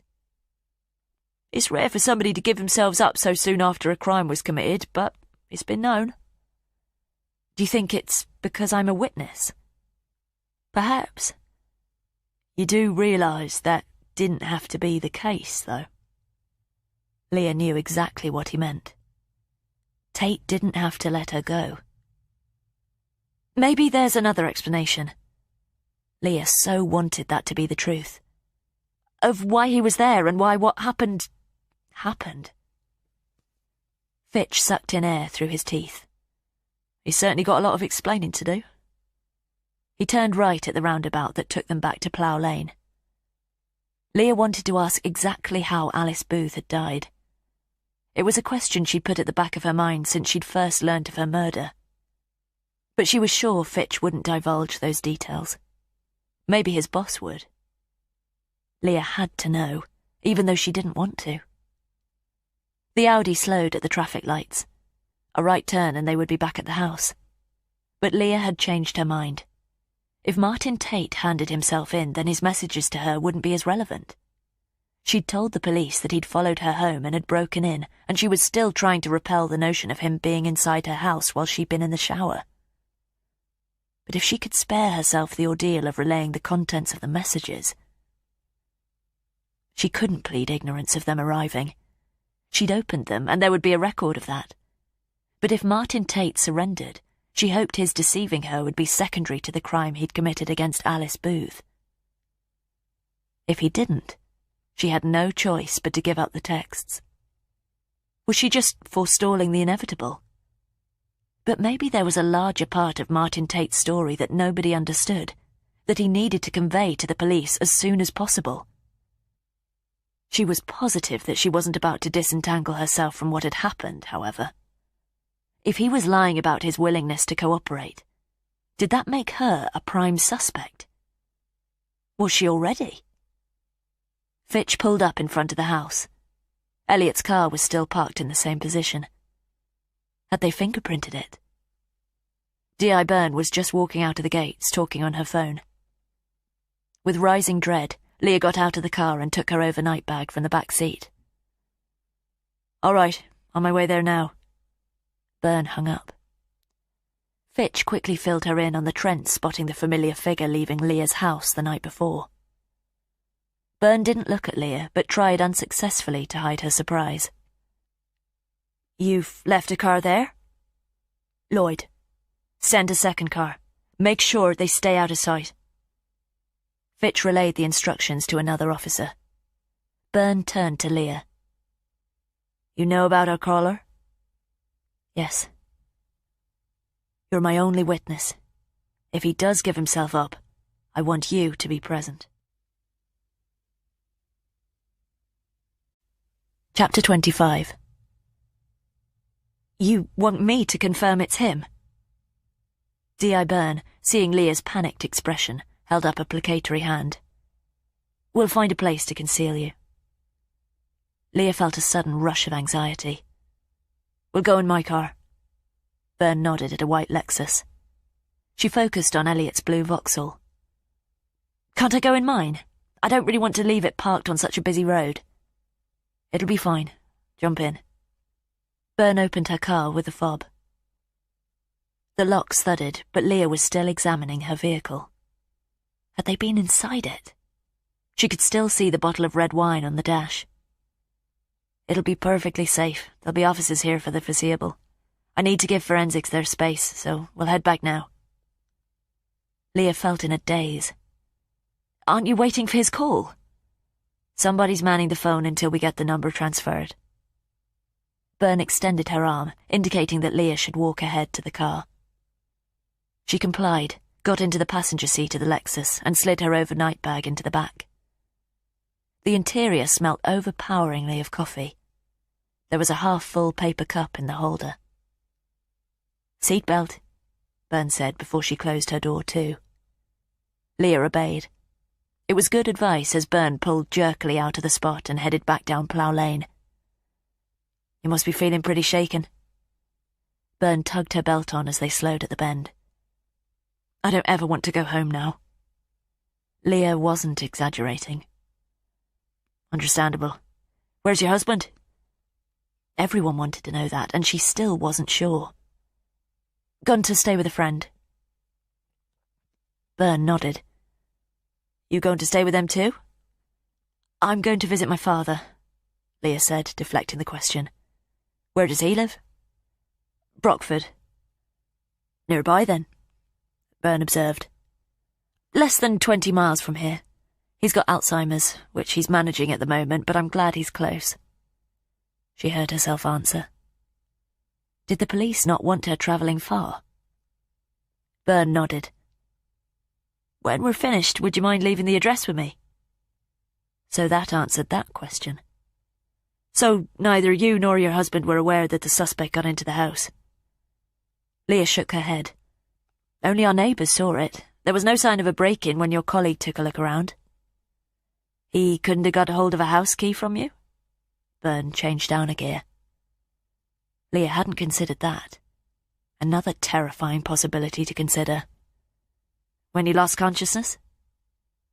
Acid tingled in Leah's stomach. I used my key to let myself in. Best you don't go back until we've got him. Do you really think he's going to give himself up? Stranger things have happened, but... no. Why do you think he called then? Not sure yet. Maybe he needed to find out if we'd discovered the body. Leah wondered if that was because of the message she'd sent him. She flinched as she reluctantly recalled his lips on hers. Why bother to say he's going to give himself up? Could be misdirection, or perhaps he just gets a kick from giving us the runaround. I think he wouldn't take the risk of speaking to us unless there was a motive, though. Is it not possible that there's a whole side to what happened that we don't know about? Byrne turned and analysed Leah incredulously. You think he's innocent? I didn't say that. Whoever he is, he shouldn't have been at Alice Booth's house. Do you know that for sure? Byrne shook her head. And nor should you have. But when you both left, Alice Booth was dead. Leah opened her mouth to respond. And after 17 years in the job, I've never seen the sort of mutilation that she sustained. Byrne met her eyes, a grimace briefly registering, before she returned her attention to the road. Her phone buzzed. Yep. The detective's eyes darted as she listened to the short message from the other end. 11. The officer looked at her dash clock. Okay, get Fitch to coordinate some backup and I'll see you there. She hung up. He called the house again, she informed Leah. Wants to give himself up at the north gate of Eddington Park at 11. She put her foot on the accelerator. Chapter 26. For the minutes that followed, Leah remained silent as D.I. Byrne made calls and barked orders while she sped them towards the nearest large town. Eddington Park was just on the outskirts of Middleton. And tell Fitch I want somebody covering the east side. Byrne hung up and slowed the car as they reached a roundabout. You're going to meet him? Don't worry, he'll be in a separate car with another one of my officers. They're setting up there now. If he does show, you can ID him from your position. But you don't think he's going to turn up? If he genuinely wants to hand himself in, he could just walk into the police station. Why this song and dance? Leah had already asked herself that question. Perhaps he likes the attention. No, I think he's exactly the opposite of that. Byrne turned to her, and momentarily it appeared she'd said all she wanted to. Then she added, This is no spur-of-the-moment homicide. This is a methodically executed crime. Wouldn't you say his behaviour towards you suggests that? He didn't have to open the front door to you, did he? Leah wondered if it was a rhetorical question. Did Byrne believe she was part of it? That him letting her in put suspicion on her? Do you really believe I could have anything to do with this? Inviting you in, calling you a breakdown service from the crime scene. That's not the behaviour of somebody who's just committed a murder on the premises, is it? But Leah acknowledged that she'd ignored her question. So, until I can gauge the motives behind that, I doubt very much that this meeting is going to be straightforward, either. But what if he's just going to watch us wait for him?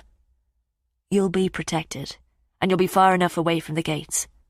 We'll do as he says and just hope we can keep up the line of communication. Why don't you think he attacked me in my house? Byrne gave an exaggerated shrug and raised her eyebrows, as if she were waiting for the answer from Leah.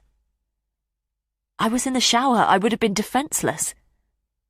She felt a jolt of horror as she considered how close he might have got. Byrne nodded, encouraging her to continue. Why follow me home, break in, and then do nothing? Byrne held up her hand. We're not positive he did nothing. What else could he have done? I don't think he took anything. But that was difficult to know for sure. Or was Byrne insinuating something else? Your neighbours saw him leave. It was late. It was probably assumed he could do so unnoticed. Leah didn't like Byrne's choice of words. Did the detective think he'd been in the shower with her? Elliot was due home any moment. Yes, Byrne agreed flatly. He was. You'd phoned him about your accident. Exactly. Where had he been? Leah hated that she had no answer. He didn't tell me. Not even when he got in? No. He's your husband. Don't you talk? No, as a matter of fact. Leah tried but failed to keep the anger out of her reply. The only reason we're not officially separated is because we're still living under the same roof. I have no idea where my husband was when I was stranded on the road in the dark. Maybe you should ask him, and then maybe you can tell me. Byrne sniffed. I do know that he was with another woman, though, because she dropped him off in his own car and then kissed him goodnight. That fact I've just gleaned from my neighbours who saw it soon after a complete stranger walked out of my house.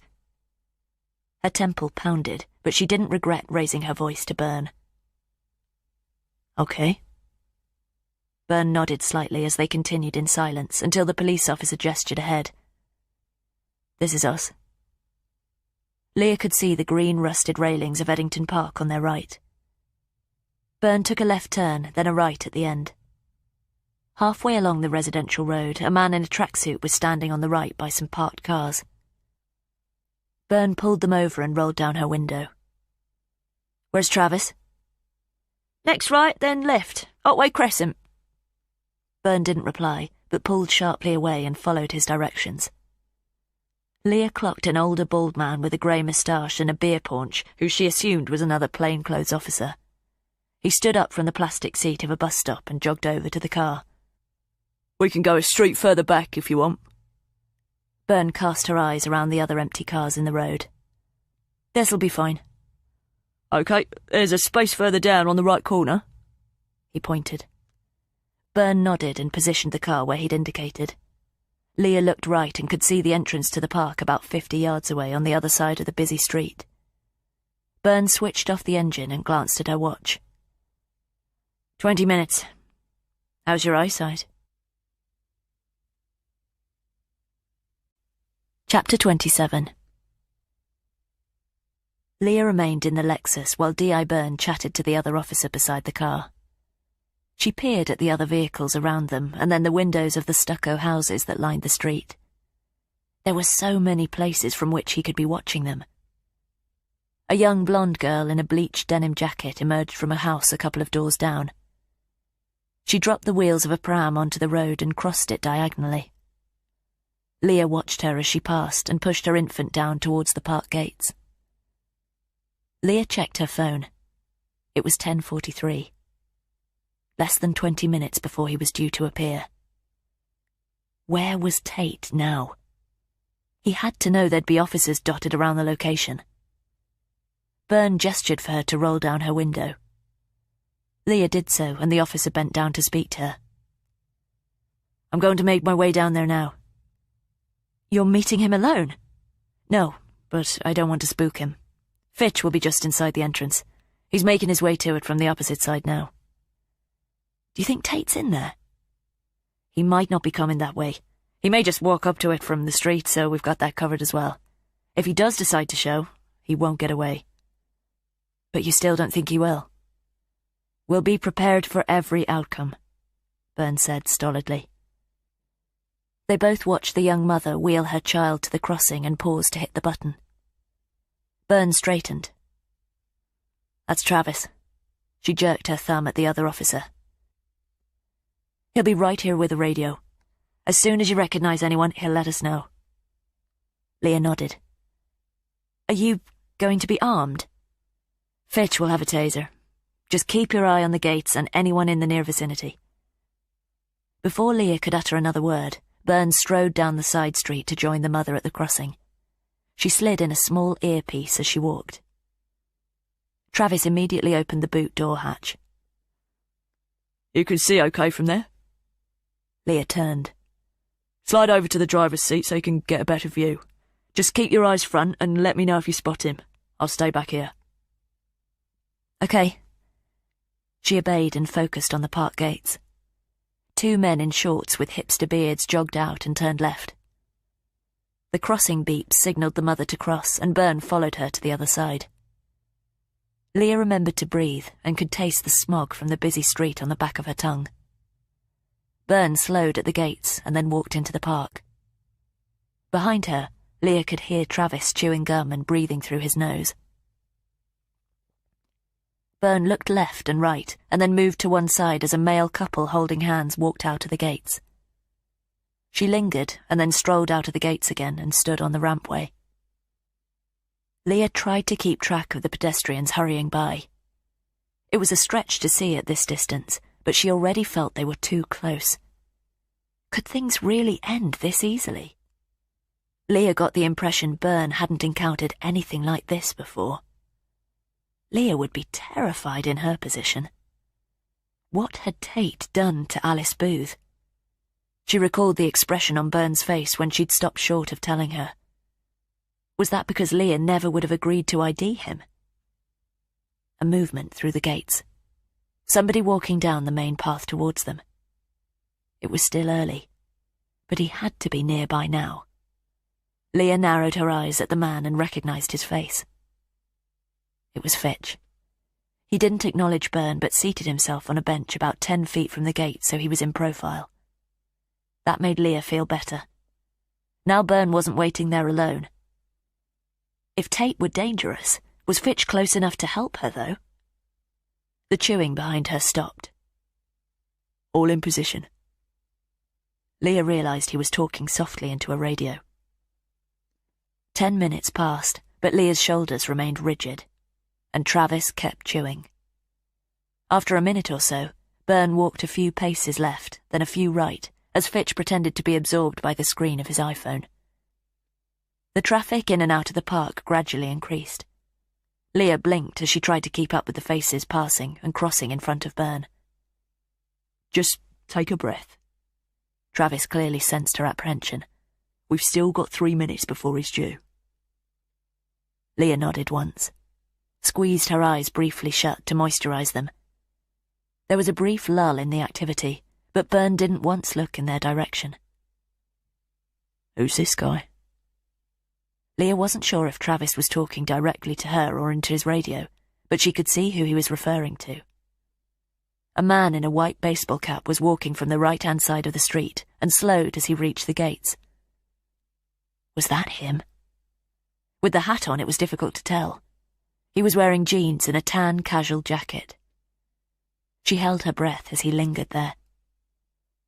Byrne stepped back a pace as he hesitated outside, but he walked on past her and didn't enter the park.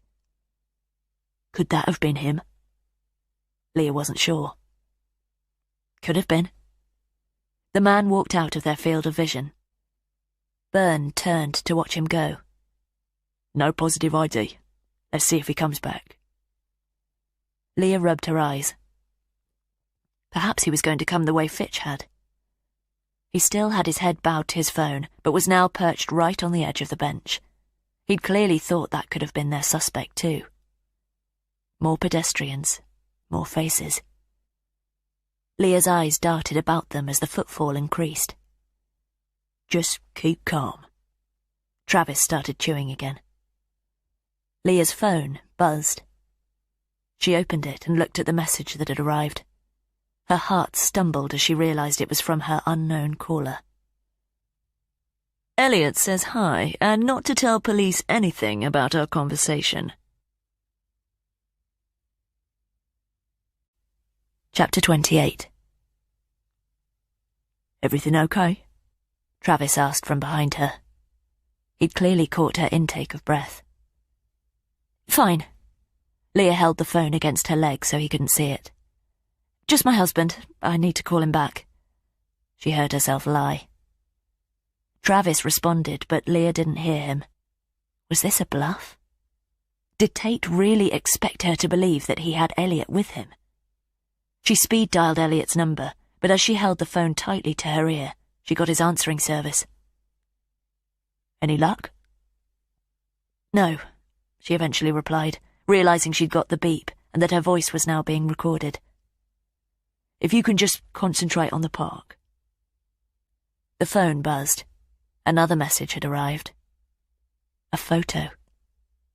Leah surreptitiously opened it. It was of the back of Elliot as he walked down the street. He was wearing his hooded light blue jacket and clutching his overnight bag.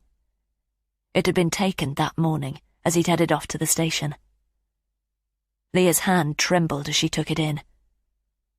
Alice Booth's killer had been feet away as they'd both left the house. Can you contact him later? Leah nodded and turned her head right to look out of the window, but her eyes were still on the image of her husband. Had Tate followed Elliot to the station? But what could he have done in broad daylight? Maybe he'd got on the train with him. Leah's mind raced. There was no denying the implication of the messages. Elliot's life was being threatened if she didn't stay silent.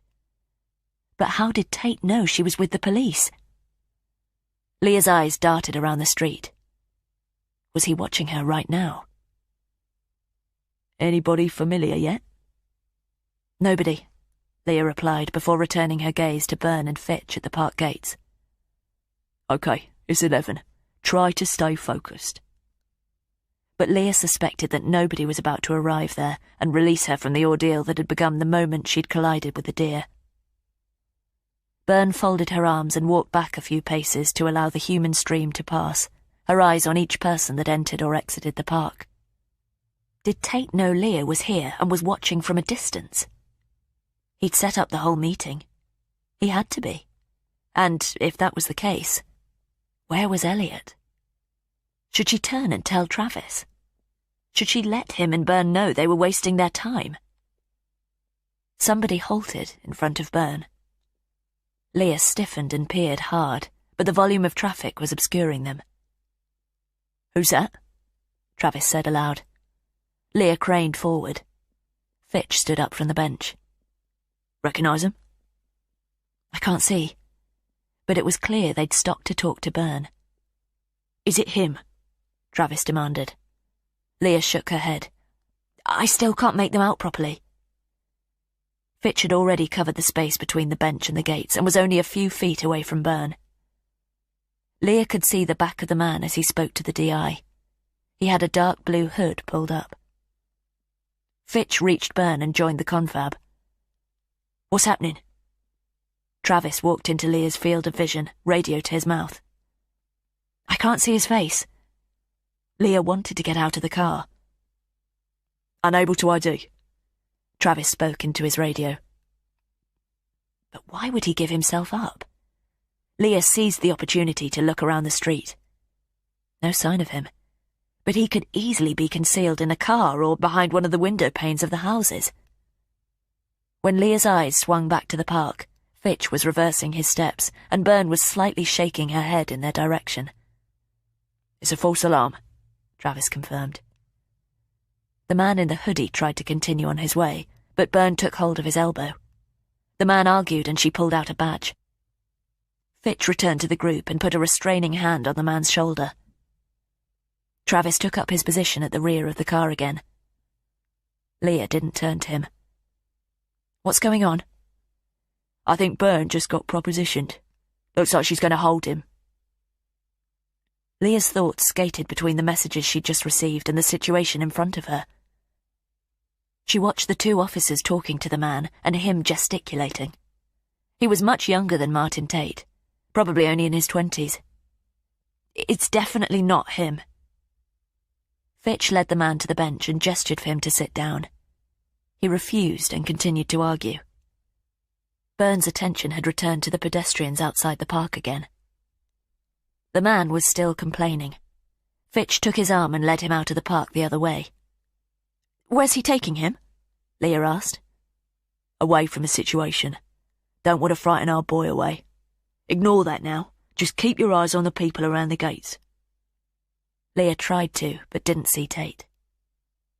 Half an hour later, Byrne returned to the car. Chapter 29. "How much longer do I have to be here?" Leah rose from her plastic chair as soon as Fitch entered the pokey interview room. "Just a little longer," he said appeasingly as he closed the door with his back. There had been no further message from Martin Tate, and Leah was getting increasingly uncomfortable being in the police station. She knew the longer she was there, the more tempted she would be to tell them about the image that had been sent to her phone. Tate knew she was with the police, and he'd warned her explicitly. She couldn't risk it. Couldn't risk losing Elliot.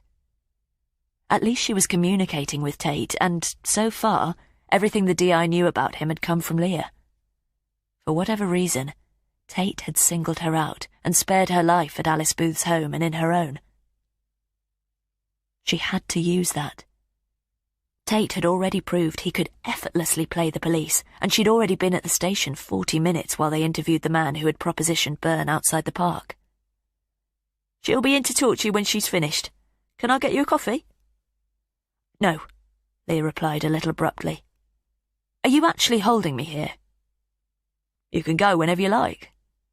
Leah knew there was a but coming. "But the DI wants to update you, so you may as well wait here for now." "I need to sort out my dad's meal in half an hour." That was true. Sympathy registered on Fitch's face. "She should be done soon. I'll let her know you need to get away."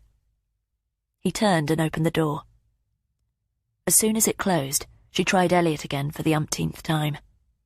Leah hung up when she got his answering service. She opened the text messages and the one she'd sent back to the unknown number. "Have not spoken to police about messages. Please let me know Elliot is okay." But she'd sent it on the drive to the station and there had been no response. Was he deliberately tormenting her? And if he had been at the park, had he followed her back here? Might he assume she was telling them everything, and what did that mean for Elliot? She had to leave now. Fitch had said she could. She lifted her handbag off the back of the chair, but the door opened. D.I. Byrne entered and frowned. "Just going to get myself a coffee." Fitch came in behind Byrne and met her eye suspiciously before he closed the door. Leah reversed to the table. Byrne folded her arms. "I've just spoken to the man who approached me outside the park." Leah sat back down and waited for her to continue. "Vincent Lowndes. He was sticking with his story until I told him I was going to charge him with solicitation. Now he's admitted he was paid." "By who?" "A man answering the description you gave us." So Tate had been there. Leah felt the desperate need to tell Byrne everything that was about to burst out of her. "Lowndes insists he's never seen the man before." "And you believe him?" "He's professional homeless." Byrne caught Leah's puzzlement. "Has an address and a phone, but sells a big issue. Looks like he has addiction issues. I've got a couple of officers scouring the east side of the park where the transaction took place, but our man will be long gone." "We're trying to access camera footage from a street opposite the east entrance, but that's going to take time," Fitch added. "So, do you need me in the meantime?" Byrne seemed slightly taken aback by Leah's impatience. "Fitch said you're eager to visit your father." I'm already late. Byrne unfolded her arms. You say he's in Brockford? Leah was slightly surprised, but then recalled she'd told the officer during their journey to the park. Yes. Byrne took out her phone. Give me the address there. 3 Hot Cottage, Menthorne Drive. Byrne tapped her screen. I assume you'll have your mobile with you? Leah nodded. She'd already given them that number. Okay. I can go. It seemed too good to be true. I'll be in touch with any news. You don't need to interview me now? Shut up, Leah. Just get out of there. We found one witness who saw you at the roadside last night. Your story checks out. But Byrne seemed almost pained to admit it. How long had the detective been sitting on that? She wasn't sure how to react. Just let us know if you plan to go further afield. Leah nodded and picked up her overnight bag. I will. She walked by her and Fitch opened the door. She was in a hurry. She'd told them that, but perhaps they were wondering why she seemed so unconcerned about Tate still being at large.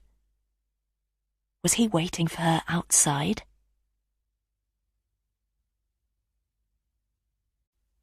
Chapter 30. Do you need a ride? Leah turned only a few paces from the interview room. Byrne was leaning out of the door. I brought you down here. In her rush to leave, Leah had forgotten that. No, that's fine, thank you.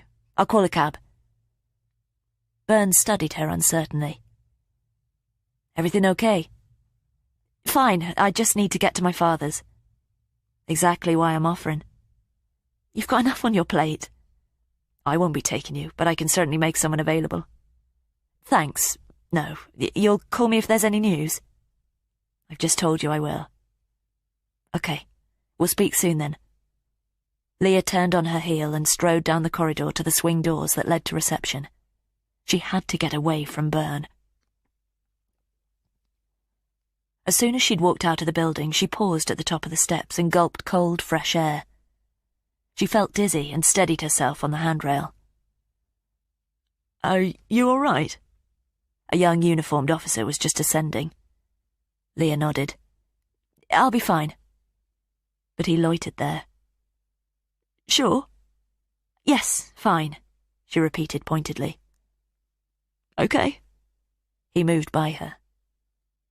Leah remained still until the wooziness passed, then carried on down into the parking area. A car screeched to a standstill, then beeped at her as she crossed the concourse to the main entrance. She didn't meet the eye of the driver as she made her way out onto the busy street. Checking her phone, she confirmed that there was still no further message from Tate. She sent another to him. Please tell me what to do. She waited, but nothing came back. Was he watching her now? She cast her eyes around the pedestrians and parked cars, but couldn't see a sign of him. She kept moving away from Middleton Police Station and tried Elliot's number again. It's me. Please, please, call me back the minute you get this, she said to his answering service. Then Leah quickly made another call. It rang for a long time before it was picked up. Hello? He sounded scared. Dad, it's Leah. There was a long pause. Hello, Leah, he said, like he knew exactly who she was. She was used to playing this game. She couldn't tell him directly that she was his daughter. That made him angry, more with himself than her. So she gave him enough clues so he thought he'd got away with his stalling tactics. I did the shopping, but I might be late bringing it over. Another pause. At this stage, he usually still got her confused with Rachel, the carer who called in on him. Oh, right. Have you got enough food in to last you until this evening? Oh, yes, he replied, unsure. Go to the kitchen cupboard for me, the one with my photo above it. She'd positioned it there last year, and now she used it as a reference every time she called. She heard him walk out of the hall and into the kitchen. Yes, Leah. Yes, how are you? He'd seen it. knew who she was. "I'm fine. Just let me know what you got in the cupboard." "And how is—" "Elliot." She didn't have time to let him remember on his own. "He's fine." Her father didn't know that they were in the process of separating, and she couldn't possibly tell him what was going on now. Her father used to be the one she could always turn to when life got on top of her. "Just tell me what you've got there. Plenty of tins?" "Oh, yes. Elliot." "Are there enough tins to open if you get hungry?" "Yes, I've had my dinner," he answered irritably, as if she were fussing over nothing. She wondered if he'd even had breakfast. "As long as you don't forget to eat. I'll be over as soon as I can, okay?" Yes, yes, yes," he said dismissively. "Is your sister coming too?" Normally, his mention of Olivia was guaranteed to upset her. Olivia had been 9 when she'd died. But today she had no time for the pain. "No, it'll just be me." "I haven't seen Leah for an age either," he said conspiratorially. He'd clearly forgotten that he was talking to her and that she'd been there the previous Saturday, like she was every week. "I'll be there as quick as I can, Dad." There was another gap as he absorbed that. "Yes, I know." He sounded angry now. "Have something to eat." "I've told you, I've just eaten." He hung up on her. Leah was approaching the railway station. There was a row of cabs waiting outside. She picked up her pace, quickly crossed the road, and opened the door of the one at the front of the line. Reggae poured out from the interior, but the young man with dreads was pasty white. He smiled at her, flashing a gold tooth. Leah thought he wasn't much older than 20. "Where you headed?" It was a good question. Chapter 31. Leah almost shut the door again, but then dropped into the seat. "Forley, please." Where else could she go? Would Martin Tate expect her to return there? It was the last place she'd seen Elliot. The driver seemed oblivious to her indecision and started the engine. Leah closed her door and he pulled out into the traffic. "Do you mind turning that down?" The driver adjusted the volume, but it sounded the same as before. What would she do when she got there? All that seemed important was putting distance between her and the police. She twisted to look out of the rear window at the cars behind them. "Being followed?" the driver asked jokingly. She turned to the front again but didn't respond, keeping her eye on the wing mirror. Was she really going to wait for a message while Elliot was in danger? But what could the police do in the meantime? They could trace a call, though. Maybe that was the only way to find out where he'd been taken. Turn around. Go back. Leah clutched her overnight bag tightly in her lap. She looked down and saw her knuckles white around the straps. "Sure nobody's after you?" But this time the driver didn't sound so jovial. He eyed the bag. "Just in a hurry." He nodded, unconvinced, and returned his attention to the road. But she wasn't in a hurry. When she got out the other end, she didn't have the slightest idea what she was going to do. It seemed only a few seconds between them leaving Middleton and the cab heading back down Plough Lane. It felt like a lifetime ago that she'd hit the deer there, but it was less than 24 hours. As they rounded the bend, Leah was dismayed to see that the animal still hadn't been removed. "Whoa!" The driver swerved around it. Leah registered that it had been glanced by other cars and that its increasingly battered carcass had been turned to a different position. As they passed it, she recalled its last misty breath trailing away into the darkness. "Poor fella." The driver regarded the animal in his rear view. Leah kept silent, surveyed the right side of the road.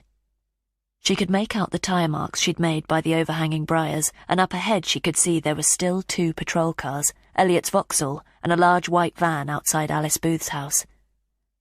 Were they removing the body? Leah's phone rang. She quickly took it out and checked the screen. Elliot. She answered and clasped it to her left ear so it was furthest away from the driver. Leah. It was him, whispering. Are you all right? Are you alone? His voice sounded strange, echoey. Was he on speaker?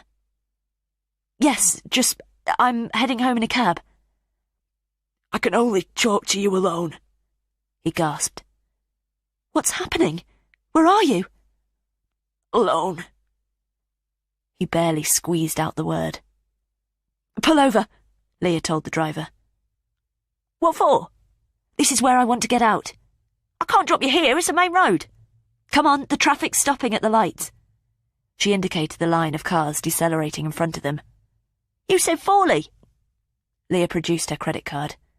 Charge me double, just let me out. The driver slowed to a standstill, quickly scanned the card, and Leah was out of the vehicle as soon as he handed it back to her. Stand on the other side of the road, he yelled after her. The car behind beeped as she carried her bag over to the grass bank. Are you still there? Leah pressed the phone hard to her ear as engines accelerated. She stepped up onto the bank. She was about 50 yards from the police cars outside Alice Booth's house. An inaudible gasp from Elliot. Elliot! How did it go with the police? He choked out the words. What's happening? Where are you? Just answer the question, he hissed. I told them nothing. Her bag dropped onto the grass. You mustn't. Promise me. Was Tate listening? I promise. They took me to the park and then the station. I got out of there as soon as I could. They don't know about the texts. Again, Elliot became incoherent. Sounded like he was struggling for air. Don't touch him, she yelled over the cars. Silence. Had the phone been hung up? Elliot? Elliot? But she could still hear the atmosphere, discerned a sliding sound, and then an impact on the mouthpiece. Answer me! Elliot? The next voice was a familiar one, and it was still calm and accommodating. Leah Talbot, you have to let me explain. Chapter 32. Leah took another step back from the traffic and felt sharp branches against her back. Martin Tate's breath lightly boomed against her ear, and it seemed to blow cold inside her. Please, don't harm him. We're just getting to know each other. There wasn't a trace of humour in the response. He said it defensively, as if she'd somehow interrupted. She managed to swallow and moisten her throat. Why are you doing this? I needed to know more about the man you married. She ignored the implications of that. Please, let him go. I did as you asked. I didn't mention your messages to the police. But you spent half the day with them. How did that happen? They were there when I went back to Alice Booth's house. Why did you go there? To give you a gift. A pause. What did you bring me? A bottle of wine. That's most thoughtful, but really unnecessary. It sounded like what he would have said if things had gone as she'd envisioned that morning. If he'd answered the door. If it had actually been his home. The police started asking me questions. Sorry, I was surprised they were on the case so soon. He sounded genuinely apologetic. I didn't mean for you to go through that. That's... okay. Leah wanted to scream at him. A sane person couldn't hold the sort of conversation they were having. When you left the umbrella behind, I was convinced you wouldn't come back. I just wanted to say thank you. That was all. She fought to keep her voice steady. Did the police say how they came to be summoned to the house? He asked casually. The cleaner let herself in. No response. Was he chiding himself for the mistake? I only told the police what happened. I've done as you said since. They wanted you to point me out at the park. It was a statement, not a question. Yes. She knew he'd been there. But how close? I wasn't ever going to hand myself in. I needed to see the people who were looking for me, put a face to a name. Who's in charge of the investigation? D.I. Byrne. Is she treating you okay? So he'd seen her. Yes. When are you going to let Elliot go? I haven't decided. He suddenly sounded irritable. Leah had to keep him on the phone. Is he okay? He's fine, he answered dismissively, as if Elliot was an irrelevance. Can I speak to him? Did you speak to him last night? When I got home? Yes, on Valentine's Day, after you'd spent the night fending for yourself on a dangerous road. You had a chance then. Did you talk about me? Leah wondered what Elliot was making of their exchange. Yes. What did you tell him? I told him everything that happened. But she knew where he was headed. Everything? Yes. A short silence. And you told him you were driving over to see me this morning? No. Why not? He almost spoke over her answer. Please, just let him go. I don't think he knows. About what? About us. Leah felt the sibilance of his last words slither over her. There is no us. But Leah regretted her reply as soon as she'd said it. I think somebody's deluding themselves. Where are you holding Elliot?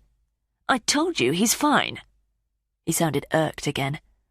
I'll let you speak to him again soon. Why not now? Because now we're in the middle of having a conversation, and it's probably better for Elliot, and certainly less awkward for you, if he earwigs what we're saying and draws his own conclusions. It's going to be tough for him, but this has to happen sooner or later. Chapter 33. What's going to be tough for Elliot? Leah demanded. From his expression, I would say he already knows. Leah closed her eyes so she could focus on their conversation. I'll do anything, just let him go. Anything? Yes. She nodded abstractedly, tried to block out the stream of traffic. Have you any concept of what that could mean? Just tell me what you want. You clearly value Elliot, even if he doesn't value you. Leah guessed his loud reply was for Elliot's benefit. Was he bound? I promise I won't tell the police. But what have you already told them? Just what happened last night. So you described me? Yes. There was no point in her lying about that. Did you tell them that you kissed me? Leah clenched her jaw, imagined Elliot listening in. What do you think would have happened if you'd completely succumbed to the moment? I didn't. Did Elliot ask you where you'd been last night, or did he not care? Let me speak to him. If you hadn't come home, would he even have cared then? Yes. But Leah knew what the real answer was. Or was he only thinking about the woman who dropped him off? Leah stiffened. Tate had obviously waited outside after he'd left the house, watched her husband as her neighbours had. Did you know about Katya? Yes. But she hadn't until today. And now she had her name. It wasn't one she recognised. Attractive girl, and so convenient for Elliot. Leah recalled how the Trents had said she'd walked away after she'd dropped Elliot off. 3 streets from your marital home. He raised his voice again, for his prisoner's sake. Leah could hear an incoherent exclamation. It was Elliot. What did you do? Dread billowed inside her. 19A Medford Avenue. First floor apartment. Nice place. Elliot was shouting against whatever covered his mouth. So, you see, you shouldn't have felt any guilt this morning about anything you did last night. What did you do? Leah articulated the question that she knew Elliot was struggling to yell. I could send you a photo. Elliot screamed louder. But there's already photos on your phone you probably still haven't looked at. Leah froze. She had to open the archive but kept the handset pinned to her ear. What pictures had been sitting there all day? Might be worth taking a look at those first. She couldn't hear the cars now. Tell me what you did.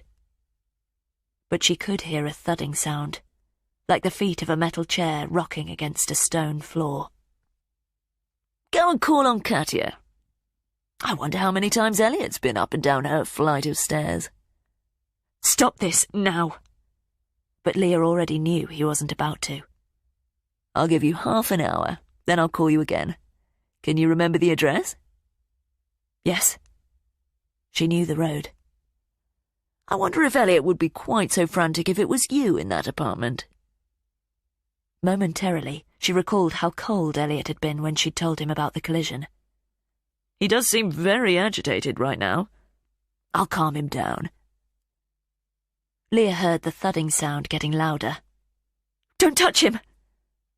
After what he's been up to, that's very reasonable. This has nothing to do with you. Half an hour. Will that be enough time? I'll go! She dragged in a breath. We'll talk soon.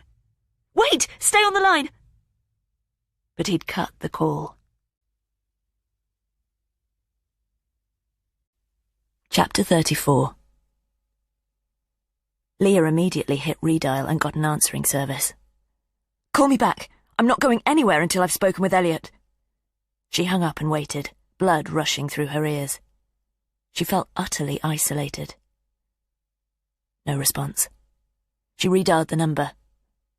Answering service. She hung up again. Tate was clearly ignoring her and she was wasting time. Start walking. If he wasn't going to pick up, better to make for where she'd been sent. She didn't want to be spotted by the police at Alice Booth's, though. Leah left her overnight bag where it was, traversed the grass bank and waited for a gap in the cars. While she did, she quickly opened her photo archive. Her breath caught in her throat as soon as she saw the last clutch of images. It was her, lying on the floor in Alice Booth's kitchen, her features oblivious. She flicked back through them, the angles changing. He'd got right up close to her face with the camera. A wave of repulsion broke through her as she imagined him crouching over her. What had been going through Tate's mind as he'd taken them? Had he always planned for her to find them later, or had he still not made up his mind about letting her go then? There was no time to consider that now. She had to focus on what she'd been told to do. There seemed little point in calling him back. The traffic briefly ebbed, and she crossed the road, quickly trotted to the other side and headed for the lights. A few minutes later, a handful of cars had beeped angrily at her, but she'd made it there and turned left onto the path that ran beside the road and led to the roundabout on the outskirts of Forley. She tried not to think of what was waiting for her in the upstairs apartment. Concentrate on each individual step. She went straight ahead at the roundabout. She could avoid town and take a left that would lead her to the top of Medford Avenue. But when she reached the turning, she froze. What was she walking into? A couple pushing a pram walked by her, and she vaguely registered their expressions shift from smiles to concern as they passed her. She was standing in the corner gutter, staring down the road. She was about to walk into the home of Elliot's lover. Her obvious fear aside, shouldn't she consider what she might find and what conclusions would be drawn from her presence there? But she had no choice. The police were out of the equation, and she had to think only of Elliot's safety. Leah strode on, checking the number on her left. 110. The house would be on the right towards the end of the road. She crossed over, and it felt like a hand was clenching her windpipe. There were no other pedestrians in sight, and a plane boomed overhead. But the sound seemed to continue resonating through her as she reached the door of number 19. It was glass, and she peered through to the shared hallway beyond. 2 white front doors for 19 and 19A. Leah pulled on the handle, but the door was locked. Beside her were 2 buttons. The top one said M. Wilson, the one below K. Boyers. There was an intercom grill. She gulped and jabbed the one for K. Boyers. There was no sound when she did so, but she waited, her eyes fixed on the grill. Please, let a woman's voice answer. No response. Leah pressed the button again. Harder and longer this time. Still nothing. What was she meant to do if she couldn't get inside? Did Tate expect her to break in? She took out her phone and dialed his number again. Answering service. Leah tried the other button. Yes? A male voice answered brusquely. Leah wondered how to proceed. Hello, I'm trying to get hold of Katya. Who? He sounded half asleep. The girl who lives upstairs from you? What's that got to do with me? She's expecting me, Leah lied. But I can't raise her. I think she said her bell is on the blink. Can you just let me in so I can knock on her door? Can't you just phone her? Leah thought on her feet. I'm not charged up. There was no reply, but a few seconds later the door buzzed. Leah pushed on it and found herself in the small hallway that smelt strongly of varnish. The front door harshly slammed behind her. Now what? The door to 19A was firmly locked. She knocked 3 times on it, more for the benefit of the neighbour who had let her in. She waited, her mind suddenly blank. Hello? A muffled woman's voice said. Leah was briefly confused, then realised it was coming from the intercom. She opened the front door again and spoke into the grill. Hello? She held the door open with her hand. Just a minute, I'll be down now, the woman said. The intercom clunked off and Leah returned to the hallway. A moment later, there were thuds on the stairs. Leah stood back and her body tensed. The door clicked as it was unlocked and then opened inwards. A tall, pale-skinned girl with her fair hair pinned into a lazy bun on her head was standing there. Are you okay? She spoke when she realised Leah wasn't about to. I'm Leah. Nothing registered in the girl's eyes. Elliot's wife? A half-frown evaporated as realisation sunk in. At that point, Leah acknowledged that the girl was wearing a familiar green top and trousers. The word Gleason's was written in yellow on her breast. It was the local garden centre, and she was clearly on her way into work. But Leah had already bypassed the emotions that she should have felt. She was just glad the girl hadn't been harmed. She looked awkward and then turned away from Leah and shouted up the stairs. Katya? Somebody here to see you. Chapter 35. 13 hours earlier. Having just left Leah Talbot in the shower, Tate turned right out of her driveway and was about to return to his Nissan when he heard a car coming along the street. Its headlights extended along the road before him, and he realised he would soon be lit up. Trotting across the tarmac, he made for the cover of a tree and its shadow the other side. Standing behind the trunk, he shrank back further as the vehicle slowed and pulled into Leah Talbot's driveway. So, Elliot was home at last. But as he watched from his hiding place, he could see there were 2 people in the car, one male, one female. The male occupant, who Tate assumed was Elliot, got out of the passenger side first and looked up at the house. He was holding a paper bag of what looked like takeout food. The female got out of the driver's side. She was slim and had bleached blonde hair, dark fur coat and high black boots. Who was this? Elliot, who was shorter than he'd imagined, bounced nervously on his feet while he waited for the woman to move around the car towards him. Is she back? The woman asked. They were both whispering, but he could hear them perfectly. Looks like it. Elliot pushed his hands in his pockets. Why don't we both go inside? She suggested, nervous determination in her voice. No, not like this. Her shoulders sagged a little. It's not going to be easy whenever we do it. I'm drunk. It's not the right time. His body was stiff. I'll be with you. She reached out to him.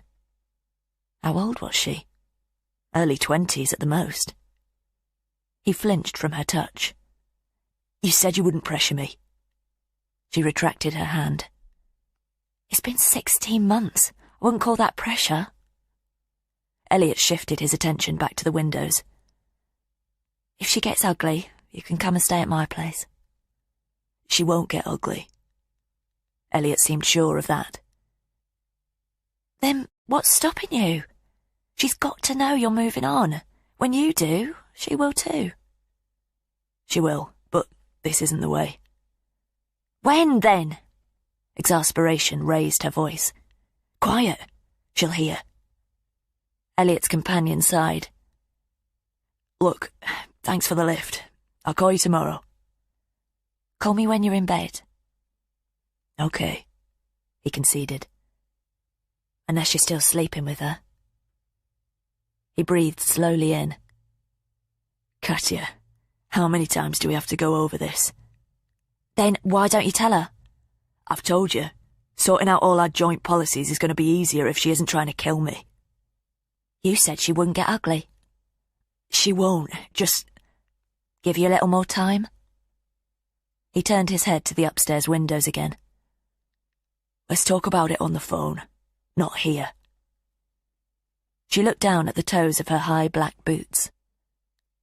Look, I'll see you tomorrow. He waited. She nodded, then looked up again and put her arms around his neck. Elliot stiffened as she kissed him hard. Tate guessed she wanted Leah to catch them. Eventually she let him go and then strutted off without another word. He'd been expecting Elliot's companion to get back in the car and pushed himself against the shadowy wall behind him. She turned out of the driveway and strode up the street. Elliot watched her go, faltered up to the front door, fumbled out his keys, and then went inside the house. Tate remained in the shadows because something else had caught his eye. Somebody was standing in the bedroom window of next door. He'd clearly been woken by Elliot's and the girl's conversation. Or had he been watching longer? The man talked to a woman behind him and then closed the blinds. When he was sure the neighbour wasn't going to make another appearance, he turned his head in the direction of Katya's receding footsteps. So, Elliot was cheating on Leah, and had been for 16 months. And, it appeared, with someone right on their doorstep. But how close? He regarded the quiet house before him. Part of him was relieved they were sleeping separately. Or had that been a lie for Katya's benefit? But Leah's comment about Valentine's night said otherwise. He felt buoyed by the image of Leah showered and tucked up alone. Didn't sound like Elliot was going to rush into any confessions tonight. He headed off after Katya, picking up his pace and then slowing as she came into view on the other side of the street. He followed her at a distance for 4 minutes as she cut left down 2 side streets and then scrabbled in her handbag outside a glass front door. He hung back as she produced her keys and went up the short pathway. He stole across the road, checking the darkened windows of the houses either side. But when his attention shifted back to Katya, she had turned from the door and was looking directly at him. Are you following me? He paused, halfway across the road. Well? Yes. He intended to wrong-foot her with an honest answer. She was briefly speechless. I can't deny it. His brain sped ahead of his mouth. My name's Martin Tate. She raised her palm as he took another step forward. Just stay where you are. I won't have to. This is effectively the end of my shift. My fault, not yours, though. She frowned. I'm employed by Leah Talbot. I'm a private investigator. She didn't react. Now you've spotted me, there's little point in me hanging around. But, full disclosure, I think I already have enough. She's hired you to follow me? She asked, incredulous. No, to follow Mr. Talbot, but he led me to you. He could see her turn this over.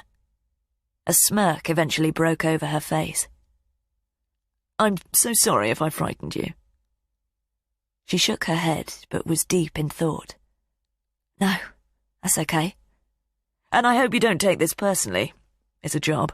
A shitty one sometimes, but it's a job. So, you'll be reporting back to her? Yes, I'm afraid so. She waved her hand. Don't worry about it. You'll be calling her in the morning, I suppose. He looked at his watch. Yes, a little late now. Okay, good night, she said abruptly, turned her back on him and opened her front door. He knew she was off to phone Elliot to warn him right away. She didn't even look back. If she had, she would have seen him coming up the pathway behind her and slipping on his blue gloves. She'd seen his face. Silencing her, threatening her, and getting her through the door to her apartment was easy. Unfortunately, 10 minutes later, as he laid out his razor blades and prepared to complete his work, he had to cut things short when he heard her roommate come home. Chapter 36. You're not Katya? Leah had to stand to one side as the girl pushed by her. No, I just work 2 jobs and pay her rent, she replied caustically before opening the front door. Should I just go up? She turned, a look of sadistic satisfaction on her face. Make yourself at home. She's still asleep. Doesn't usually get up until mid-afternoon, but feel free to go in and wake her. A trace of sympathy registered in her expression. I'm glad she's not just my problem. You know who I am? The girl nodded once. You're not the first marriage she's ruined, she whispered, then glanced back up the stairs, as if afraid to be overheard. Last door on the left, she hissed, then headed out of the front door. Leah was left looking up the faded crimson carpeted stairs. The door slammed shut behind her. She could now hear the muted TV from behind the door to number 19 over the clamour in her head. Climbing the stairs 2 at a time, she was greeted by the aroma of coffee at the top. Leah was standing on a long landing with white doors leading off. At the end, she could see through the open door to the kitchen. Pots, pans and plates were stacked up in the sink under the window. She could hear the slow rhythm of a tap dripping onto the frying pan.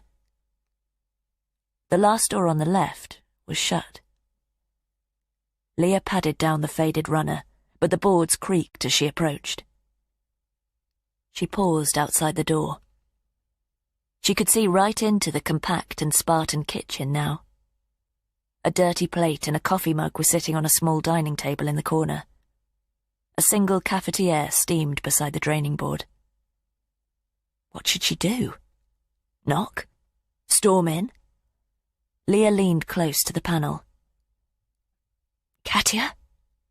Her voice was hoarse. Katya? She repeated, louder. No response or movement from behind the door. Katya. She stated the name flatly. But it suddenly struck Leah that the girl that shared with her hadn't said she'd seen Katya. Katya, she declared more urgently and knocked on the wood. Still no reply. Leah turned the cold brass knob and pushed in. A heavy scent of sweet perfume wafted over her. The room was in darkness. Only a slim bar of daylight bisected the heavy curtains. Should she turn on the light? Leah looked beside her for a switch but couldn't see one. From the illumination spilling in from the landing, she could make out a shape under the dark duvet. Katya? She didn't want to drag the girl from the bed to confront her. Only one thing was important. Leah approached the bed and could see the girl's long bleached hair lying across the pillow. Her face was turned to the wall. She opened her mouth to say her name again, but thought better of it. She'd reached the mattress, and Leah registered a number of pill canisters on the shelf over the bedstead. She waited, listened for the sound of the girl's breathing. Please be alive. There was no sound. No movement of the duvet rising and falling. Momentarily, Leah was back at the roadside, waiting for the deer's breath. She extended her hand to the duvet, and the material felt cold in her hot palm. "Katya?" It was her last warning. Leah wanted the girl to jump in fright, to emerge bleary-eyed from the bed and demand to know who she was. She pulled the duvet back in one movement, exposing all of Katya's fetal position. She was naked, and Leah could see a long, dark snake tattoo across the shoulder nearest to her. Leah knew she was dead before she turned her. Her fingers gripped her cold shoulder, and her body resisted stiffly. She had to see her face.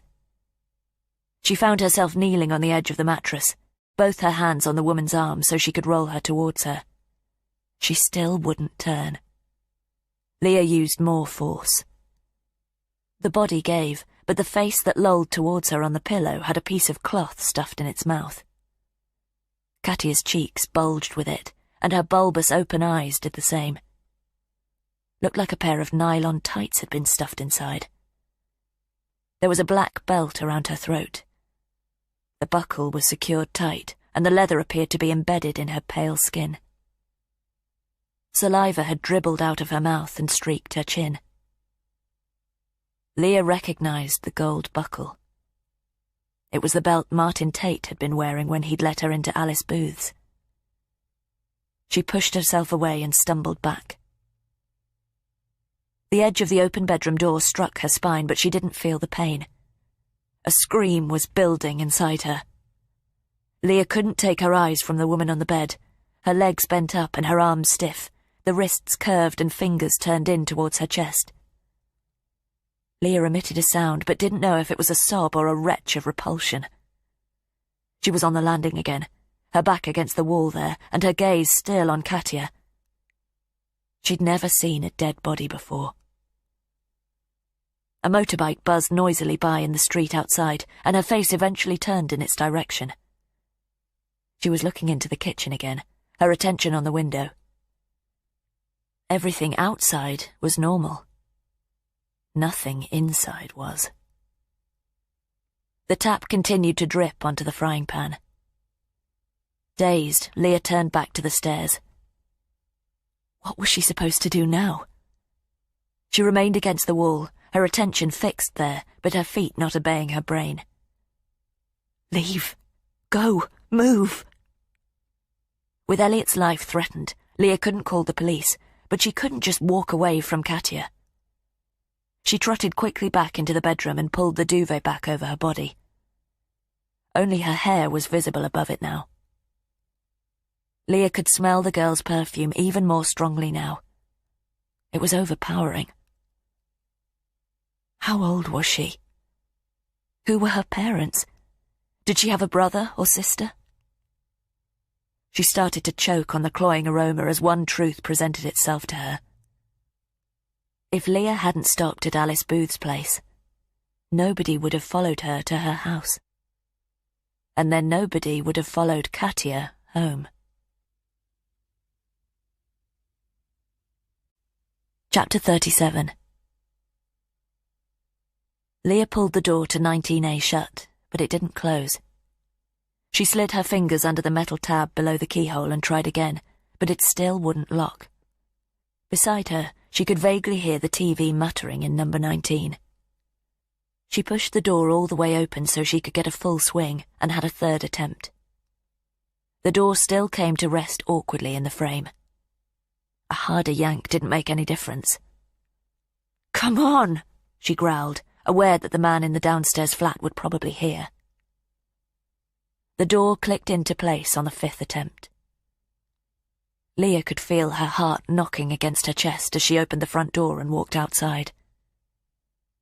She was glad of the cool, fresh air on her face, but Katya's perfume still lingered about her.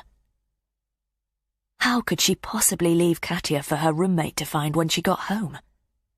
She looked up and down the street, but she was long gone.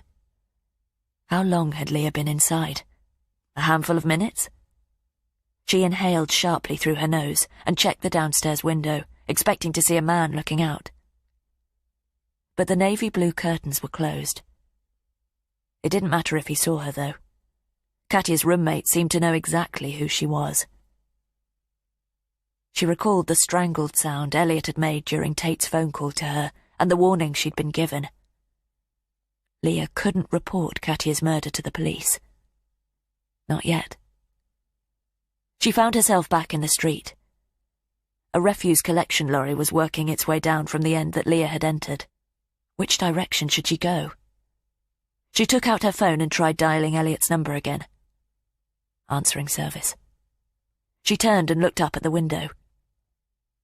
She could see the handle of the frying pan sticking up at the bottom of the kitchen pane, and imagined the drip of the tap still thudding, and Katya's covered and motionless body on the mattress. Bottles clunked and crashed as the refuse men got closer, and Leah tried to focus on anything but what she'd just left behind her. What now? She had to go, but didn't know where. The phone buzzed harshly in her hand. Hello? There was a long pause. Olivia? It was her father. No, it's Leah. Dad, I really can't talk at the moment. Another pause, as if he were chewing over the name. Leah, Rachel hasn't arrived. I'm getting worried. Rachel isn't due to call in this afternoon. I am. I know, he improvised. Look, I'm going to have to go. What time will you be here? I was going to have a shower. Go ahead and have it. But it was something he seldom did. Just be careful. I'll be there as soon as possible. But when would that be? Okay, I'll be out by the time you're here. She kept her eyes on the blue curtains of number 19. It was doubtful her father would remember he was having a shower by the time he'd put down the phone, let alone that she was meant to be visiting. Why don't you just watch TV until I arrive? Oh. He considered it.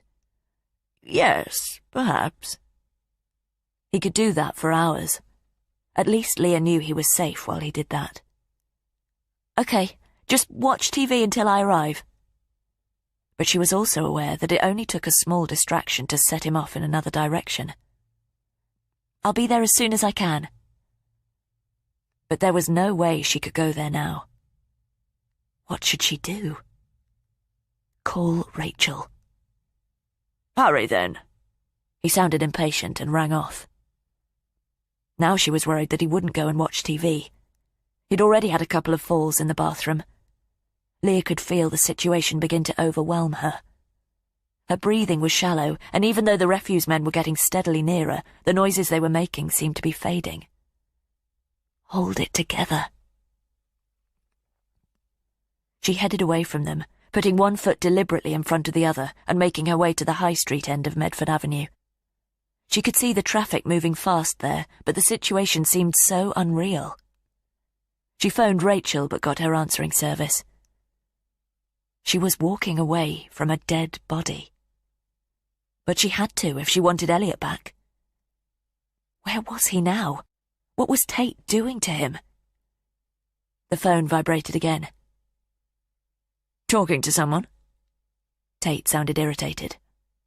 Leah stopped dead. My father called me. You're sure? He's got Alzheimer's. He calls all the time. I won't call back again if you're on the phone. I'm sorry, he calls all the time, she repeated. Where are you? I've been into Katya's place. Just uttering her name brought the image of her last expression back. Her body started to tremble. I saw what you did. Leah's voice quivered too. You spoke to her? What are you talking about? She tightened her grip on the phone as if it could halt the tremor of her legs. Good. I hope you didn't give her too hard a time. Elliot's understandably concerned about the two of you sharing the same space. Leah realised what he was doing. Elliot must still be in earshot, and he was concealing the fact that he'd killed her. I think you two meeting was the best thing that could have happened. I bet she was at a loss for words when you walked in the door. No catfighting, I hope. I did what you asked. Let him go now. Was she sorry? Leah didn't answer. She pleaded, he continued, as if he was repeating what Leah had said. But she guessed he was telling her what Katia had done the night before. Chapter 38. Leah didn't notice as the refuse collectors passed her. Pleading. Always uncomfortable to be around. He carried on the conversation for Elliot's benefit. The lorry trundled by. Why did you have to kill her? She spoke low as a man in a high-vis jacket weaved around her. It had to happen, he answered simply. The situation couldn't continue as it was. You didn't even know her. Now the two of you have become acquainted, we have to decide what to do about Elliot next. Leah could hear a muted protest from Elliot in the background. Relief was overridden by how weak he sounded. What have you done to him? Just a little something to keep him manageable. Why are you doing this to us? There was a pause. So, you would have been quite happy to carry on as you were? Just let me know what you need me to do. Leah realised it was raining. A droplet landed on her eyelid. You know what you have to do. Decide whether you really want him back. Of course I do. Of course you do. So he can cheat on you again? But he didn't. Elliot and I are over. It was the first time she'd said that. He hesitated before replying. You're saying that now? But he sounded unsure. I'm not. We sleep in separate rooms. Was this the way to remove Elliot from danger? Did Tate see him as a rival to be erased? You knew he was seeing Katia? Yes. Then she responded to the silence that followed. I knew he was seeing somebody, but he was free to. We only live together for convenience now. Is that why you weren't spending Valentines together? Yes. Leah waited as he assessed what she'd told him. You have no feelings for him, and he has no feelings for you? Not anymore. She had to convince him of that. So whatever I do to him means nothing to you? Of course it does. Why? I don't want him harmed, she said emphatically. Elliot grunted, and she could hear the chair legs knocking again. What about Katia? Even though you'd never seen her face until today. Leah would never forget her stuffed expression. You didn't wish her dead? No! Anger filled out her reply. I wonder if Elliot will. When he tries to look past the sex and realises she's just too young for him and considers all the implications that they've got ahead of them. Do you think he'll wish her dead? Nobody deserves to die like that. You forget. I've seen you with blood on your hands. That was an animal, an accident. Was that why he'd spared her at the house? That's twice I've helped you now. She shivered, but it was nothing to do with the cold rain running down her face. If you really want to help me, let Elliot go. I can't do that. You know that. Leah felt the ground tilt. Why not? He's seen me, like Katia did. She closed her eyes. Let him go. For me. Let him go? Sounds like something you should have done a long time ago. You're right. She had to find a way inside his warped logic.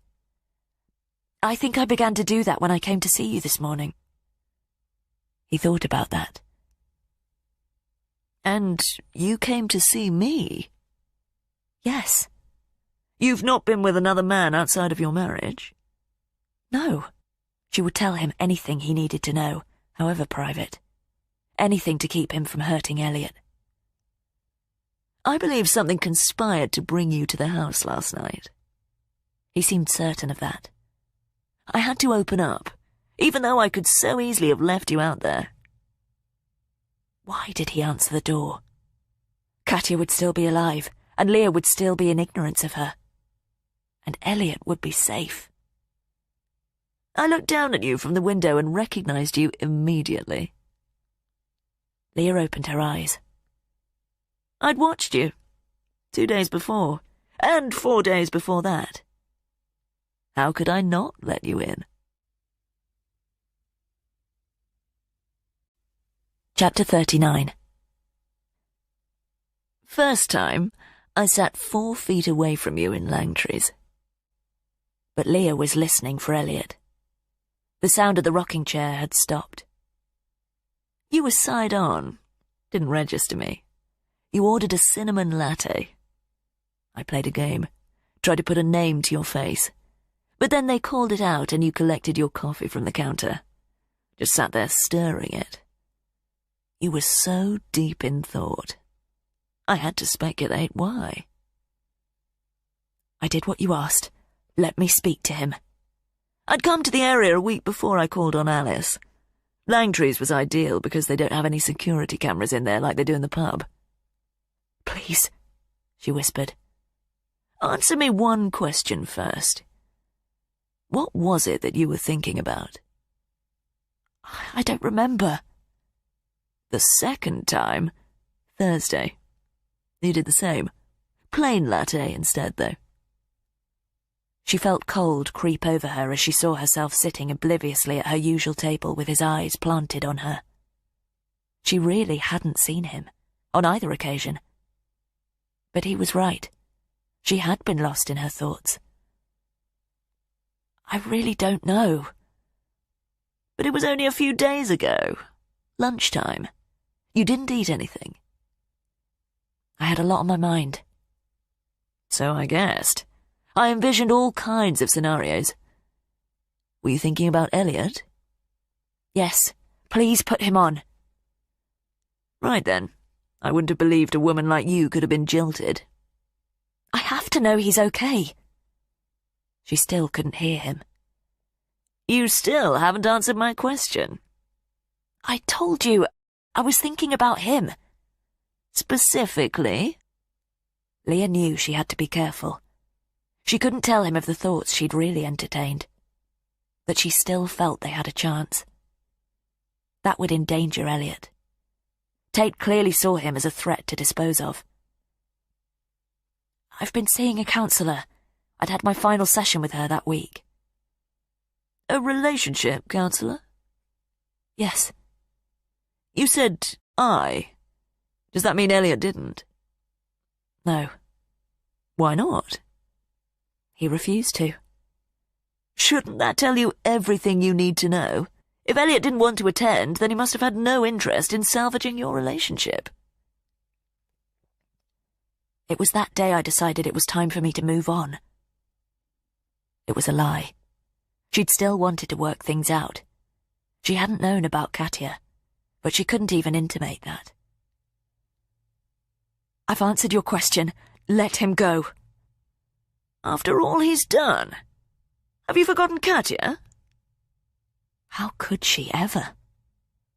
He's betrayed you. He sounded exasperated. He can't go unpunished for that. Leah could hear the hostility in his voice building. She had to misdirect him. What about Alice Booth? Did she deserve to be punished too? There was a pause. That was a personal transaction. What the hell did that mean? You knew her? Long time ago. Reminded her exactly who I was just before she died. Leah felt sickened that he spoke of her death as if it was something that he'd simply been present at and wasn't responsible for. She seemed understandably perplexed when I told her. Alice has been through 2 divorces since we last clapped eyes on each other. Leah had to know. Why did you kill her? She was like an entirely different person last night. Did you know that after 7 to 10 years, every cell in the human body is replaced? That means that Alice had become a whole new person 3 times over since I last saw her. Leah remained silent. There was no anger, on my part, and you need that bypass when you kill someone. You can't allow emotions to cloud what you do. It's a lot harder than people think, so I always look upon it as a transaction. Like it was with Katya. I was able to remain removed because I did it for you. Leah shuddered to her core. No, you didn't. Leah wouldn't allow him to make her complicit. Alice was a personal transaction for me, but for the me of 31 years ago. I made myself a promise then, a promise I kept. I've done it 3 times before. Alice was to be my 4th and last. How could she begin to navigate a deranged rationale like that? So, what did Alice Booth ever do to you? She was only in her late teens. She didn't really know how intense my feelings had been for her then. She had an inkling, but she didn't really know to what extent she inverted my world when she spurned me. I tried to remember my teenage rage when I cut up her face. Not to use it as a spur, but to remind myself why I was there. I couldn't summon it, though. Not that it's important. Physical vandalism has to be part of the transaction. Scoring their faces makes them less human to me. I was just about to do the same to Katya when her friend came home. If she'd seen my face, I would have had to put her in the bed with Katya as well. I always see my commitments through. That's what Alice Booth was. When I was 17, I promised myself if I didn't find somebody, I'd go and find her. Impact her existence as she had mine. I'd reached a point in my life when I firmly believed there was no one in the world for me. Then I saw you in Langtry's. And as soon as Alice died, you were knocking on the front door. I saw what was in your eyes when we were alone. We both felt that connection. That's why I have to make a new commitment to you. Chapter 40. Leah turned her back to a couple walking by her. There is no connection between us. She regretted the words before she'd finished uttering them. You can't possibly say that. He sounded genuinely mortified. Not after what's happened in such a short space of time. We only met last night. It was a coincidence. You really believe that? If you really want to do something for me, let Elliot go right now. I promise I won't ever mention any of this to the police. Did you hear that? Tate talked away from the mouthpiece. Leah strained her ears but couldn't hear any response. She's pleading for your release, even after the unconscionable way you've treated her. A low groan. Leah felt a surge of relief. You must have done something pretty spectacular in a previous life to deserve such loyalty from her. Then she could hear Elliot scream. Stop! But whatever was happening to her husband intensified and the scream curdled. Stop it! It was suddenly cut short. What have you done? She could hear a low breathing at the other end, but wasn't sure if it was Elliot or Tate. The phone clunked, and momentarily she thought he'd hung up. They say a man's tolerance for pain is higher than a woman's. I think that's nonsense. What have you done? Would you rather it was you, after all the pain he's already put you through? Leah wiped the rain from her eyes. Would you take his place?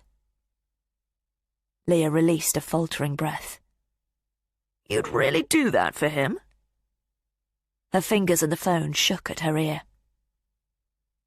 Yes. And if you had him back, you'd forgive him? She couldn't answer that. Even though you'll still both be over because his pride wouldn't be able to handle what you did to save him. Yes, she heard herself say. But what did he really expect her to do to free Elliot? Do you know what I did to Alice Booth? Leah suddenly realised that the young couple had halted on the other side of the street. They were both looking back at her with concern. Are you okay? The man mouthed. She nodded and realised there were tears on her face. Just my boyfriend. We're in the middle of something. The man nodded uncertainly, and the woman made meaningful eye contact with her. They moved off. Boyfriend? Tate repeated. Where should I go from here? Tell me, she spat. When I was 17, Alice Booth lived in my head. The best version of her, the most pristine, glowing Alice, existed for a year inside my skull. But the reality was disappointing. I hope you won't disappoint me. Leah watched the couple walking away from her, felt the abhorrence for him souring her throat. There were 3 others. They all promised something to me they never delivered. But Alice was my first. That's why I left her till last. That's why I took my time. And when it was done, I felt emptied out. I knew that moment had always been coming, and I was just wondering what there was left for me afterwards, when you knocked on the door. Right at that very moment. The girl who had intrigued me. Was I wrong to believe there was some significance in that? Leah had no idea how to respond. If she said no, would that endanger Elliot more? Even after our intimate moment, do you still insist there's no connection? She had to think fast. I can't talk to you properly here, in the street. But if there's nothing between us, why would you want to talk to me at all? Just to save Elliot's miserable skin? What you say is true. You seeing me coming to the house just as you were looking for a new purpose. He didn't reply, let her continue. Maybe this is all too much for me to process. I can see why that would be. But his tone was cold. Let me come to you. There was no other way. In good time, I still think you need convincing. Of what? Of what you'll need to do. Maybe your neighbours can help. What? The ones who were at the window when I left your house. After I stood outside your bathroom, they watched Elliot argue with Katia, while I did too. Chapter 41. What are you saying? Leah felt a sickening jolt and immediately started striding towards the high street. Mr. and Mrs. Trent made the decision to involve themselves. They'd nothing to do with this. She was heading home. Exactly the reason they shouldn't have been spying. Please, tell me you didn't harm them. The police are watching your house, but I had no problem getting into the property next door. Was this a bluff? When had he come back? After he'd taken Elliot? She'd been with the police for a couple of hours. Her heart and pace quickened. Little pathway behind your house and theirs. The back door was open. Should still be. Maybe you can help them out. What did you do? Leah wanted to yell, but kept her voice low as she passed a family unpacking shopping from a car. I was a little pushed for time.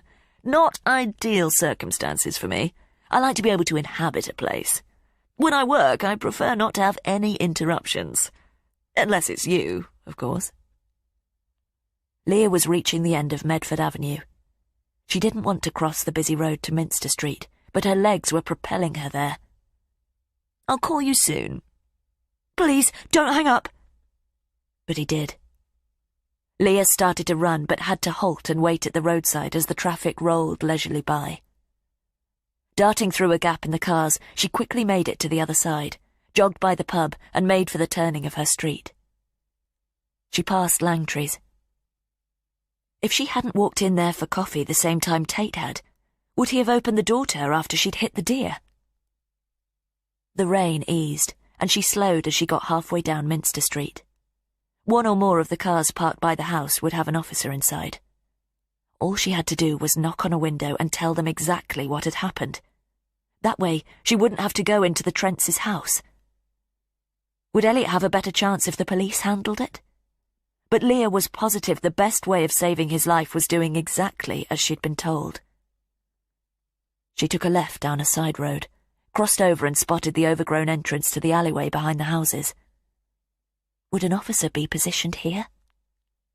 She checked each car as she passed them, but none of them were occupied. Peering through the overgrown reeds that bordered the stream, Leah couldn't see if there was anybody waiting there.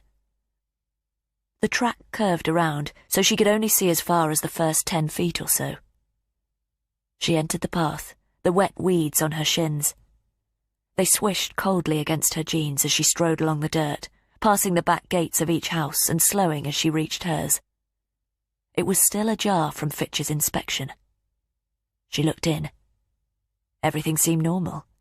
The overgrown lawn, the unfinished patio and barbecue area. But she felt like an interloper, looking at someone else's home, someone else's life. She'd only been in the kitchen that morning, gazing out at the long grass, oblivious to everything that had happened and that was about to happen. Leah suddenly seemed so far removed from that moment now. She passed her garden and came to the Trents' high wooden gate. The dark wood treatment on the panels had faded and had a green mossy sheen. She put her hand to it, wondering if it would be locked. But she could see that there was a dent of exposed orange splinters where it had been booted at the handle. How long ago had he broken in? She pushed it and revealed the Trents' immaculately kept landscape garden. An ornamental cherry tree was the centerpiece, but it was as bare as every bush that surrounded it. Dark, wet leaves were neatly piled to its right. Then it occurred to her that Tate could still be here.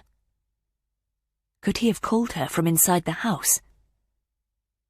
Her eyes darted about the dark back window panes, upstairs and downstairs. She closed the gate carefully behind her and thought about the police at the front, their attention fixed on the house next door. Leah felt a hand grasping the pit of her stomach, dragging her back as her feet took her along the gravel path. As she neared their teal stable door, she could see that it was also ajar. She stopped there, aware of the breath hissing quickly in and out of her nostrils. She knocked gently on the wood. "Mr. and Mrs. Trent?" She could hear the apprehension in her voice. No answer. Leah could only discern the faint hum of traffic from the high street. She pushed the door, and a warm, inviting aroma rolled out at her. Smelt like home-baked bread. There was nobody in the traditional farmhouse kitchen. The only sound was the low purr of the refrigerator. Wheelback wooden chairs were neatly pushed in at the dining table, and there were some fresh flowers laid out on the draining board, waiting for a vase. "Mr. and Mrs. Trent?" she said, louder now she was inside. Leah wanted them to both march into the kitchen. She didn't care if she had to find an explanation for walking into their home. She just wanted them to appear. Please let this be Tate's sick prank. But no response came. Instinct told her to back out now. They'd been in only a few hours earlier. Could they have gone out in the meantime? She cursed herself for not checking that their car had been in the drive when she'd walked into the street at the front. But their hedge would probably have concealed it, and she'd have to have looked directly up the driveway and the police would have seen her. She moved to the strip door that led to the hallway. "Mr. and Mrs. Trent? It's Leah." But she already knew there'd be no reply. She put her hand on the wooden handle and was about to push it when a noise made her freeze. It was a low, rasping sound. Leah tilted her ear to the crack. It was definitely coming from the other side of the door, and nearby. The noise ceased, then started again. Something in the atmosphere was all wrong. Leah's skin tightened as she recalled Katya's vacant expression, tight stuffed into her mouth. The rasping became more insistent. Leah kept her breath locked inside her, gripped the handle harder, and then pushed the door open. Chapter 42. In the middle of the dark, tiled hallway, a ginger cat was sitting licking the underside of its paw. Leah released a small breath. What was its name? Something to do with Game of Thrones. Mr. Trent was a big George R.R. Martin fan. She couldn't recall. The animal straightened its head to regard her properly, and then continued what it was doing. She stepped into the hallway and looked left into the first room she came to. It was a lounge, and some magazines were strewn around the tan leather sofa there. Was that sign of a struggle? The Trents seemed pretty fastidious to her. She crossed the threshold and took in her surroundings. One wall was completely covered by bookshelves, and there was an antique bureau in the far right corner. No sign of either of them. Mr. and Mrs. Trent? It's Leah from next door. Her voice sounded very loud, and she waited for it to finish echoing around the large room and listened intently. Nothing. Leah returned to the hall. The cat paused its cleaning again and tilted its green eyes up to her. "Hello, Puss," she whispered, but she knew she couldn't allow the cat's nonchalant presence to convince her that everything was as it should be.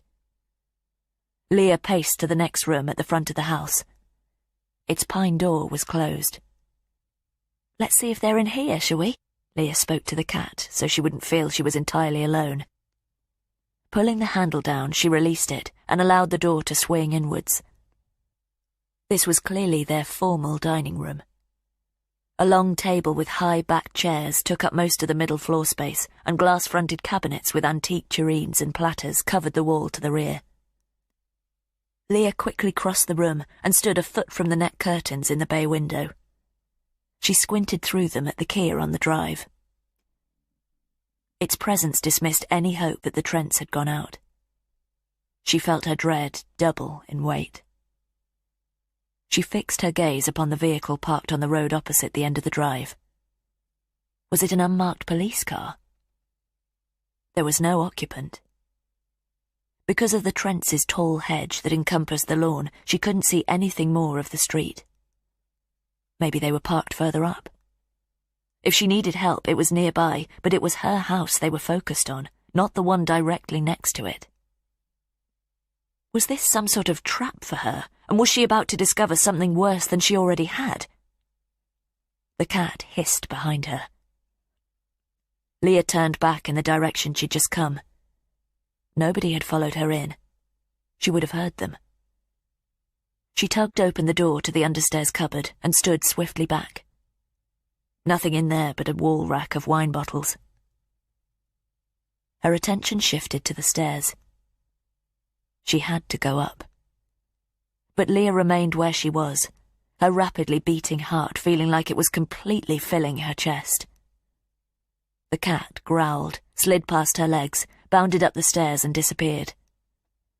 Red light spilled down from the stained glass window at the top. "You've got to wait for me!" But she couldn't imbue her voice with anything but fear. The house was silent. Leah put her hand on the newel post and slowly started to ascend the dark chocolate carpet on the stairs. She counted them in her head. At 14 she was at the top and in the middle of a square landing with doors off it. All of them were ajar. The cat had obviously gone through one of them. "Puss, Puss." She knew the animal wasn't going to return to her. Leah could smell furniture polish, and a floorboard creaked as she readjusted her footing. Had Tate been here? She recalled what he'd said to her on the phone. "I like to be able to inhabit a place." She fought the reflex to flee. Tate had Elliot with him. He couldn't have brought him to this house, particularly if he knew the police were watching. But he'd sent her here for a reason. Leah pushed open the door nearest her. It was a generous office. The Trents were both retired, and this was clearly where they ran the household from.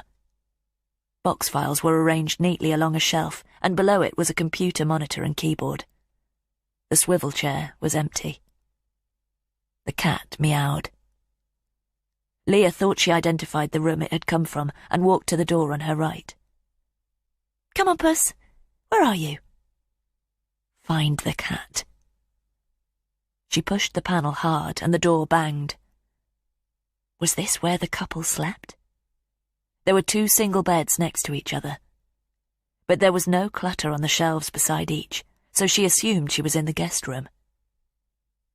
The cat meowed nearby. This time, it echoed. That had definitely come from the door in front of her. Leah didn't give herself time to hesitate, and pushed on that door too. She was outside the main bedroom. A large double bed was fixed to a large grey padded headboard, and there were spectacles perched on a Kindle on the cupboard beside it.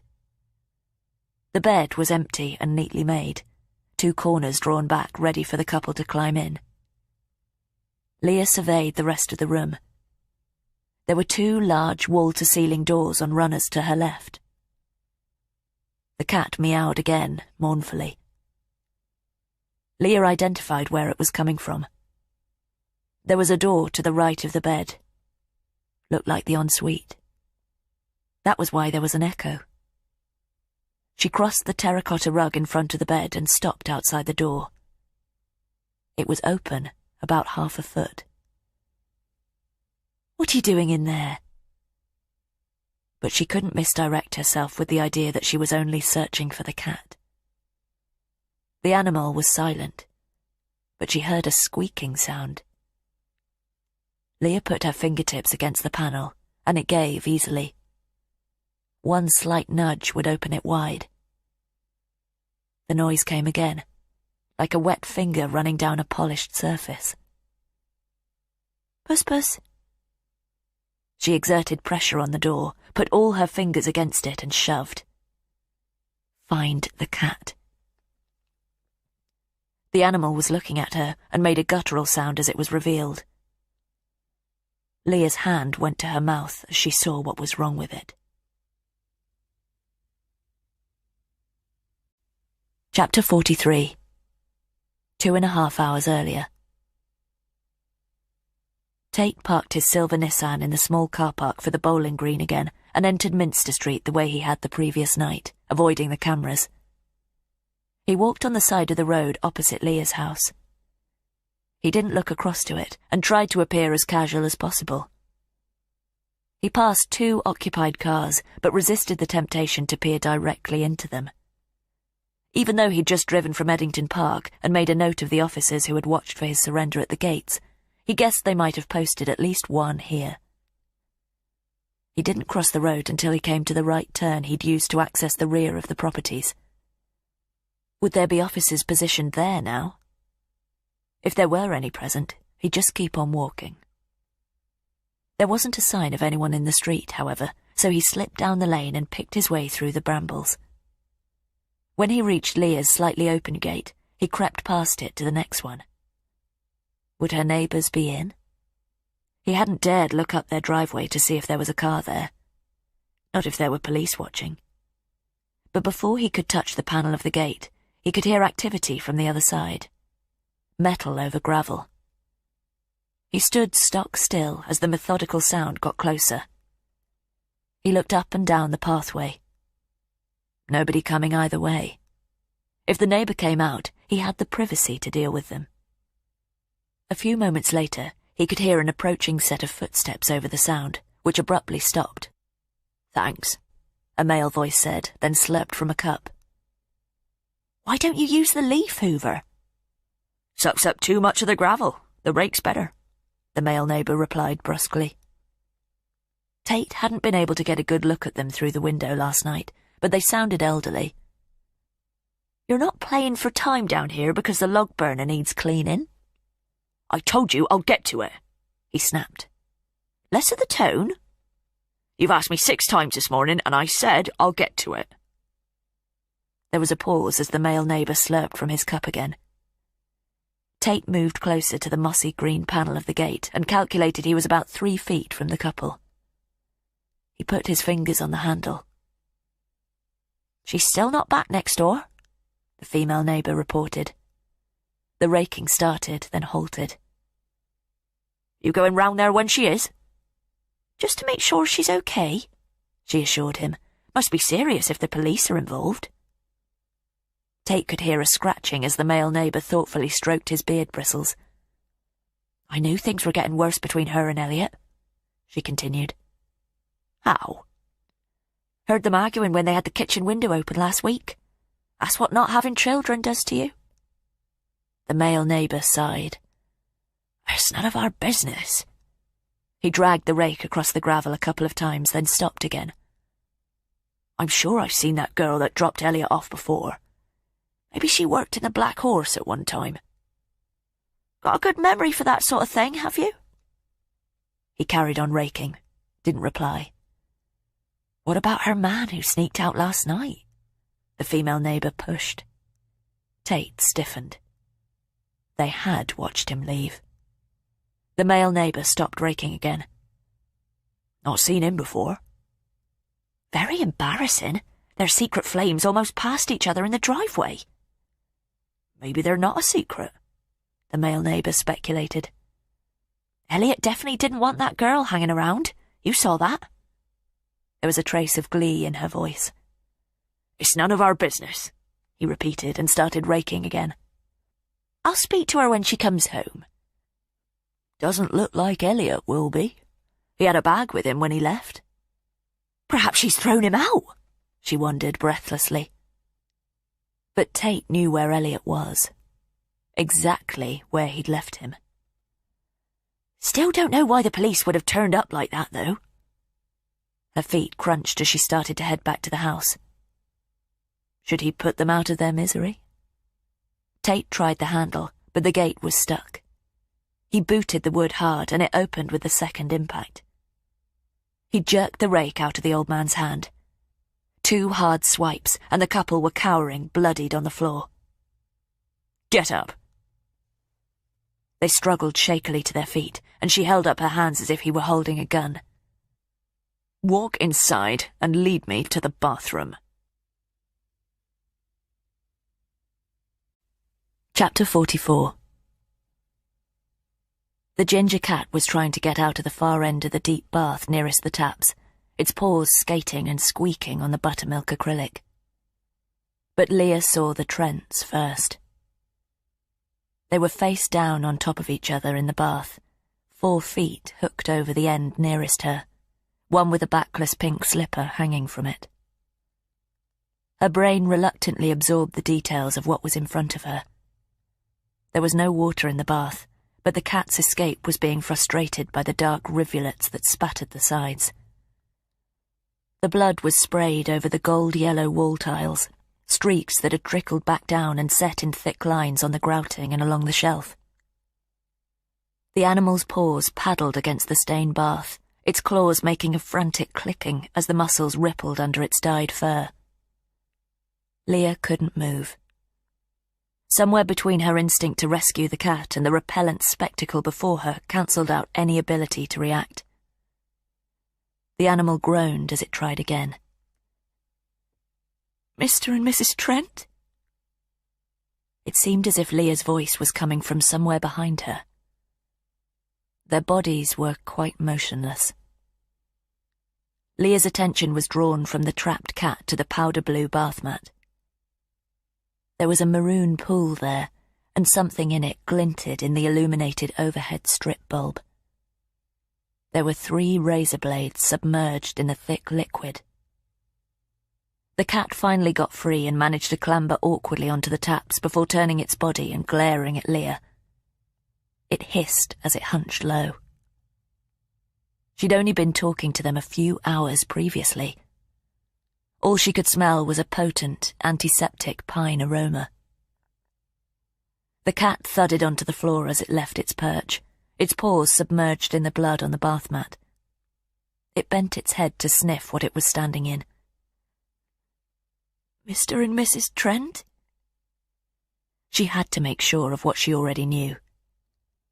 The cat shot out of the bathroom, jinking around her legs, but Leah stayed rooted to the spot.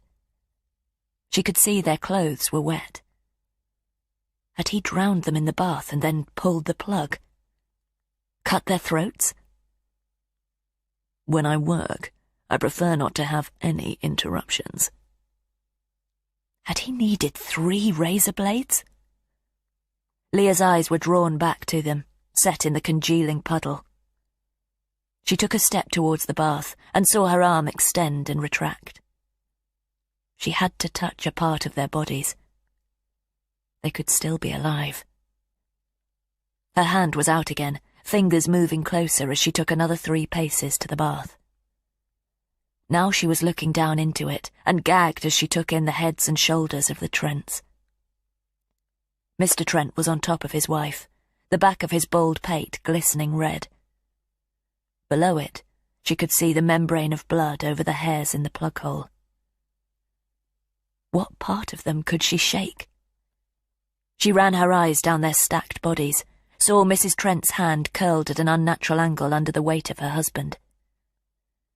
Mr. Trent's back didn't rise and fall. She couldn't look at them anymore, but she had to check. The only parts of them that weren't saturated with blood were their legs. She reached out to Mrs. Trent's exposed foot. Leah breathed harshly in and then gripped her ankle. It was cold, solid, and immovable. She couldn't shake it. She pinched it instead and then retreated when there was no response. Tate had murdered the elderly couple and then mutilated them with the razor blades while the police watched the house next door.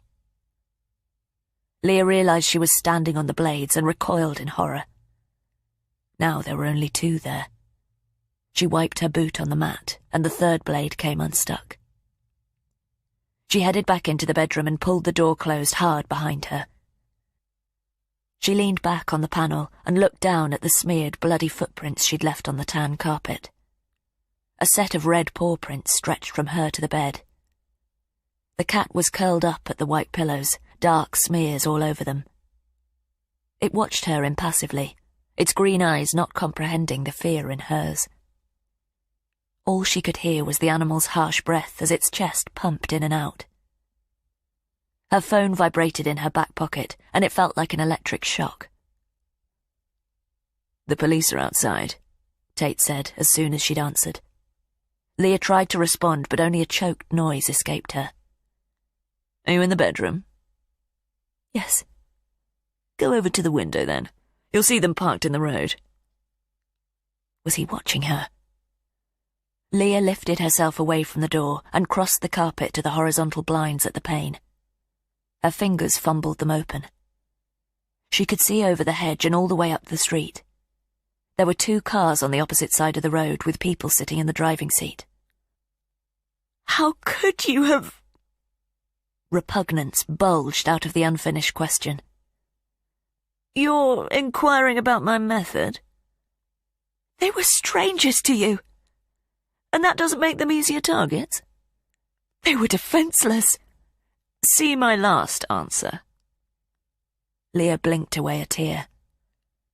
You seem to be having more trouble dealing with this than you did Katya. Is that because you didn't know her? She gagged again. Or because she'd been sleeping with Elliot. I didn't know the old couple. That's why it was easy. Were they really good neighbours? But he sounded bored. Leah felt cold nausea trickle through her. Take a breath. You need to compose yourself for someone you really care about. Chapter 45. Mrs. Talbot? D.I. Byrne had taken the phone from Fitch. Yes. Can I pick up my car? Leah was striding shakily back down the rear path, brambles snagging her legs. "Are you okay?" "Fine. I just wanted to check with you it's all right. I need it now." "Are you not at your father's place?" Byrne sounded puzzled. Leah remembered she'd told the officer she was on her way there when she'd left the police station, and that had been some time ago. "No." She tried to slow her breathing down. "I had some other things to sort out first. Who's got my keys?" "The attending officer will have them. I'll call ahead and let him know you're going to pick the vehicle up." "Thanks. I won't disturb you any longer." "Just so you know, we've released Lowndes." Momentarily, Leah had forgotten who he was. There seemed little point in holding him further. "Okay, thanks." "Where are you now?" Leah had been about to hang up. Now she had to think on her feet. She couldn't tell her she was in Minster Street. "Just on my way to Alice Booth's house." There was a pause. "Uh-huh." Leah wondered if her non-specific answer had made Burns suspicious. "Should be there in 5 minutes." "And then you're going to your father's house?" "Yes. Will you be in touch if there's any news?" she added, trying to act like she should. "I've already said we will," Burns said flatly. "Are you sure you're okay?" "Yes, everything's fine." Which was a stupid thing to say. "Okay," Byrne conceded uncertainly. "Keep your phone with you." "Of course." She heard Byrne hang up. The officer was clearly skeptical, but Leah didn't have time to worry about it. She had to get the car and drive to the location that Tate had just given her. 10 minutes later, she was walking back along the grass bank to the home of Alice Booth. She was still numb from her horrific experience in the Trents' bathroom. Her fingerprints had to be at Katya's place as well as her neighbour's house. Was Tate deliberately incriminating her? And was he nearby, observing her every move? If he was, she wouldn't linger long at Alice Booth's. She needed the car, but she had to avoid him thinking she was communicating with the police. If they detained her with more questions, what would happen to Elliot? She tried to examine the face of each motorist that passed her on the road and shot wary glances behind her. No sign of Tate. But she couldn't afford to assume he wasn't around. Only she could resolve the situation, so she had to shut away the sickening images in her head and focus on what she had to do.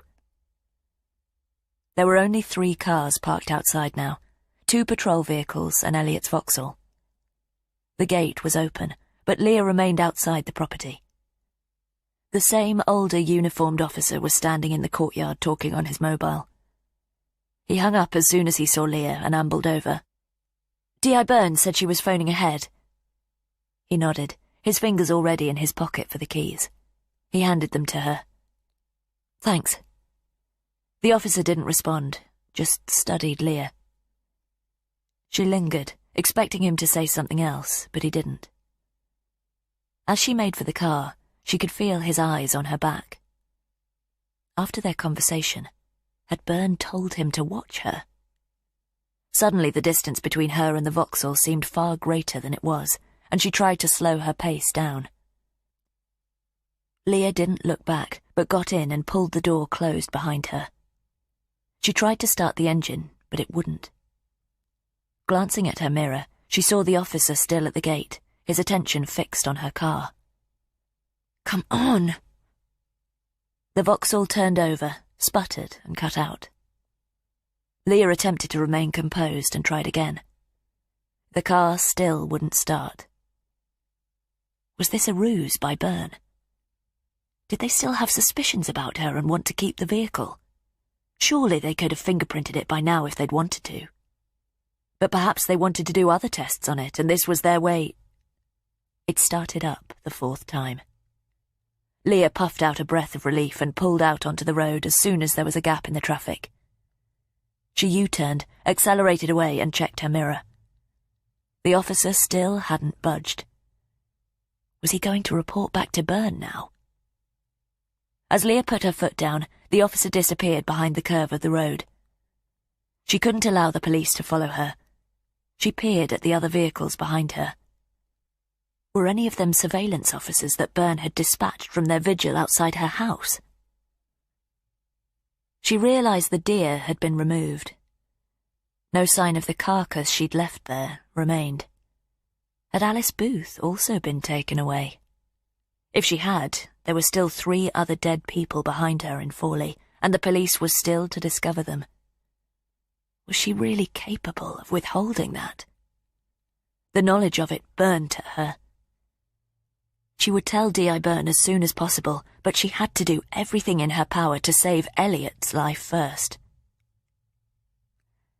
Leah grimly gripped the steering wheel and tried not to imagine what was happening to Elliot at that very moment. At least she now knew where he was being held. That's if Tate wasn't lying to her. Maybe he was sending her there as part of a game. She slowed down at the bend.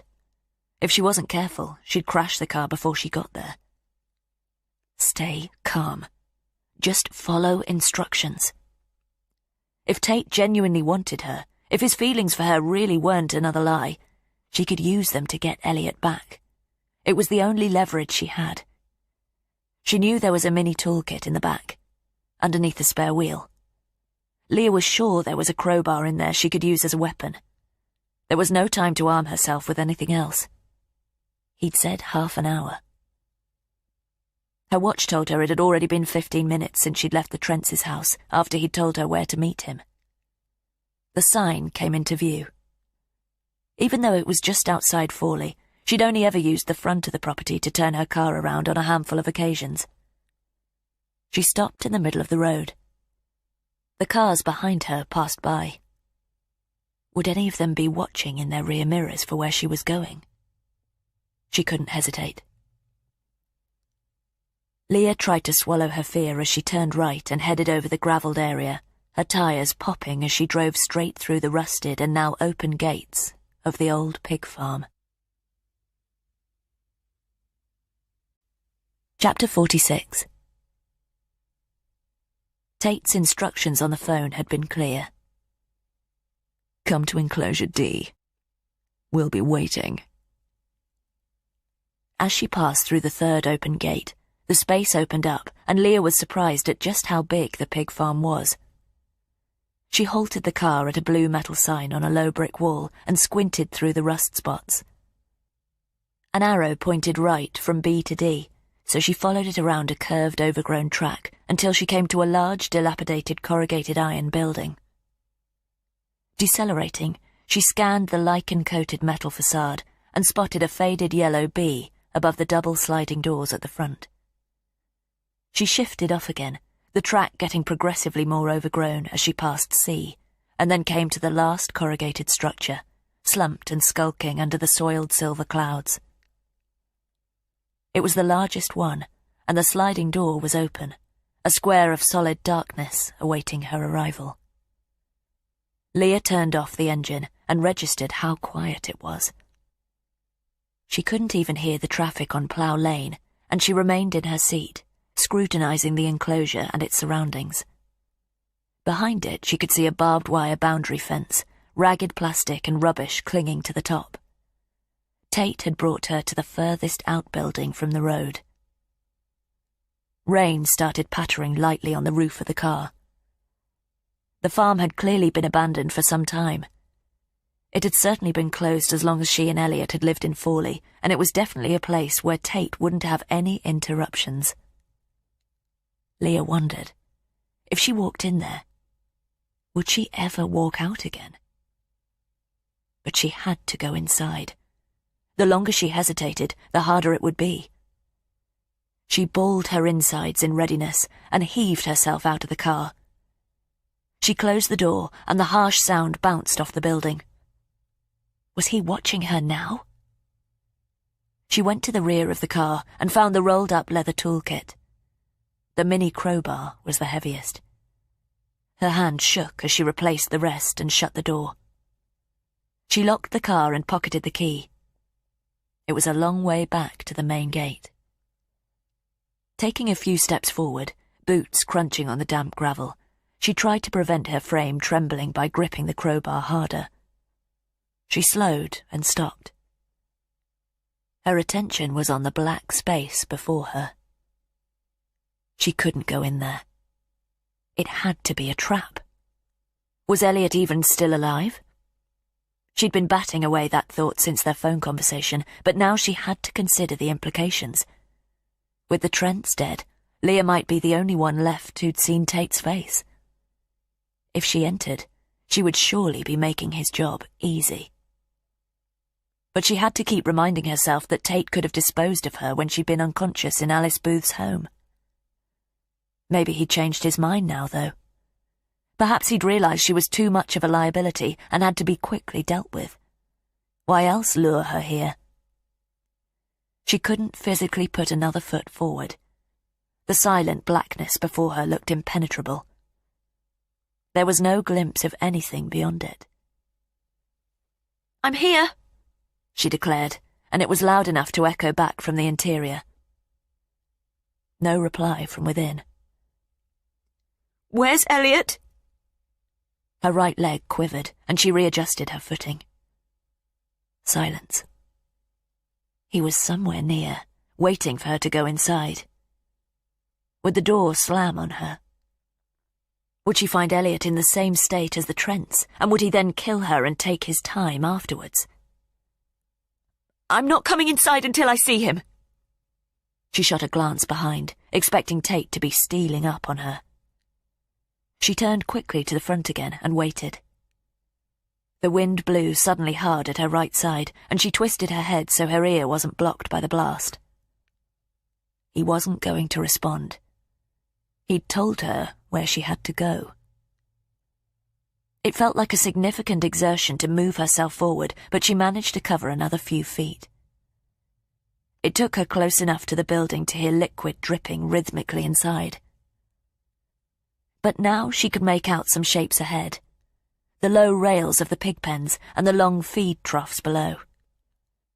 Leah kept moving steadily forward, her ears straining for other sounds. She reached the doors and peered left and right. Nobody was lurking either side of the runners in the floor. A chain and padlock lay just inside. Even though the place had been empty for so long, a mixture of ingrained and sour smells prickled her nose. Swine and feed and urine. She fought back a cough, let her eyes get used to the gloom. The pens stretched away as far as she could see. It would have been deafening inside when it was full of livestock. "What now?" She raised her voice. Its resonation chilled her, the two words ricocheting off the walls. She still hadn't stepped inside. But he knew she would. Leah guessed he wouldn't speak until she had. She brandished the mini crowbar, but the cold metal in her palm didn't make her feel any less vulnerable. She took 2 paces forward, and the atmosphere settled on her, the aroma suddenly cloying. She could see further inside, but not as far as the back wall. She took out her phone and turned on the torch. There was a wide concrete walkway ahead that bisected the pens either side. Leah headed tentatively down it. Her footfalls fed back to her as she shone the beam into each pen she passed. Half a minute later, the torch caught the edge of a sign above. Dispatch and processing. Boots and overalls to be worn at all times. Her skin tightened on her scalp as she realized she was walking into an abattoir. Leah was a vegetarian and hadn't eaten meat since the turn of the century. This was the sort of vile place she'd only seen in documentaries. How many thousands of animals had passed through here, prodded and poked towards an undignified production line fate? Leah halted and shone the torch up ahead. It highlighted a corrugated wall with a smaller doorway. Thick, faded blue strips of plastic hung down in place of a door. Goods in and out, but enough of a barrier to keep the flies away. A low tapping noise came from behind her. Leah whirled around, crowbar and torch held up. The beam caught a small furry body as it darted out of sight, a glimpse of its link tail confirming what it was. She restrained the revulsion she would normally have felt. Had the rat been the only source of the sound? She could see the daylight through the doorway behind her, but it seemed so far away now. She quickly returned the light to the entrance up ahead. "You've got me inside. Speak to me." He didn't. Leah had to walk through the drapes. As soon as she did, she'd be away from the daylight. But even if he'd attacked her at the car, nobody would have heard. She was alone, with no choice. Leah could hear the circulation pumping through her whole frame as she continued ahead and put her hand on the cold plastic. Chapter 47. Leah passed through the drapes, her arm extended as she shone her torch ahead. There was a different aroma in here, a richer but gamier smell. She had to be near the back of the structure by now. The beam picked up the edge of what she initially thought was a table, but as she played the light over it, she could see it was a large circular conveyor belt. The torch caught some shapes above, and as Leah illuminated them, she realized they were rows of hooks. This was definitely where the animals used to be slaughtered. She tilted the phone down and could see the large open drain hole at the center of a metallic basin. The drapes closed behind her, and she darted the beam around the corrugated walls. Any moment she expected it to pick out a face. His face. But as she breathed erratically with each movement of the light, she couldn't see any sign of him or Elliot. Beyond a large rusted white gas cylinder which was connected to a hose gun on a stand, she could discern 2 aluminium doors. They were part of a small box structure to the right of the space. Leah stood still for a moment and listened. The only noise was a low wind blowing through the gaps in the roof and the rain rattling behind it. She clutched the crowbar. "Are you in here?" Something scuttled to her right, but her torch wasn't fast enough to pinpoint it. She started walking towards the doors, swinging the beam from side to side and up to the steel joists above, until she was standing at the bottom of 3 metallic steps that led up to a platform. The steps complained as she put her weight onto them, and the platform wobbled slightly when she was standing between the 2 doors. They both had identical rusted steel handles. She had to open them. That was the reason he'd directed her in here. Was he waiting behind one? She strained her ears for sounds of breathing. Nothing. That scared her even more. What if Elliot was here, left to suffocate? She was wasting time. She chose the left door in front of her, raised the crowbar and tugged the handle with her other. She aimed the light inside. It was a refrigeration room, more hooks dangling from rails. There was debris on the floor, beer cans and cigarette ends. She could also make out some used syringes there as well. How old were they, and had Tate subdued Elliot by injecting him? She turned around suddenly, expecting somebody to be preparing to push her inside, but there was no movement, and only the noise of her feet settling on the platform. Leah began to feel that she was alone, and the notion that the next room was empty too seemed more terrifying than finding Tate in it. Was he just stringing her along, enjoying her torment? She tugged the second door, bracing herself for what she'd find. The torch hit the blank rust-spotted back wall with its identical rails and hooks. She flitted it around the floor. More leftovers from a junkie party. There was a dark shape there, though. To the right and towards the rear. Leah's beam halted on it.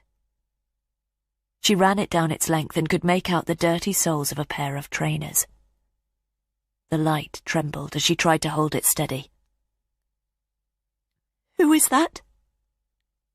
The shape didn't budge, A low rumble built in Leah's head. She recognized the waterproof light blue jacket. It was the hooded one Elliot had been wearing when he'd left the station that morning. "Elliot?" she said, louder, her voice cracking.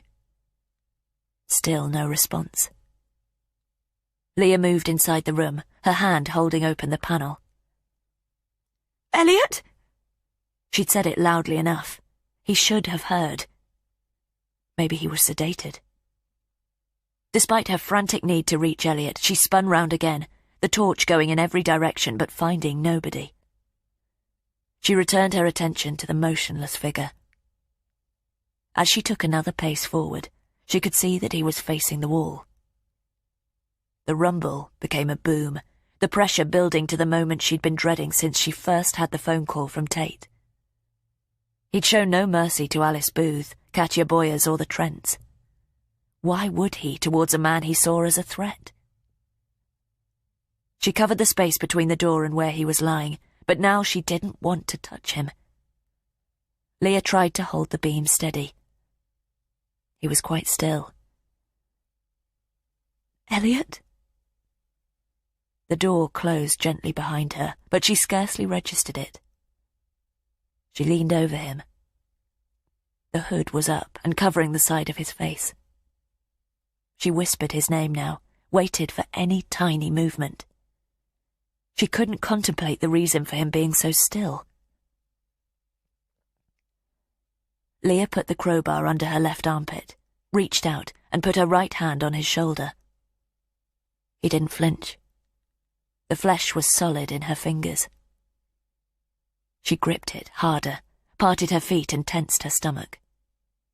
She tried to turn him, attempted to roll him towards her like she had Katia. He was too heavy. Leah recalled the Trents in the bath, their dead weight face down in their drained blood. The body came with her third tug, twisting around, the back of his hand slapping against the floor. Leah could see the blood on the side of the light blue hood. One half of his face had been in a dark pool. It had been scored, multiple times. Slits cut at all angles in his cheeks, through his eyes and across his chin. But Leah still recognized him. She straightened, her torch still spotlighting the notched features, her arm trembling as she took them in, and a gasp escaped her.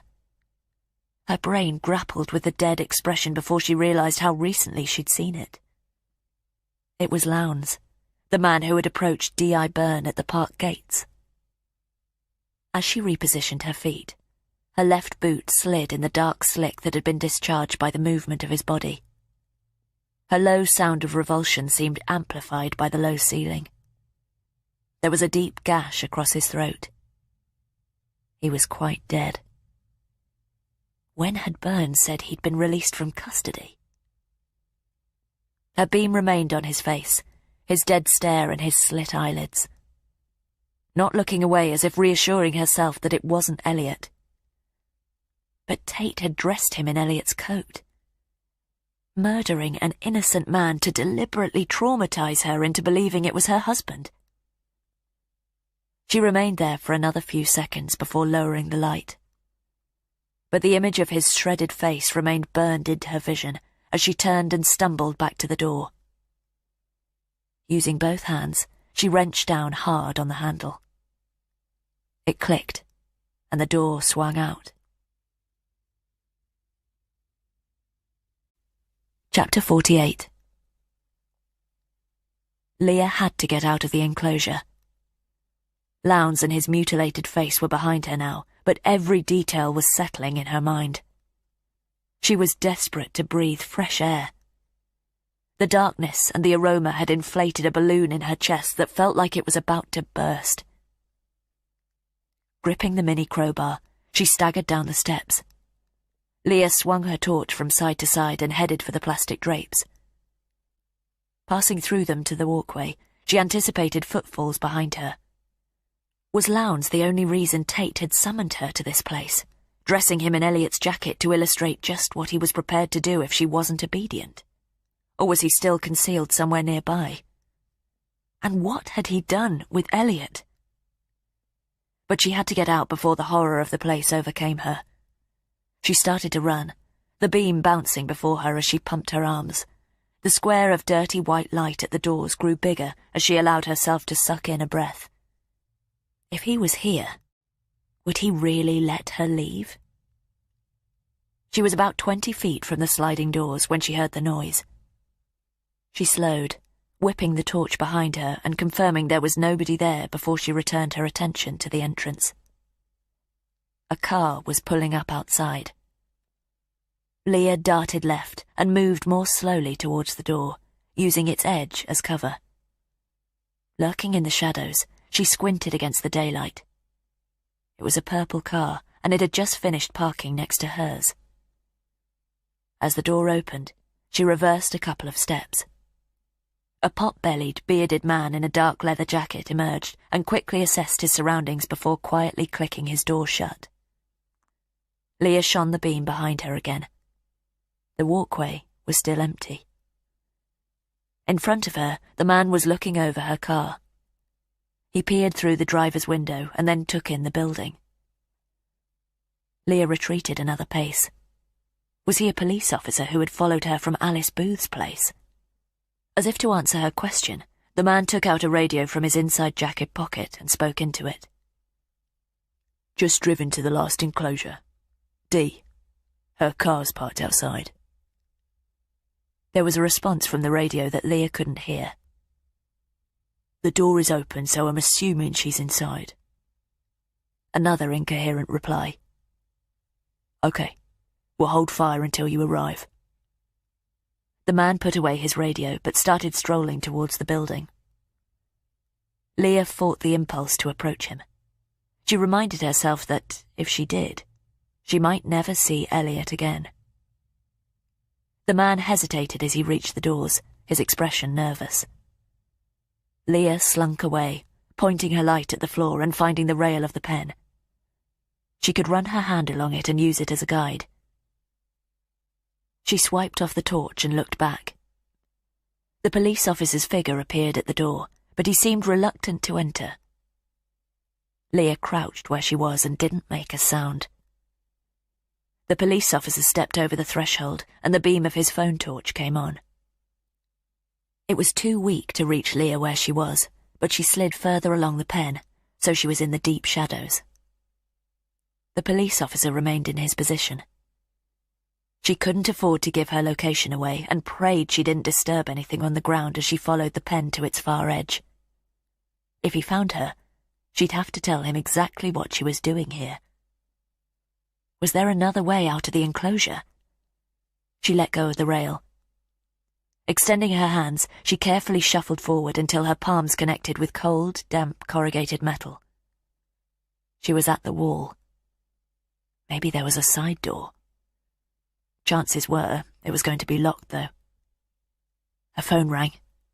Leah quickly scrabbled it out of her pocket and silenced it after 2 rings. "Who's that? Mrs. Talbot?" Leah put a hand over her mouth, as if she didn't trust herself to stay quiet. "Mrs. Talbot, you all right?" She clenched her palm tight to her lips. "I'm Police Constable Miles. Are you okay?" His voice echoed around the space. Leah watched him take 3 steps inside and swing his light around.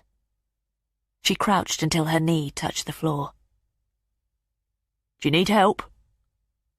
When she still didn't reply, Leah watched his outline stiffen. "Okay, backup's on the way. If you can hear me, walk to the front of the building." He tried to sound officious, but there was tension in his voice. She stayed put and watched him venture further in, his torch now pointed between the pens. The police officer paused. "If you can hear me, walk towards my voice." He waited. Leah guessed he was hoping he didn't have to go any further. After a few moments of realizing he did, the police officer started making his way down the walkway. Leah held her breath as his beam moved into her line of sight and then went beyond it. Should she risk trying to leave via the front entrance, or would he see her silhouetted there and quickly intercept her? Mrs. Talbot? He briefly shone his phone back behind him before returning it to the path Leah had just followed. He was now halfway along the walkway. Soon he'd be entering the dispatch area where Lowndes was. Leah stood upright and crept towards the entrance. If she stayed in the shadows, she could sidle right up to the door and only be visible when she slipped around the edge. Mrs. Talbot? He was at the drapes now. Leah didn't wait to find out if he was brave enough to enter. She strode towards the door, clenching herself as the daylight eventually fell on her face. Chapter 49. When Leah got outside, she swiveled back and saw the officer's torch beam playing over the drapes. Looked like he was in two minds about whether to enter. In minutes he'd find Lowndes, and she had to be long gone by then. She walked delicately over the gravel towards her car. If she started the engine, he would definitely hear her. How long would it take him to exit the building? Time enough for her to get off the site, or would he be able to catch up to her in his car? It sounded like his colleagues were about to arrive. If she went on foot, she could skirt the enclosures and stay out of sight of police vehicles coming the other way. Was she meant to stay on the pig farm? She quickly checked her phone. It was a missed call from her father. Leah looked back again. Had she missed something else in there? Something the officer was about to find? Surely if Tate had been lying in wait, he would have made himself known to her before she'd left. Maybe he was giving her time to find the body before he called her with his next instructions. Being in the daylight did nothing to shift the spectre of Lowndes and his carved-up face. She had to get away from the officer. Couldn't afford to have him delay her and start asking questions while Elliot was still a prisoner. Leah cringed as she used her fob to unlock the car doors, but then a thought struck her. She peered in through the officer's window and spotted his keys still in the ignition. She painstakingly opened his door, slid them out, and then pocketed them. She'd hand them back when this was all over. She got in her own car and threw the crowbar in the back. Once she started the engine, she'd have to shoot out of there as fast as she could. There was plenty of room in front of the enclosure, though, so Leah calculated she could easily exit in one arc and not have to slow down. She took a breath. Suddenly, there was the buzz of an approaching engine. Leah froze and listened. It was definitely coming towards her. Must be the backup the officer had mentioned. Should she go regardless? The track in had been tight. They could easily block her escape. She swiftly got out of the car. Scrambling behind it to the bushes there, she skirted the edge until she came to the side of the road leading in. Leah pressed herself to a fence post. The engine got louder, and a few moments later a yellow car entered the area in front of the outbuilding. As soon as it had passed, she slipped around the corner and scrambled up the track until she'd rounded the bend. Had they spotted her in the rear view? Leah waited there, chest heaving. She heard the engine switch off and two doors slam. Footsteps over gravel. Were they heading up the track towards her? The footfalls didn't get louder.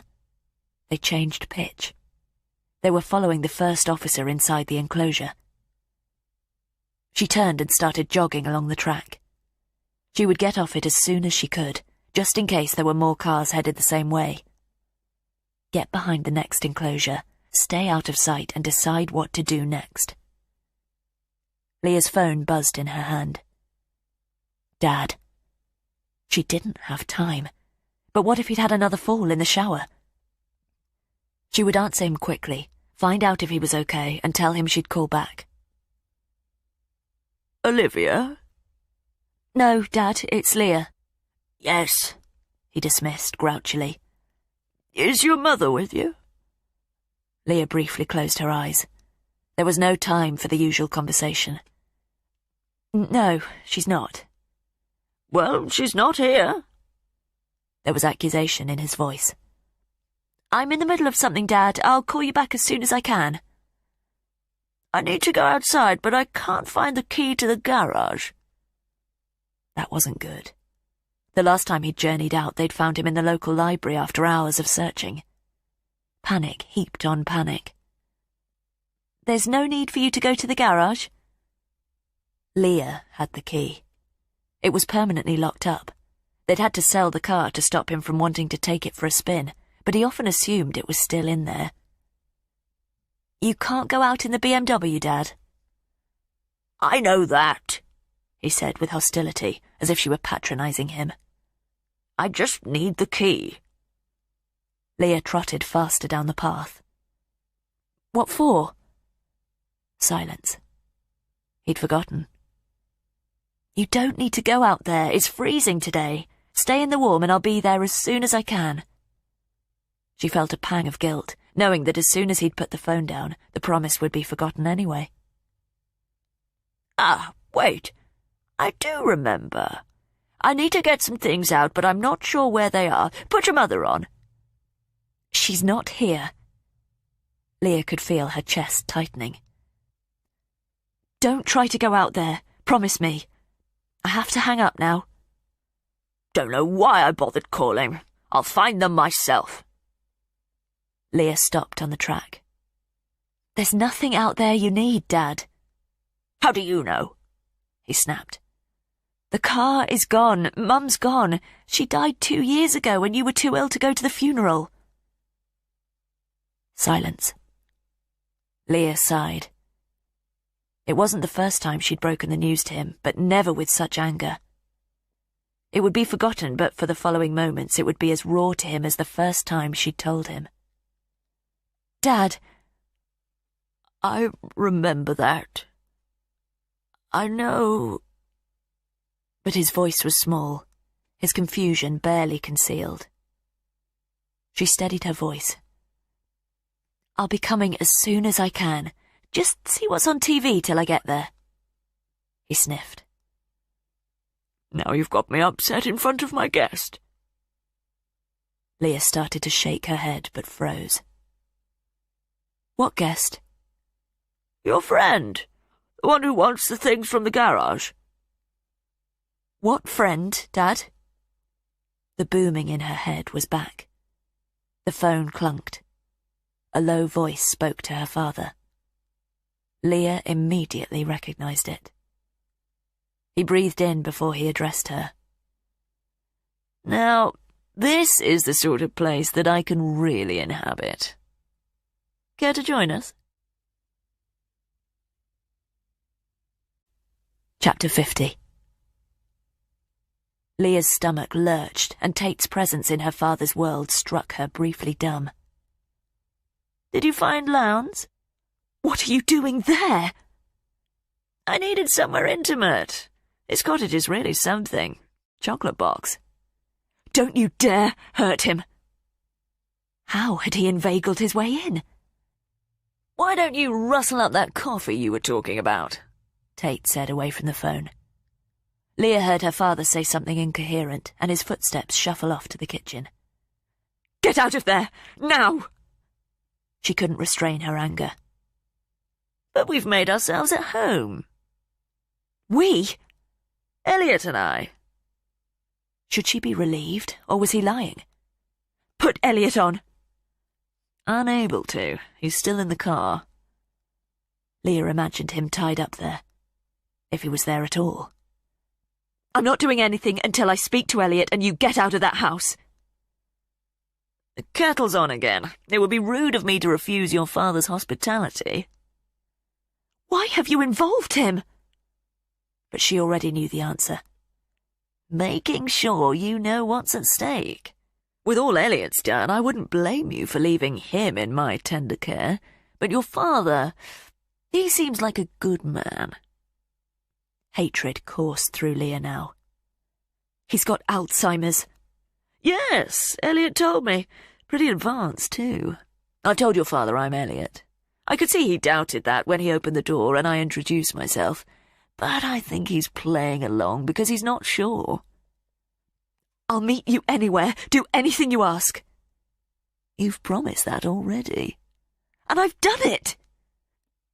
Sorry, do you have sugar? I should know by now, her father said from the kitchen. No sugar for me. What do you want from the garage? Leah demanded. Said I needed to borrow his tools. Tate lowered his voice. He's been very helpful, but he can't find the key. I have the key. It's in the drawer at home. Not much use there, then. I'll have to improvise with what I can find in the house. Tell me where you want to meet me. Her plea dried in her throat. I think here's good. We have privacy. Oh, thank you. Leah could visualize Tate accepting a cup from her father. Go and take the weight off and we can have a good catch-up, Tate said to him. A few seconds' pause. Anything I should know to put him at ease while we wait for you to arrive? I told the police I was going to visit him, she blurted. A moment's silence. Why would you tell them that? He asked sceptically. You were going to the pig farm, like Mr. Lowndes. I told him he could have the rest of his money when he met me there. I don't think he could have been trusted to spend it wisely, though. Leah repelled the image of his mutilated face. Before I left the police station, I told them I was going to the cottage. They took the address from me. That's very convenient. But there was doubt in his voice. I always visit him on Saturday afternoon. Maybe I should ask him. You can, but he may not remember. She could already hear Tate's footsteps moving across the lounge floor. Expecting your daughter today? Olivia? Yes, her father responded confidently. That's my sister. He often thinks I'm her. I visit every Saturday. That's why I gave the police the address. You better get out of there. They're here at the farm. They must have followed me. I lost them, but if they can't find me here... Then you obviously go to the place you gave them the address for, Tate replied sardonically. They'd have to check it. You're right. But Tate didn't seem perturbed. What's going on? Is Olivia not coming? Everything's fine, Tate placated her father. Ask her about the garage key. She says it's at home, Tate informed him.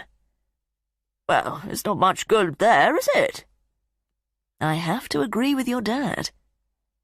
Leah thought fast. There's a fishing lake, not 10 minutes from where you are, in the grounds of a stately home, Isherwood Manor. It's been closed down, but you can still access the lake behind the house. Nobody goes there. But we could? Yes, I can be there in 20 minutes. No, he eventually replied. I have everything I need here. I'll keep your father company until you arrive. Tate hung up. Chapter 51. Leah tried twice to call him back, but her father's phone was engaged. She got nothing but the answering service when she rang Elliot's number. She remained motionless on the track, staring at the screen. She was paralysed, unable to decide what to do next. She had to get away from the farm and the police. God knows how long a cab would take to reach her. She turned the way she'd come. They were bound to have found Lowndes by now. Would that keep them occupied? She hurried back to the enclosure and slowed her pace as she reached the entrance by the bushes. She couldn't hear any voices. Leah stole into the gravelled parking area. 3 cars in a row now, but nobody in evidence. Should she risk it? If they caught up with her, she would be in a worse position than she was now. She couldn't jeopardise her father and Elliot's lives by telling them about Tate being at the cottage, and it was likely they'd hold her because of the body they'd just discovered. Getting her car was still the best option. She listened and could just make out low conversation from inside the building. Go now, before it's too late. She crept over the gravel, her attention on the open sliding door. No sign of any movement within. Only one car was capable of pursuing her, because she had the key to the other. Her eyes shifted to the yellow car that had parked up. She looked in the driver's side. No keys in the ignition. She really had to shift as soon as she started her engine. Echoing footsteps. Leah halted and her attention swung back to the enclosure. The footfalls sped up. At least one person was about to walk out. Leah trotted to her car, opened it and slid into the seat. She closed the door as quietly as she could and then glanced up at the entrance. Nobody had appeared yet. She fired up the engine. 2 plainclothes officers emerged from the sliding door. Looked like the ones who had just arrived. Leah pulled out. She had to drive right at them to turn. One of them held up his hands. Leah accelerated hard. "Out of the way!" As she closed the gap, the 2 officers stood their ground. "Move!" She kept her foot on the pedal. She could see their expressions clearly now. Didn't look like either of them believed she would keep going. The other waved his arms. "Go!" She thought of her father and Elliot and prayed they realized she was serious. The 2 officers parted and dived in opposite directions. Leah wrenched the wheel and aimed for the exit. The back of the car skewed and she fought for control. Behind her, she could hear shouts and knew they'd be running for their car. The Vauxhall righted itself and she negotiated the tight exit and was soon bombing back down the track, past the other enclosures towards the rusted sign. She checked her rear view. The yellow car appeared about 100 yards behind her. She was almost at the exit. The officer's car surged forward and rapidly gained on her. Leah turned left at the sign and shot to the gates that led to the main road. Please God the traffic wasn't too busy. If she had to pause there for more than a few seconds, they'd catch up to her. She looked right and left as she rocketed through. A car was coming from her left, and she tried to estimate if she had time to pull out in front of it. No time to think. Leah stamped the pedal and dragged the wheel right, turning in front of the oncoming car. They held their hand down on the horn. Was there time for them to decelerate? Leah's head snapped as the car struck her from behind. The impact made the Vauxhall veer to the left. She was hurtling towards a ditch on the edge of the road. She'd lost control. She jerked the wheel right again, but too hard. Now she was careering to the other side. Leah managed to struggle the car back to the middle before she reached the roadworks there. In her mirror, she saw the vehicle that had struck her was slowing down. She hoped they were okay. It had been quite a jolt, but it didn't look like it had been severe enough for their airbag to deploy. The 2 officers were close behind and swerved around it before they picked up speed again. Leah knew there was a roundabout up ahead, but she was approaching the temporary traffic lights for the roadworks, and they changed to red before she reached them. Any moment there would be cars streaming from the opposite direction. She kept going and willed the Vauxhall to beat the signal for the oncoming traffic. There were only 50 or so yards of roadworks left. Could she make it to the end before the cars blocked her way out? She darted her eyes to the mirror. The 2 officers passed the red light as well. As she rounded the bend of the road, Leah could see the traffic. A white van had already surged forward. They would collide with her unless they saw her and slowed down. But they kept coming. She was about to be boxed in by it and the police behind, and she couldn't allow that to happen. Leah floored it. She was almost at the end of the roadworks. Could she turn left at the end of them before she hit the van? The van beeped as she barreled towards it. Leah tugged the steering wheel and sharply turned left, and the van just grazed her as it passed. More cars beeped at her as she drove by them, but she'd made it to the roundabout and there were no other vehicles waiting there. She looked back in her mirror and saw the van stopped in front of the officers. They couldn't get through, but that wouldn't be the case for long. Leah joined the roundabout and almost took the second turning for Brockford. But she didn't want them to know she was heading that way, so she took the third. There was another route to her father's. But what would she find when she got there? Chapter 52.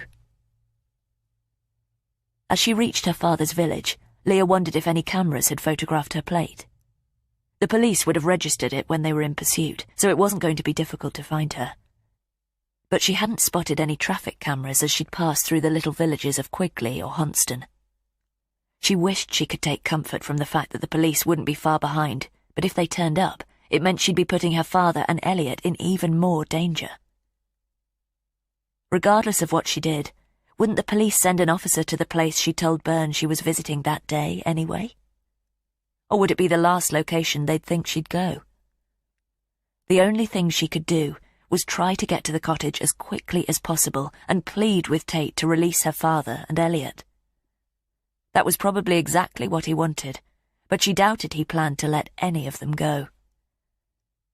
A stark sensation of foreboding overcame her as she drove down the hill to St. Mark's Church and took the turning for Menthorne Drive. Hock Cottage came into view through the 4 bare apple trees at the front. It was a converted cider press that her parents had bought 9 years before her mother had died. She parked outside the single rusted green gate, which was half open. Leah regarded the mini crowbar on the back seat for a moment.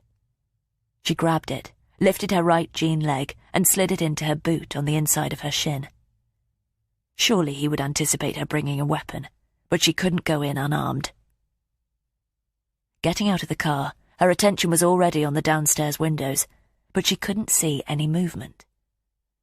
As she walked through the gate, she tried not to limp because of the heavy, cold metal. She had the key to the front door in her pocket, but hesitated there and pushed the bell, her heart pumping in her wrists. The door immediately opened, and Tate was standing there, his face as welcoming as it had been when she'd called at Alice Booth's home only the night before. Leah Talbot. No problems on the road this time? The inquiry was convivial. Where are they? She demanded. Perhaps you'd better come in first. He stood back. What choice did she have? Did I bite last time? Leah reluctantly stepped over the threshold as naturally as she could. Would he search her as soon as she was inside? She turned and immediately put her back to the old red brick wall in the familiar hallway. She could hear the TV murmuring in the front lounge. Tate closed the door and swiveled on his heel to her, a look of concern on his face. You look very pale. Paler than last night, even. Where's my father? Interesting that Elliot's welfare has taken a back seat now. If you've harmed him in any way... Is that because you care for your father more, or because you've had time to think about what Elliot has done? Dad! She yelled without taking her eyes off Tate. The house was silent, except for the TV. Tate blinked a few times, as if he were also awaiting a response. Where's your phone? I turned it off when D.I. Byrne tried to get hold of me. Tate extended his hand. Leah took it out and gave it to him. He slipped it into his trouser pocket. Tell me what you've done with him. He's resting. Tate's eyes tilted briefly to the ceiling. We shouldn't disturb him. Was that a trick, or was he really up there? Leah fought the reflex to race up the stairs. I've warned you. The police know I'm coming here. So you said. Were you followed from the farm? They weren't far behind. It's your responsibility to keep them away. If they pull up here, you'll have to do your best. I've just been chased by a police car. They're definitely on their way. Tate considered this and nodded. Leah noted that his trousers no longer had a belt. She could still see it around Katya's throat. Sounds like you might have led them here deliberately. Leah's face flushed hot. I've done everything you've asked of me. Do you think I'd endanger them any more? Tate's eyes darted as he tried to read hers. Maybe you're not trying hard enough for Elliot. Maybe, as I said, you care less about what happens to him now. Leah opened her mouth to respond, but the hall phone rang. Tate turned in its direction. I've only just put it back on the cradle. Does your father get many calls?" Leah shook her head. "Dad!" Tate held up his palm to her. "Just a moment." He went to the handset and took it from the base. "Hello?" Leah strained to hear the voice at the other end. What was he doing? "Yes, speaking." It was a woman's voice, but Leah still couldn't understand what she was saying. "My daughter?" His gaze swung to Leah. "Not today." Leah tensed her leg, could feel the cool metal. How long would it take her to retrieve it? She needed him to turn his back. "Yes, I'll ask her to call you if I see her. Can you tell me what it's concerning?" Another incoherent response. "Wait a minute, I'll write it down. I do forget things very easily, I'm afraid." But he made no move to the pad beside the phone. "Police? She's not in trouble, is she?" "Okay, as soon as I see her. So it's D.I. Byrne," he repeated and paused as if writing the name and the number that followed down. Tate's eyes were still on her. He frowned. Could he see what she was concealing? "I certainly will. Right away." Tate cut the call and carefully replaced the handset on the base. "That was to be expected. I don't think they'll be calling in any time soon, though." Chapter 53. Leah's eyes were on the replaced handset. Had D.I. Byrne really believed she'd just spoken to her father? There was no reason why not, unless they knew for sure she was here. She'd lost the police car at the roundabout, though. How long would it take them to locate her via cameras? With none in the villages she'd cut through, could they work out where she'd really gone? "Let's go into the dining room." He gestured to the door behind him. Then he snatched up the phone handset and put it in his other pocket. Elliot brought you here. How else could Tate have found out about the cottage? "He didn't really have a choice." Leah recalled the 3 bloodied razor blades she'd stepped on in the Trents' bathroom.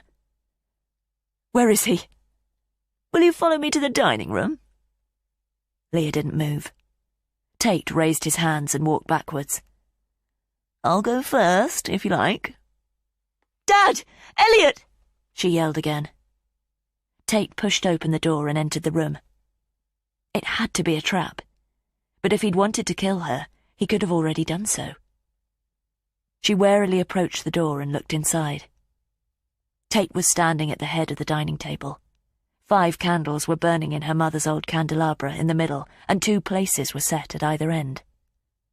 There was no sign of her father or Elliot. "I'm afraid I had to improvise with what I could find. I know you prefer white." He nodded at the filled crystal glasses. Leah took in the plate on the mat in front of her.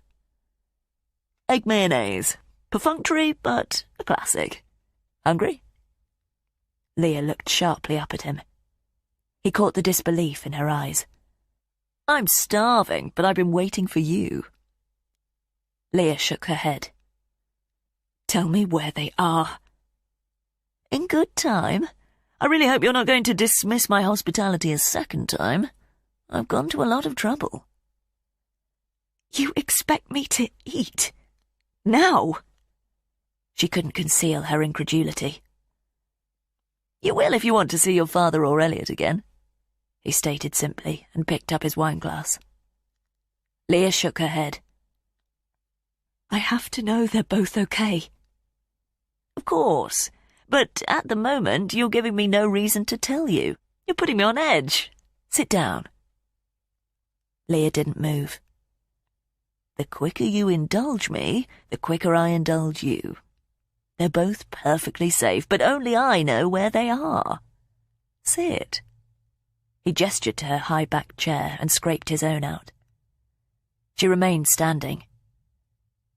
"What do you want?" "I've just told you." He sat and nodded towards her chair. "I would pull it out for you, but I don't want to make you any more nervous." He took a small sip from his wineglass. Not bad. Your father's got good taste. He unfolded his claret napkin and then regarded her unchanged position. I'd have preferred chives, but I could only find rosemary in the garden. Leah felt the grotesque situation shift her perception of the table. She looked down at the halved eggs on the plate covered in mayonnaise and sprinkled green. There was a set of cutlery. Was the knife sharp enough to use as a weapon? He dropped the napkin into his lap. No dessert, I'm afraid. Although I don't really do desserts. Couldn't find any cheese either, so it's just the 2 courses. Leah grabbed the back of the chair and pulled it out. It felt heavy as she shifted it and slowly sat. The wicker seat creaked as it took her weight. I don't want to hear mention of your father or Elliot while we're eating. I want to get to know you a bit more. When was the last time anyone wanted to do that? Please. She looked down at the food in front of her. Just let me know they're okay and I'll tell you anything you want to know. I expect you've enjoyed some great family meals around this table. She took a breath and realized she had no option but to play along. This table was bought by my mother when my parents moved here. I'd left home by then. You see? Wasn't that hard? She heard his chair creak and shot her eyes up. He was leaning across the table, his glass extended. Cheers. Leah fixed her eyes on him. His expression was expectant. She slowly picked up her glass and slightly extended it. Tate leaned in further and clinked it. To getting to know you, Leah Talbot. He sat back, seemingly satisfied with his progress. Right, I am ravenous. He quickly sipped his wine, put down his glass, and picked up his cutlery. Leah's glass remained in her hand. It's not drugged. He cut a half egg with his knife and popped it in his mouth. Leah put down the glass. Here. He slid his across the table to her. Drink mine if you like. Pass me yours. She shook her head. I'm not thirsty. He sighed, leaned across and switched the glasses. I'd like you to have a drink with me. He chewed on his mouthful and then sprinkled some salt on his egg. He was about to take another morsel, but stopped and raised his eyebrows at Leah. Leah lifted the glass and put it to her lips. Chapter 54. This must be difficult. Tate chewed some more egg. Leah had a tiny amount of wine in her mouth. She replaced the glass on the table. Looking after someone who isn't the person they used to be. He nodded to a photo on the window ledge of Leah and Olivia with their father when they were kids. The rain clouds had darkened the view of the garden beyond.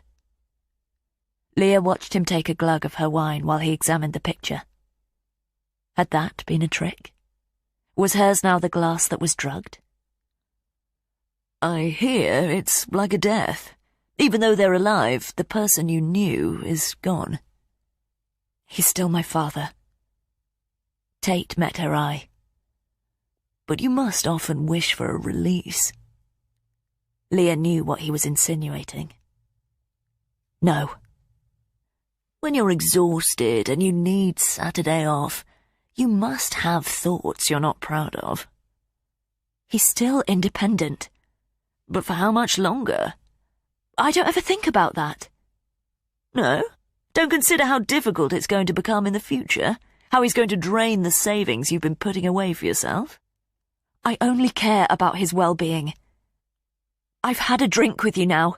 Tell me where he is. That wasn't a drink. You barely wet your lips. He took another gulp from his.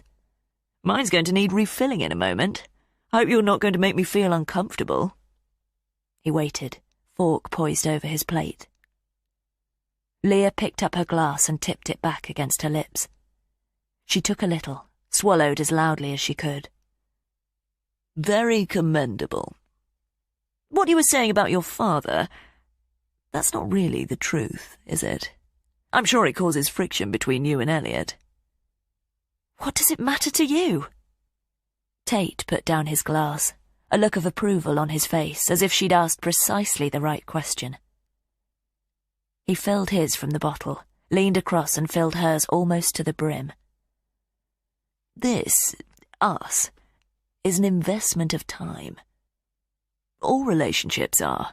My mistake in the past has been my inability to make an informed choice. It's something I have to remedy now. My energies and time have frequently been wasted on the wrong people, through no fault of their own, but it causes resentment in me. A resentment I, unfortunately, have to satisfy. Was he really making it sound like an apology? I decided to kill Alice Booth a long time ago. The days and months that I lost yearning for a future with her, when she was patently the wrong person, irked me more than her rejection. But I had to be as good as my word. If I'm not, I don't really exist. I'm just a hapless lump of flesh at the mercy of others. My word is my will, my control. So, are you really going to be as good as your word now? Are you lying about my father and Elliot? She looked swiftly down at her knife and then up again. No, I promise, I've never lied to you. You said you lived in Alice Booth's house. That was your assumption. He scraped his fork through his mayonnaise. You lied to the police about giving yourself up? But I didn't lie to you. He quickly licked the back of his fork. You're not eating. Just ask me what you need to know. She immediately regretted the outburst. Tate was impassive. So, the friction between you and Elliot, that makes the situation with your father even more difficult. Leah inhaled. No, that makes things between Elliot and me difficult. Because your husband is selfish? Leah didn't respond. Tate nodded. And demanding. Always has been, but you've always rationalised his behaviour because he has a lot to put up with. The spectre of Olivia's death, then your mother dying, and now your father losing his mind. She bit her tongue. What hadn't he learnt from Elliot? But when you shake it all down, you realise that Elliot has only been present for those events. He didn't actually support or help you. Leah's right hand slid from the table and into her lap. And on top of that, he's been having an affair behind your back, looking for his moment to escape you and the misery you've made him part of. Is this what you do? She had to distract him. Break down people's lives for fun? Tate looked genuinely affronted. People are easy to break down. They're such a rude construction. Not you, though. That's why I want to help you. I want you to see things as clearly as I do. I heard Elliot and Katya outside your house last night. Valentine's night. The night you'd been in a road accident. Did he care about that? Or was he too busy trying to think of a way to tell you he doesn't love you anymore? Leah's palm moved to her right knee. She could feel the top of the mini crowbar poking through the denim. And your father is just as demanding. I imagine your mother was the one who kept the family together. But with her gone, it's just you left to deal with two selfish men. Her fingers touched the two metallic points. In moments alone, every now and then, don't you wish them away? Leah shook her head. I've promised you I won't lie to you. I only ask you do the same in return. She gripped the metal hard. What have you done with them? Tate took another large swig of his wine. Food first. Chapter 55. A mouthful, just so my hard work isn't wasted. Then we talk about your father, I promise. Leah picked up her fork and jabbed it harshly into the egg on her plate. I'm sure he didn't teach you to eat like that. She met the mock remonstration in his expression, exhaled through her nose, and then put the food past her lips. Tate nodded satisfaction as she started to chew. He's not in this house, but he's nearby. He paused when she stopped eating and raised his eyebrows again. Leah moved her jaw faster, the cool, pulped egg turning to paste in her dry mouth. Likewise, Elliot. If you don't behave, though, you don't find them. Are they alive? Leah felt her throat close up. Speaking with your mouth full? I'm sure your father would take a dim view of that, too. Leah put down her fork. Yes, they are, but I need to know a few more details before I give you any more. He looked pointedly at the fork. She picked it back up. Are you going to swallow? His green eyes were on her lips now. Leah briefly closed her eyelids and choked the egg down. Was that what he'd actually drugged? Tate leaned further back in his chair. How badly did it affect your father, losing Olivia? I know how it's afflicted you, what it did to your confidence when you were growing up. That wasn't a conversation she'd ever had with her father. What are you doing? Getting to know you. What has Elliot told you? Exactly what I wanted to hear, I imagine. To be fair, though, he did so under duress. What did you do to him? Leah felt sick as the food slid down to her stomach. I've told you, he's alive, although I'm not sure you'll want that to remain the case. Leah clenched the fork firmly in her fist. His gaze dropped to it. Thinking of using that? Or maybe the knife? She shook her head. We should really get that out of the way, if you're planning to. Leah's breath whistled from her nose a few times before she dropped it noisily onto the plate. You've finished, then? If you really knew me, you'd know that I love my father. And Elliot? You love him? Yes. But she paused a second before carrying on. Yes, she repeated. He narrowed his eyes. Not entirely convincing. Did you know that Katia wasn't his first infidelity? Leah nodded, maintaining eye contact, but knew she hadn't sold the lie.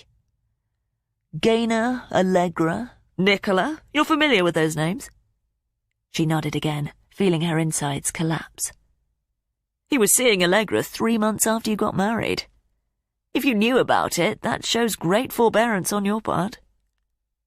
Tate sipped his wine while he allowed her to digest what he'd told her.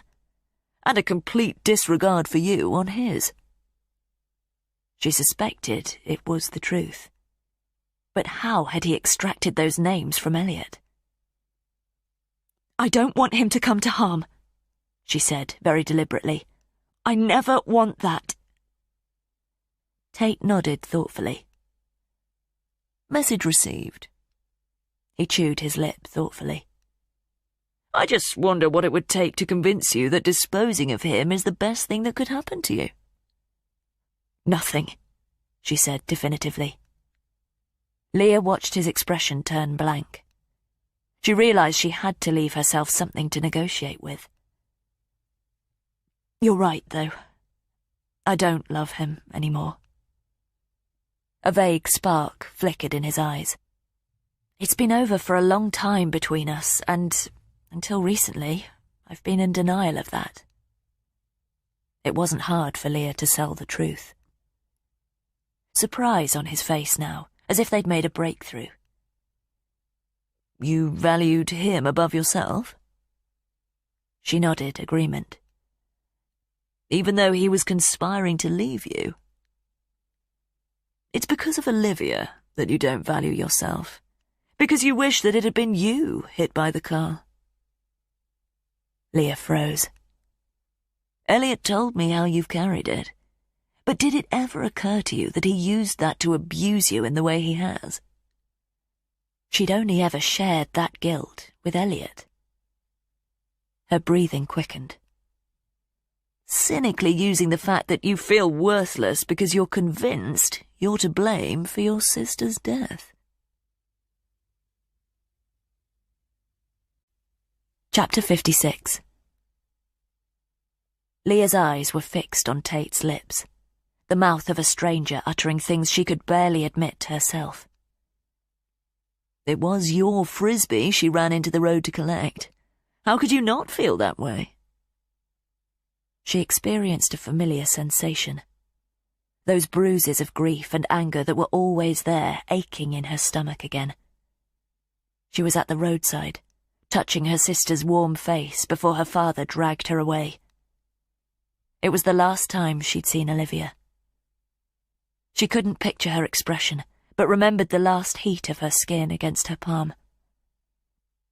Elliot told me that you can never forgive yourself. Is that why you can always forgive him? Despite how desperate she was to know if Elliot was safe, however Tate had learnt it, it still felt like another betrayal. I found a couple of steaks in the fridge. How do you like yours cooked? Leah's hands shot to the cutlery in front of her as soon as Tate rose. He regarded her with affectionate amusement. Medium rare? These are the little details I need to know. He dumped his napkin on the table and picked up his empty plate. He leaned over and took hers. I'll let you collect yourself, but I'll keep this door open so we can talk. Leah felt him breeze past her and flinched, but he carried on to the kitchen.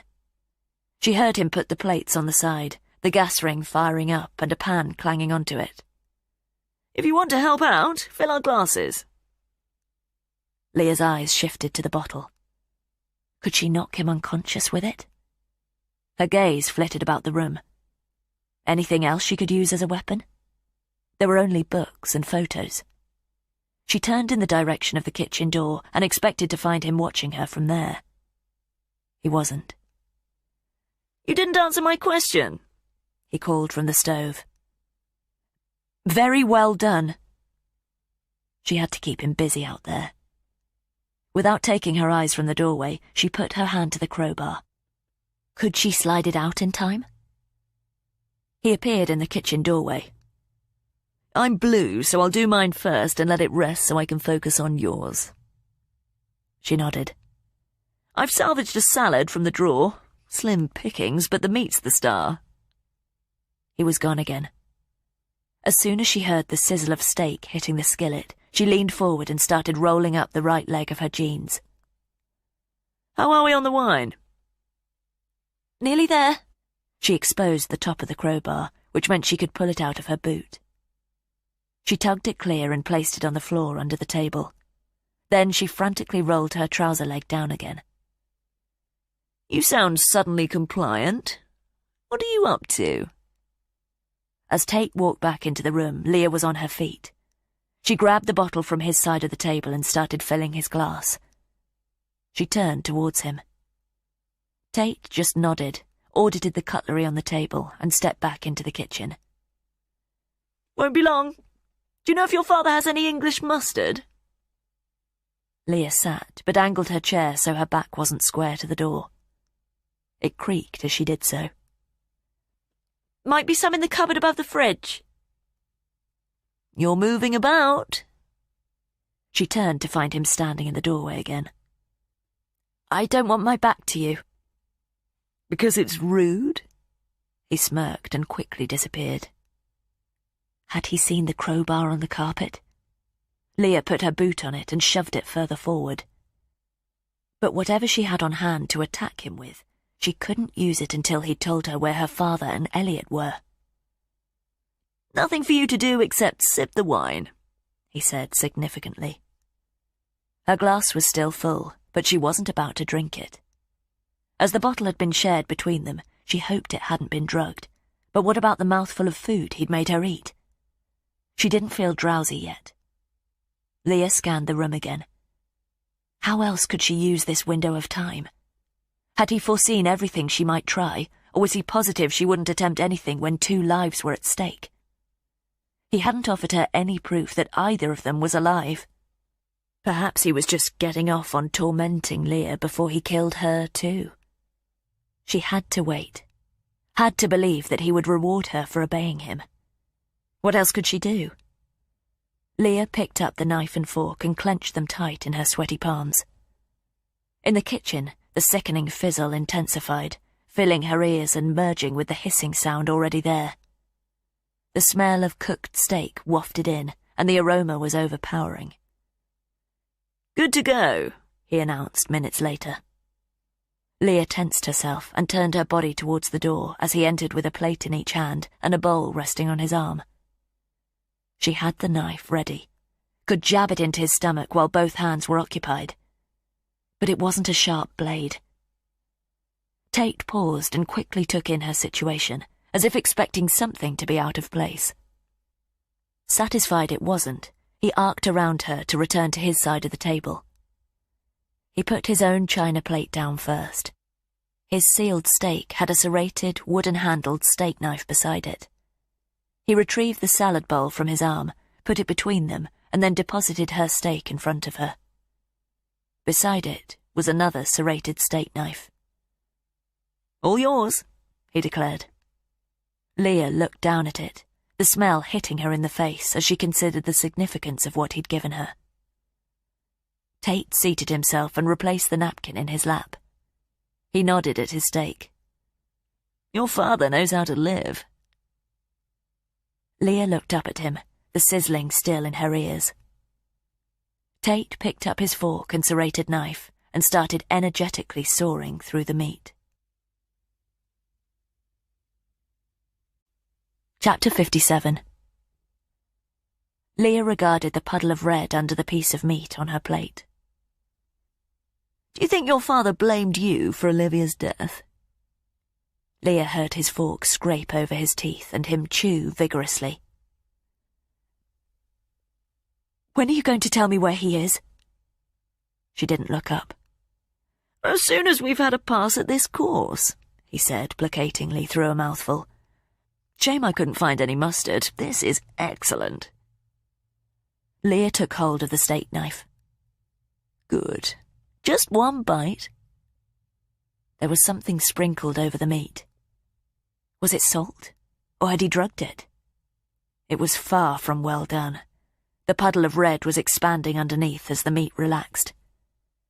She sawed a small corner off it. "Elliot told me that your father calls you Olivia now. She died when she was 9. That's plenty of time for you to replace her as his favourite, isn't it?" Leah didn't respond, but managed to separate the morsel from the main steak. "But it doesn't sound like you have. Is that because you were the older sister who should have been looking out for her? Has he not forgiven you for that?" Leah examined the meat on her fork. "Done okay for you?" The idea of putting it in her mouth seemed repugnant. Leah breathed through her mouth so she couldn't smell it. "Wouldn't you prefer that guilt to be gone now? Isn't your father just a constant reminder of something you'd rather forget?" She shook her head. "And Elliot, he's the only one you've told, and he's used it against you, abused it so he can be unfaithful without reproach." Leah put the fork to her mouth, but her lips wouldn't open. "Year after year, knowing deep down you were unhappy, but not thinking you were worthy of anything better." She tried to block out his words, concentrate on what she had to do. "You've convinced yourself you're as happy as you're ever entitled to be, deceiving nobody but you that you have a loveless marriage worth salvaging. But what if you could start again?" Chew and swallow. But it seemed like an insurmountable task. Wipe all that guilt and negativity away. Start afresh as Leah Talbot and not the sister who should have died on the road. I can see who you are. They never have. They've broken you down for something that wasn't your fault, and you've taken it for too long." Leah slid the piece of meat into her mouth and chewed quickly. Tate was silent as her teeth worked it.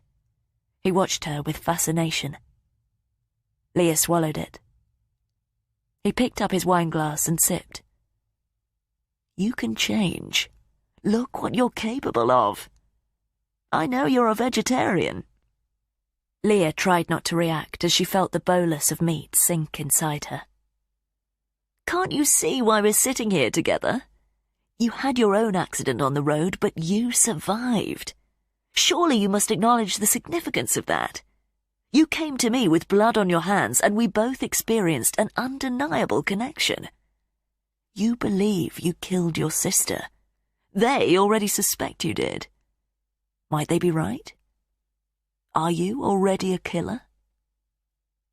Leah held his green eyes. One bite. It's done. Take me to them. Tate nodded, but seemed unsure. Think you're ready?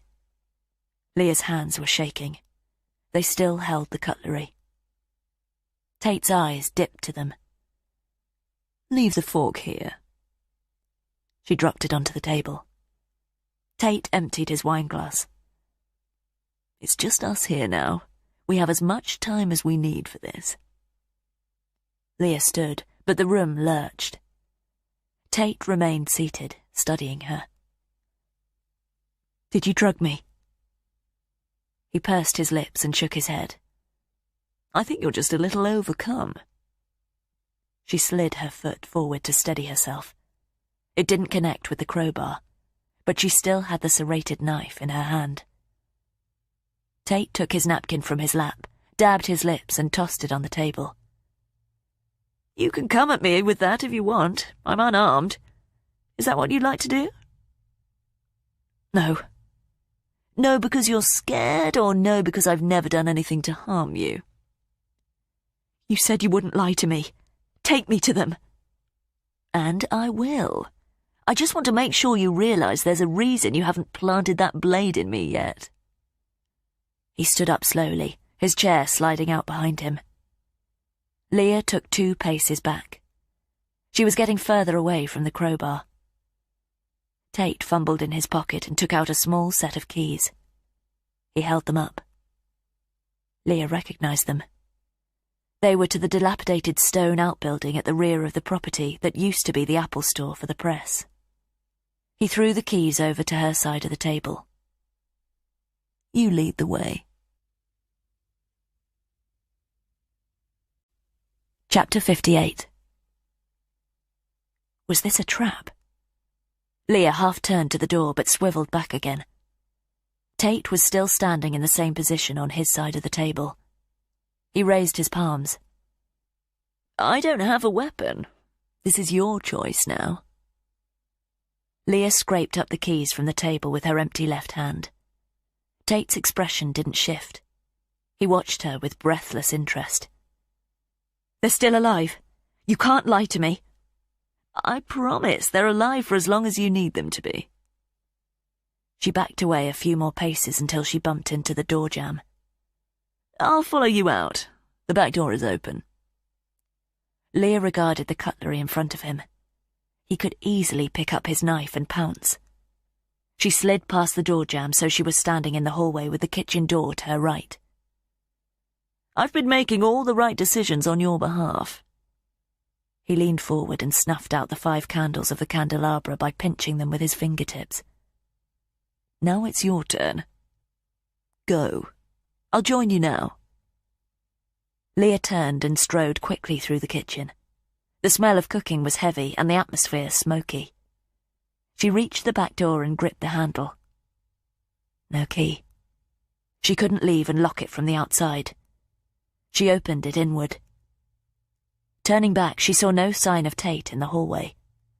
She stepped through the door and the cold evening doused her face. The last of the golden sunlight was just disappearing. Leah stumbled along the wet paving stone path, past the garage, and headed towards the half-collapsed stone structure 50 yards beyond it, her irregular breaths clouding around her. There were no other properties within shouting distance. Nobody would be able to hear. She stopped and glanced back at the house. Through the window of the back door, she couldn't see Tate in the kitchen. Her eyes shifted to the lit window of the dining room. He was no longer standing at his side of the table. Leah staggered on towards the Apple store. It had always been too damp to keep anything but tools in there. Were Elliot and her father really imprisoned inside? As she approached, She took in the battered blue doors and the collapsed roof which sagged inwards at the middle. Her fingers trembled as she tried to maintain her grip on the knife and insert the first key into the rusted padlock securing the doors. Fragments fell out as she waggled it and pushed harder. "Come on." She looked back and saw Tate closing the back door behind him. Leah pushed the key all the way in and twisted it. The padlock opened, and she took it from the hooks and allowed it to fall into the mud. Tate's footfalls made her spin back in his direction. He was striding in her direction, his eyes on hers. Leah pulled open the doors and let the failing daylight into the interior. The first face she recognized was her father's. He was sitting on a black metal garden chair.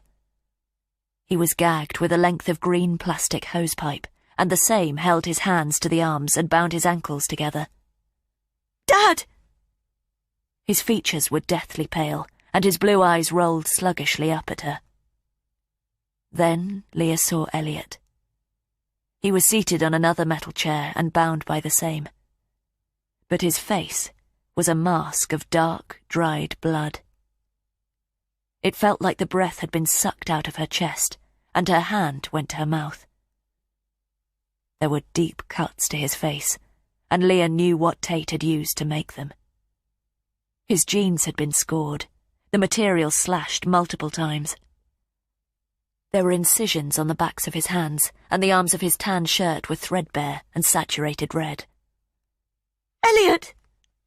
His head was on one side, his eyes closed, and there was no reaction to her exclamation. She went to her father first, attempting to loosen the plastic gag that was cutting so severely into the sides of his mouth. The knots at the back were too tight. Could she saw through them? Her gaze shot to the door, and she could see that Tate was only about 5 paces away from the Apple store. "Stay away!" She brandished the knife. Tate halted and held up both his hands. "I'll kill you!" "This is an understandable response," he said calmly. "I swear I will!" She held the blade out to him. He nodded. "But isn't this an overreaction?" Leah dragged her father back in the chair. Could she close the doors? She quickly took in the rusted tools hanging on hooks on the stone wall opposite her. There was a hoe, a rake, a long wire brush. Nothing sharp. "Haven't I already prepared you for this?" Her focus darted back to where Tate was still standing. "Katia, your nosy neighbours, Lowndes, you've seen them all in the last 24 hours. Haven't I desensitized you to this now?" "Elliot!" She turned to him, but he didn't stir. "He's lost a lot of blood. I spent more time with him than I did your father. Got to know a lot about you through my chats with him." Leah's eyes bounced between them. Was Elliot dead? His eyelids were stuck down with dried blood. "But considering he was your husband, I was done with him surprisingly quickly. Elliot didn't really know you, did he? Didn't care to know you, only what you could do for him." Leah's father grunted as he tried to move. "Just sit tight," Tate addressed him. "This won't take long." Leah got in front of the chair so she was blocking her father. "Stay back!" She arced the blade in front of the doorway. "I will, as long as you need me to, I promise." "Elliot!" Still no response. But with both of them tied up, she had to defend them from Tate alone. "Listen to me. Try to breathe. Try to calm down. This calls for a substantial paradigm shift, but I'm going to talk you through it. We'll get through this together." Chapter 59. Again, Leah considered slamming the doors and leaning her weight on them. "I've told you I won't try to come inside." He'd read her mind. "You'll be shut away in the dark with them, and then what?" "If you leave now, I promise I won't call the police." But she knew the offer was as futile as the first time she'd made it. "I've no intention of leaving, not when we've made such progress." "Progress?" she spat scornfully. Your father... Leah didn't move from her protective position in front of him. I think he's having difficulty. Tate's gaze was on him. Leah turned the steak knife around in her hand, so she was holding it like a dagger. She brandished it at face height, the blade protruding from her fist. She knew she'd have no hesitation in stabbing him if he came at her. But he remained where he was. Her father retched behind her. I think you've got him overexcited, Tate declared. But she still didn't move. Bear in mind, he doesn't know who I am, doesn't know who you are. Leah could hear her father groaning against the gag. He hardly knows who he is, let alone what he's doing here. If you stab me, he won't be happy or sad. And if he is briefly relieved you saved his life, he won't even remember your name in a few minutes' time. Leah stepped quickly back so she was beside her father and could look at him. His fearful eyes bulged and swiveled between the two of them. Maybe he thinks you're Olivia. Perhaps that's who he'd prefer to save him now, even though she's been gone for so long, despite the fact you've tried to do everything in your power to fill her space. She had to release the gag, but she couldn't afford to take her eyes off Tate. Dad, try to breathe slowly. He's been waiting for her to walk through the door all this time, but it's not going to happen. You're never going to be the daughter he wants to see. Leah's father arched his back as he tried to rise from the garden seat. You're holding that knife to the wrong person. Tate's tone was calm. Dad, breathe in through your nose. But he continued to buck and struggle against his bonds. This is how he suffocates every day. Confusion and fear is all he knows now. Is that really the life you want for him? Dad, it's okay. You have to keep still. But he kept squirming. I imagine he's never mistreated you. Tried to protect you from what happened. But you've always picked up on that quiet disappointment. He's been grieving for so long, and now, every time you tell him you're not Olivia, it's like he's finding out she's dead for the very first time. Shut up! Dad, I'm going to untie you now. Try to calm down. Let him go. If he was still the father you knew, you'd know he'd want an end to this. Leah put her free hand on her father's shoulder. And don't you need an end to this? Every weekend watching a man trapped in a mouse wheel? Those moments of clarity, when he knows who you are and what you do for him, shrinking away, learning that his wife and favourite daughter are dead over and over again. It won't work, she barked at him. Whatever you're trying to do. Put the knife in him, he said collectedly. It's been a long day for him. A long day for you. You both need that relief now. You both deserve it. Leah's father moaned through the gag. What would you want if you were in his position? I know what choice I'd make. Dad, I'll free you now. Her voice trembled. Just wait. For what? I think you're more afraid of the consequences than actually doing it. I'll take responsibility if you want. You can say you found them both butchered here. If you want to help me, go! She yelled, her throat grating each word. I can do it for you. Leah tugged in a breath. Is that what you want me to say? Her father bucked in the chair. It is, isn't it? Stay the fuck away from him! Give me the knife. He extended his hand. You know I'm not going to harm you. Give me the knife. Take one step. No. Tate took a pace forward. You won't do that. Leah's father shouted aggressively through the hose, his anger directed at Tate. He knows I'm a threat. He's defending you. Maybe he thinks you're Olivia.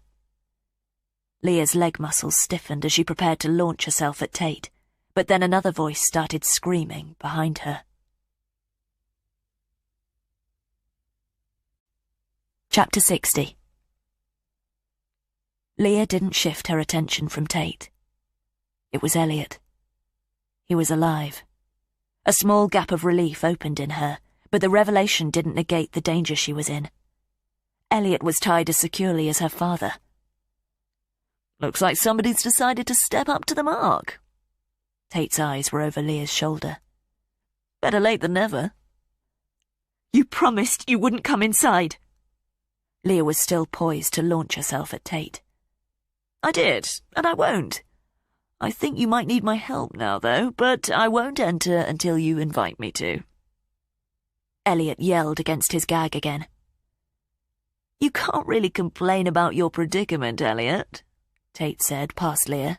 You told me about this place. You led me here. And you didn't need a lot of inducement either. Elliot! Leah didn't dare look in his direction. He kept screaming. Elliot! He stopped. She guessed the pain of his wounds must be overwhelming. Can you get free? Tate's face was impassive, as if he knew how the conversation was about to go. Leah heard Elliot struggle and the hose creaking as he moaned in agony. He doesn't need to do that. Put himself through any more trauma. Neither of them does. Try to get loose, Elliot. He breathed erratically, and a sob escaped his nostrils. Tate sighed slightly. You're expecting too much of him. Elliot, you can stop now. It's a waste of your time and ours. She could hear Elliot's movement continue, but quickly decrease. When has he ever put himself on the line for you? When has he ever done anything but look out for himself? Think that's going to change in circumstances like this? Leah's father twisted his bound hands. But look at you, prepared to kill for them both. Do either of these gentlemen deserve your loyalty? What have they done to make you risk your life for them? Step back. Leah tightened her fist on the knife handle. He didn't. Do you believe Elliot thought of you when he was sleeping with Katia or Gaynor or Allegra or Nicola? Happily making a mockery of your marriage time and time again? Do you know how easily he gave up those details to save himself, not realizing that each cut I gave him was a punishment and not an incentive to give me more? I told you, I don't love him anymore. Was this what he needed to be told again, or was she condemning Elliot to death by saying she no longer cared for him? So you said. But do you feel so worthless that you're going to let him get away with it? I don't want to see him again, she retorted, but Tate's reaction made Leah seal her mouth tight. His satisfaction was plainly visible. And why did he get away with it for so long? Who made you feel so worthless? She didn't look at her father, kept her eyes unblinking on Tate's. What comfort was Elliot to you on Valentine's night? You could have died in that crash. Would he have been concerned, or would he have seen that as a very convenient way out? He wouldn't have had to confront you about Katia then, as she wanted him to last night. Do you think he cared that you sat alone on the floor in your shower for so long? Abhorrence broke through her. She knew he'd been in the house, but now there was no doubt he'd seen her there, thinking about Olivia and how the accident of so many years before had been the catalyst for the person she'd become, living in a house with a husband who didn't love her. That's why you came to see me again this morning. It was the first time you'd exerted your will in a long time, and you found that that's exactly what I'd done with Alice Booth. Taken back the control she took from me years before. You can exert your will again. I think you're capable, but saying the word to me is exactly the same. No, I don't want this. You want to punish Elliot. His voice remained even. And you never want to see him again. Don't twist my words. You've harmed him enough. Enough for what? All the years of deception, or for handing me the key to your insecurities? Leah's father and Elliot were both noisily fighting to get free. Say the word and it's done. No repercussions. Leah shook her head. Say it. You're the only one I want dead. Because I'm the only one telling the truth. Tate took another step forward. Stay back. Leah noticed her father had stopped moving. Dad! But she couldn't afford to look down at him, even for a second. There was no response. Elliot continued struggling behind her. Dad! I think he's fitting. Tate squinted. Dad! Perhaps this decision's about to be made for you. He didn't look up.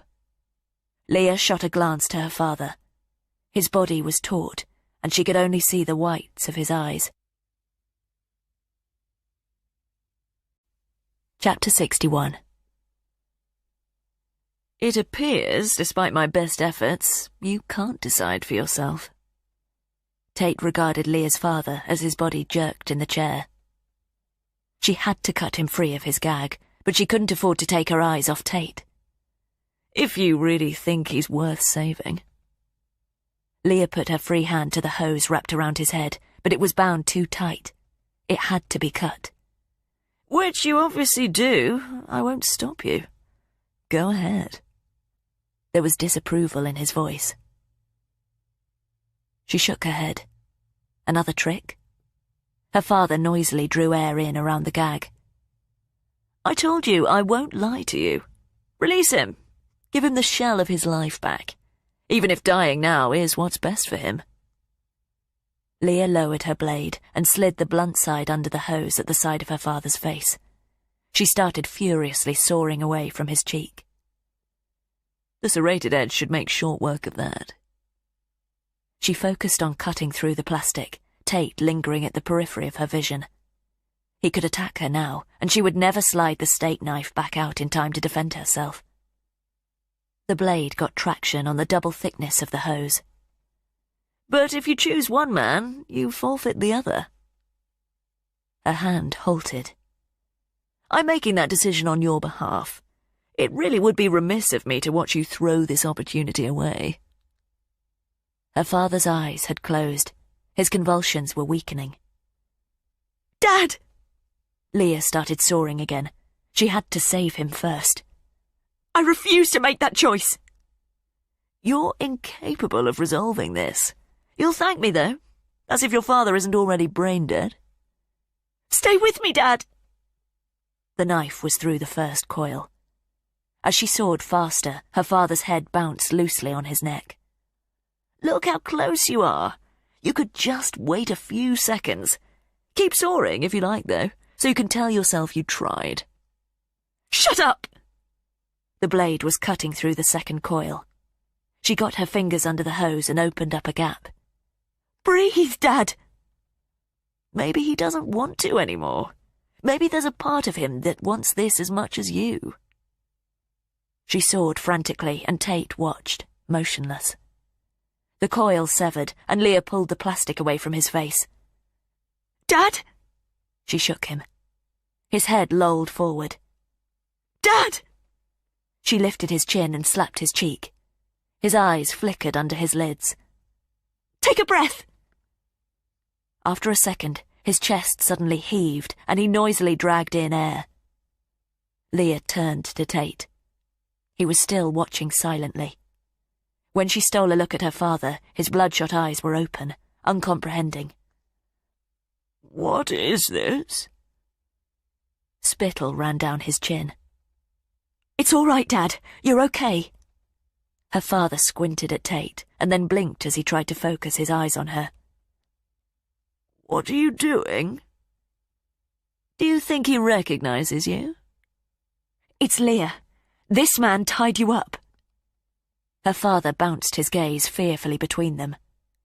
Leah's fingers trembled as she tried to release his left hand from the arm of the chair, but the hose was binding it tight.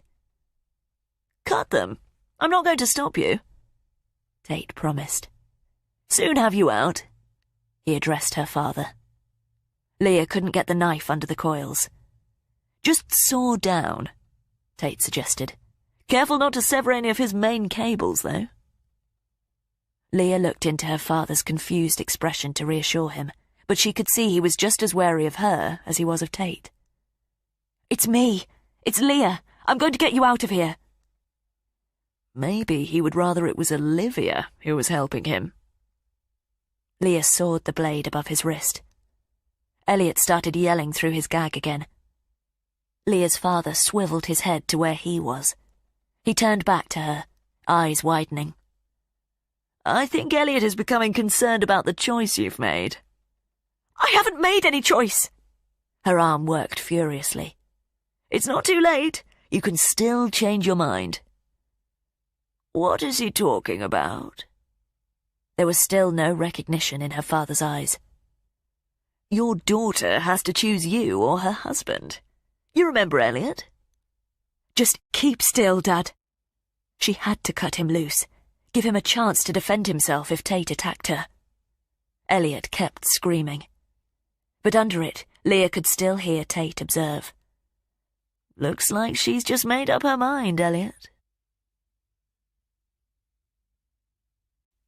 Chapter 62.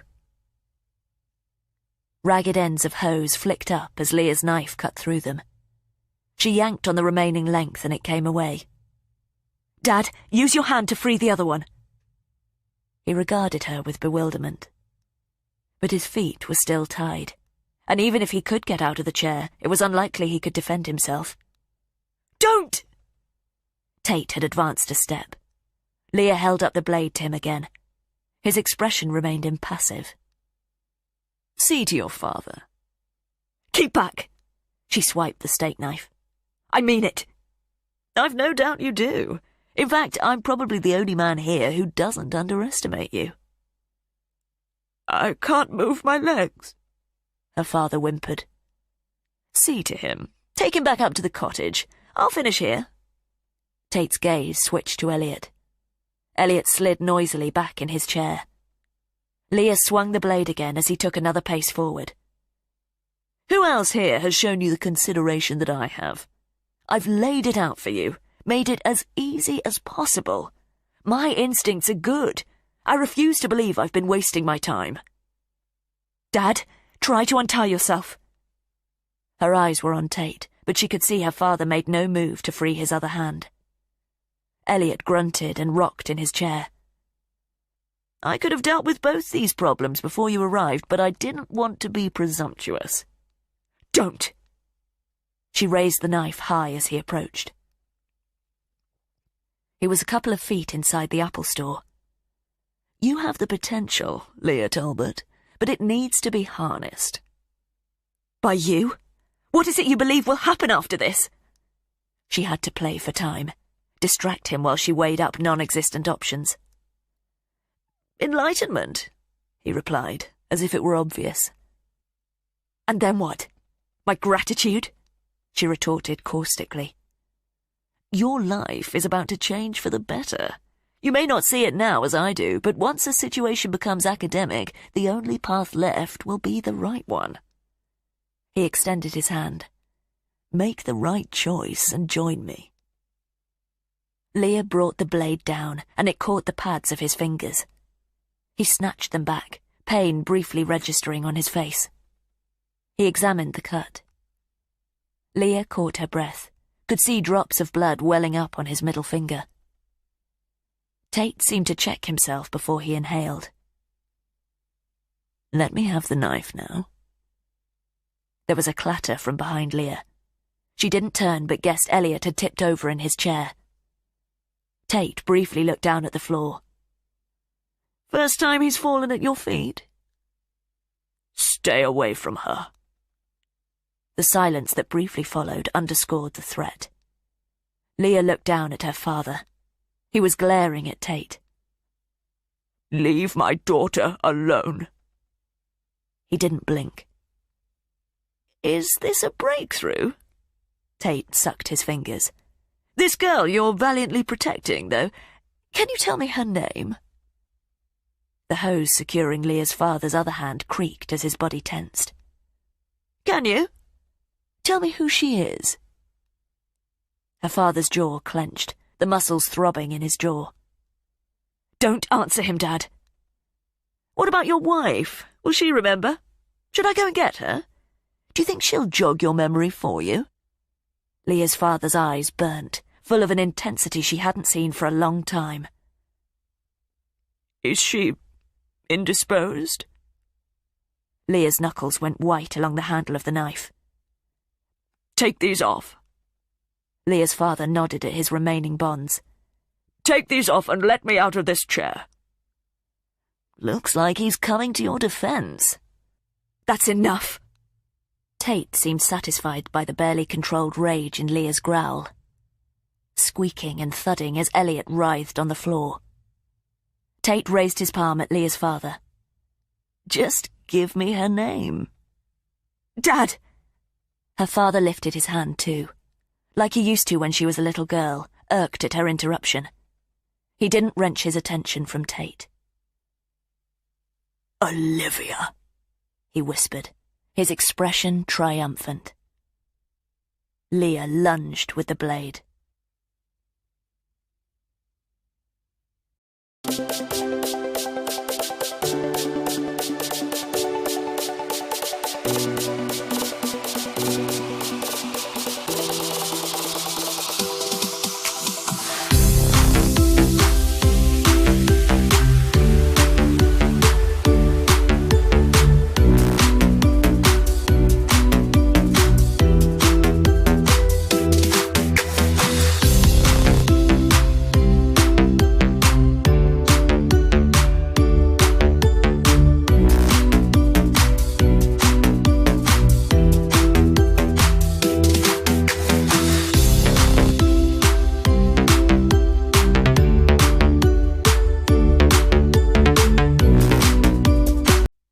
Chapter 63. Leah gasped and held up both her empty hands. Tate was open-mouthed too. Leah's father breathed heavily down his nose. "You chose," Tate stated, but both words were whispered, almost in awe. Her eyes were on the blade and where it was buried. Elliot had stopped struggling. "Olivia," her father said. Tate looked down, his chin grazing the top of the blade. The metal was half buried at the bottom of his neck, just above his clavicle. The motion prompted blood to pour from the wound. Leah hadn't aimed for any particular part of Tate's chest. Her palms went to her lips as he reeled unsteadily. She couldn't allow the shock of what she'd done to paralyze her. There was surprise on his face as he carefully took hold of the wooden handle. Leah's fingertips were under her eyes. He focused on her, opened his mouth to speak, but gagged. "Untie yourself, Dad." Tate gurgled as blood flowed faster from the deep slit. His expression changed, shifted to triumph. Her father hadn't moved. "Quickly!" She heard him tugging at the piping around his other wrist. Elliot was saying something incoherent through his gag. Tate yanked out the knife. Leah drew breath the same time as he did, but his bubbled. Tate staggered back, his hand to the wound, but blood pouring through his fingers. "You left me no choice." Leah didn't blink. His gaze slid sideways. He was looking at the wall opposite. Staggering to it, he placed his palms on the bricks, his back to her. She kept her attention firmly on him. "Hurry," she addressed her dad. Then she backed over to where Elliot was lying on the floor on his left side. He was still babbling at her through the gag. She worked at the tight knots securing his right hand to the chair arm, dropping her eyes to her trembling fingers and then returning them to Tate. Tate's body sagged, and he leaned harder against the wall. Blood was pooling in droplets at his feet. Had he brought a weapon out with him? The knots were so tight, and Elliot was struggling and tensing the hose. "Keep still," she hissed. "Let me do it." Her father had his other hand clear and bent unsteadily forward to his bound ankles. As Leah worked frantically on Elliot's bonds, Tate went down onto one knee. Leah's father was bent all the way forward now, grunting as he fought to untie his legs. Leah released Elliot's hand and checked Tate. He was still motionless. She uncoiled the hose, and her husband's hand started working on his other. She concentrated on his feet. Tate tried to stand again, but dropped down hard onto both knees. Leah picked at the knots and noticed he'd dropped the steak knife. It was at the bottom of the wall. Elliot used both hands to tug at the hose around his face. Her father had his feet loose and tried to stand up. He collapsed back into his chair. "Dad, wait there. We'll help you up now." She undid the knot at the back of Elliot's head, and he ripped it away. Tate's body collapsed against the wall. Leah helped Elliot with his ankles.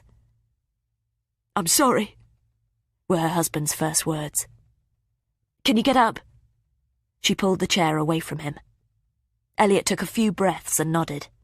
He started to stand, but trembled and flinched as the motion emphasized every slice in his muscles. Leah supported him to his feet. His eyes looked so white in the dark blood mask of his face, and he opened his sticky lips to speak again. "Save your energy. Can you walk?" He nodded, and she guided him to where her father was trying to rise a second time. "Your dad," Elliot whispered, and took his arm from Leah. She helped him out of the chair, then took a few cautious paces towards Tate. "Don't," Elliot warned. She halted, but quickly raced forward and scraped up the knife. Tate didn't react. "Let's go," Elliot whisper yelled. In the dregs of daylight, Leah could see a small puddle of dark blood between Tate's knees as it broke its tension and flowed backwards, picking up dust as it went. "We can't leave him like this," Leah's father said. "We'll call him an ambulance." But Leah knew it would probably be too late. "Come on!" Elliot dragged her father out of the Apple store. Leah took one more look at Tate's hunched shoulders and followed them. "We get inside, lock the doors, and call the police." Elliot was determinedly walking her father back to the cottage, their breath misting around them. She caught up with them. "Careful, Dad's about to collapse." She took his other arm, but Elliot wouldn't slow down. "Wait!" She stopped. "What is it?" Elliot turned to her. Tears had welled up in his eyes and were trickling white tracks down his face. "He has Dad's phone, and mine." Leah turned back to the Apple store. Chapter 64. Leah found the spare key and locked the back door as soon as they were inside the kitchen. She and Elliot helped her father through to the hallway, and she double-checked that the phone wasn't there. Tate had it and her mobile in his pocket, but going back into the Apple store was a bad idea. "I just need to sit down," her father declared. "No time." She repositioned herself under his arm. "We'll drive my car to the nearest neighbour, call the police and an ambulance." Elliot nodded and blanched as he took her father's weight. "Can you walk okay now?" Leah's father looked ashen. "If I can just have a minute's rest." Leah shook her head at Elliot. "Come on." The three of them shuffled through the tight hallway towards the front door. A rattling sound came from behind them. They all stopped dead, and Leah and Elliot turned in the direction of the noise. The back door handle was being jerked down. "Out the front!" Leah was already dragging them both to the door. She opened it and they helped her father onto the path. "Where are we going?" he asked, bewildered. Leah gripped the steak knife firmly in her right fist. "He could come up the side of the house. Keep a lookout." She fixed her eyes on the darkened track overhung by trees to her left as they headed up the short path to where her car was. "I need my coat." Leah felt her father resist them. "You don't need it. It'll be warm in the car." "Quiet," Elliot snapped, his attention locked on the track to one side. They'd reached the gate. "Support him." Leah took her arm from under her father and, watching the house, scrabbled in her pocket for the key. "Hurry!" Elliot turned her father so he could look back as well. No sign of it in either pocket. Maybe it was back in the house, or had fallen out in the Apple store. She tried her back pockets and felt metal. "Got it." She pressed the button and the door clunked. "He's coming!" Elliot exclaimed. Leah spotted Tate emerging from the shadows at the right side of the house. He was illuminated as he stumbled in front of the lights from the windows. He was carrying a long pole. "Run!" Elliot turned to Leah in alarm. "Dad can't outrun him! Get him inside the car!" Elliot looked as if he was in two minds about releasing him, and then nodded. "Open the door!" Leah lifted the handle of the passenger door, but it was locked. The car had been open. She'd just locked it again. She pressed the fob again and yanked the door. "Put him in the back!" Elliot was already shoving her father inside. Leah knew she had to use the knife again. She turned back to the house, but Tate had already arrived. He swung the implement in his hand. It was a rake, and the edge of the heavy metallic teeth caught her in the left side of the jaw. Leah was on the ground, white pulses of light in her eyes. She could hear Elliot shouting, and the knife was no longer in her hand. "Dad!" She heard her voice scream, but it sounded like she was yelling in her own ear. She had the key. They couldn't drive away.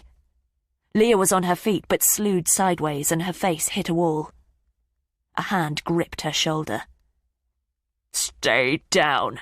I'll finish here," Tate's voice gurgled. "Leah! Get the knife!" Elliot cried. "Get up. Back on your feet." Had she blacked out? She used the edge of the wall to haul herself up and turned. But the action seemed to continue, and the struggle in front of her appeared to repeatedly zip by as if she were on a carousel. Tate was climbing into the passenger side, and she could hear Elliot. "Get the fuck off us!" Her eyes dropped to the ground. Where was the knife? But the dark dirt track lurched up at her, and she put out her hands. Was she falling again? She staggered, directing herself at the car. Her hands were around Tate's shoulders. The passenger door on the other side was open, and her father was lying on his back on the ground. Elliot was half out, his torso on the dirt, but his legs still inside. Tate had hold of them and was trying to pull them back in. "Let go of me! Leah, he's got the knife!" Leah climbed onto his back and put her hands around his hot throat. He tried to shake her off, but as hard as she squeezed, he wouldn't let go of Elliot's legs. She slid her hand further down and found the wound in his throat. She put 2 fingers inside its warm and moist interior. Tate bucked underneath her, rose and slammed the back of his head into her face. She was looking up at the car ceiling, realised she'd fallen, and turned so she was lying on her spine between the back and front seats. Leah could hear Elliot's feet pedalling in Tate's grip, striking him in the face. She hinged up and rolled over, preparing herself to jump on his back again, but her shin smarted as she put her weight on it and against something solid. She reached for it. It was the wine bottle. She gripped it by the neck. Leah straddled Tate and brought the bottle down on the back of his head as hard as she could. It clunked, and she felt the full impact reverberate painfully in her wrist. She hit him with it again. The third blow broke the bottle, but his hands were still on Elliot's thigh. Her father was motionless. The jagged neck was still in her hand. "Stop!" He wasn't going to. Leah fell onto his back and ground the bottleneck into the side of his neck. Everything froze. She pushed it further, heard the glass crunch inside him. Leah could smell the sweat in Tate's scalp, could feel his circulation pounding. Pounding, but gradually slowing. As Elliot slid free, she waited there. Waited until Tate's heartbeat had weakened and stopped. Leah didn't release him until the last clouds of his dying breath had floated away.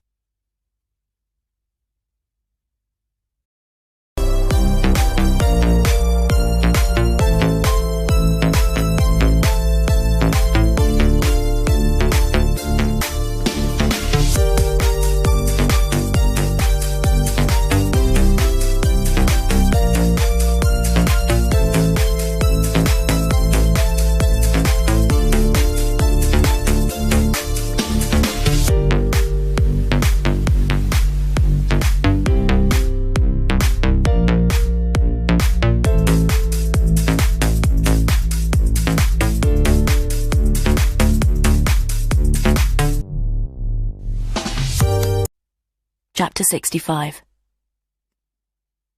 Leah didn't want to open her eyes. Sitting on the floor of the shower, the slight pressure of water on her scalp and knees, she clenched her shins a little tighter to herself and listened to the flow over her ears and the trickle into the plug hole.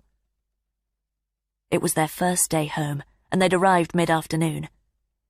She'd left Elliot perched on the edge of the couch, flicking through the TV downstairs while she escaped to the bathroom. They'd called in to see her father on their way from the hospital. He was the first to have been discharged and had insisted on going home. Leah had been against it, but realised that, ironically, it was the one place where he felt secure. He'd already completely forgotten what had happened there. He had his usual carer with him until Leah had packed some things and headed over later that evening. She was going to stay there with him for a few weeks and suspected she wouldn't be returning home. She'd been treated for concussion and had remained in hospital while Elliot had been in the ICU. Thankfully, his face only needed 6 stitches, with a further 14 on his torso. Most of the razor cuts Tate had made while he was torturing him would heal. Elliot's face was entirely concealed by bandages, though. Leah wondered if he was as glad of that as she was. Did he resent her for ever knocking on Alice Booth's door? They hadn't begun to process the consequences of that, and every exchange they'd had since what had happened at her father's cottage had been about nothing but practicalities. Once her father had been settled, once all the interviews with D.I. Byrne were over, and they were finally approaching a semblance of normal life again, where would they begin on themselves? How far would they have to go back to find the point when it had fallen apart? Years before the deer on Plough Lane. Here she was again, sitting in the shower, washing away the trauma of what had happened and thinking about Olivia and how her death had moulded the life she'd settled for. Martin Tate had effortlessly perceived that. She opened her eyes and turned her head to the closed bathroom door, as if he might be standing there again. The droplets built up on her eyelashes and rolled down her face. She blinked them away, kept her gaze on the door. He'd wanted her to free herself. However repulsive his actions, he genuinely believed he was helping her. What had he planned for her beyond that? Was she simply the new promise he'd made to himself? His new purpose and hope after he'd dealt with his other failures? Maybe even the inhuman needed that too. She could vividly recall the moment their lips had touched. What would have happened if she hadn't allowed it? But she was sure Tate would have brought mayhem into her and Elliot's life regardless. She could still feel his body stiffening as she held him and pushed the glass into his throat. She knew she would never be the same person again, even though that seemed like the actions of someone else entirely. A person Tate had extracted from her. Leah would remember that look of triumph on his face when she'd stabbed him, as sharply as the sensation of his life ebbing away and the aroma of his scalp as he died underneath her. She'd had to do it, to save her father and Elliot. But why hadn't Tate finished Elliot? The knife had been in his hand. Tate had easily abducted her husband on his walk to the station, asked him to help him bump-start his car and led him to a car park before knocking him out. Did Elliot feel humiliated by that? But why had he been getting on a train if Katia lived a few streets away from their home? Was he really going to stay with a friend? Or had it been Gaynor or Allegra or Nicola he was on his way to see? One infidelity was an affront to everything they'd built together, but the notion that there were 4 women he'd been intimate with was something she still couldn't conceive of. She wondered if he'd lied to them as much as he had to her. All this time, Leah had lived with somebody she'd naively assumed she'd known. Some wounds would never heal. There was nothing left for her here. Had Martin Tate's intervention precipitated her acceptance of that? Martin Tate wasn't his real name. The police were still trying to find out exactly who he was. They could start with Alice Booth, trace him back to the person who'd been in love with her. Had it all been lies, though? She suspected not. Everyone was a product of what was denied to them. Her father had hidden it for decades. But as his personality was gradually eroded, he could no longer spare Leah from the hurt of their family loss. She had to honour all the years he'd done his utmost to spare her feelings, though, even if he hadn't always succeeded. Leah stood and turned off the dial. It was good to be alone, however briefly. She dried herself and slipped on her toweling robe, deliberately busying her mind with the packing she had to do and making a mental inventory of what she would need to set up her office at her dad's cottage. She walked barefoot onto the landing, but paused on her way to the bedroom. She could hear the noise of the TV downstairs, but something held her there. She opened her mouth but couldn't bring herself to call his name. Leah padded down the stairs. She crossed the tiles and runner in the hallway and entered the lounge. Elliot. Now she could say it. Elliot was lying motionless on his back in the middle of the room. She ran to him and knelt beside him. Elliot? She shook him and his bandaged head fell to one side. She took hold of his face and looked into his eyes. There was no life in them. She knew he was dead before she shook him again, tried to revive him and then checked his pulse. His hand was outstretched. A glass of red wine had spilt along the oatmeal carpet and rolled against the leg of the sofa. Leah looked over at the bottle on the table. This was Tate. She was certain of that. He'd orchestrated her presence at each crime scene he'd created, manipulated her the whole time. But now he was no longer the spectre she could point her finger at. Who would believe that Leah didn't want to punish Elliot for all the wrongs he'd done her? Was that why Tate hadn't killed Elliot during their struggle in the car? Elliot's eyes looked blankly at her from beneath the bandages on his face. Leah took his hand. It was still warm. She was back at the roadside, touching the deer, touching her sister before her dad dragged her away. The warmth ebbing, and her parents' love leaving with it. She released Elliot, as if doing so could prevent what had been triggered again. Chapter 66. 3 days and 3 hours earlier. Tate made his way along the track at the rear of Leah's house for the second time. In the morning light, he could see the stream on the left-hand side of the reeds clearly. There were ducks there, some of them on the bank, the others in the water. There was nobody at the rear of Leah's place, so he paused at her gate and recalled watching her through the bathroom window and then going inside the house. He scolded himself for being so impetuous, but the image of her sitting on the floor in the shower was still imprinted on his mind. Some ducks quacked noisily behind him, and he turned and spotted a hen surrounded by 3 drakes. They weren't too interested in her just yet. In spring they would be on her back, trying to mate and pecking her head until it was bald. He'd observed the brutality of that ritual before. He was about to open Leah's gate when a thought occurred to him. He climbed over the fence to the stream, and most of the ducks waddled away. One drake was defiant, though, and it was a drake he wanted. He grabbed the bird's body either side of its wings, his palms lightly compressing it through its fluffed-up feathers. It wasn't as plump as it looked, and it struggled a little, so he waited for it to realize it couldn't escape. Tate laid it on his chest and held it to his body with his left hand firmly over its neck. With his free hand, he let himself into Leah's garden again and briefly surveyed it in the daylight. He'd watched her go out in the car after Elliot had left for his run. Skirting the overgrown lawn, he made for the passage at the right side of the house that he'd accessed the night before. When he reached the end of it, the hedge along the edge of the front drive concealed him completely.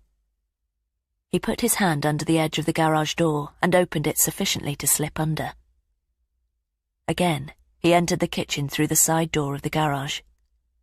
There he deposited the drake, and it seemed unperturbed as it walked unsteadily across the tiles to the locked French doors. When she found it, Tate wondered if Leah Talbot would understand the significance of the discovery, of a new drake imposing itself on the territory. Then he saw the bottle of red wine on the counter next to the bowl of red and green peppers. About a quarter of it was missing, and the lid had been replaced. Could he? Tate took the syringe out of his jacket pocket and removed the cap from the needle.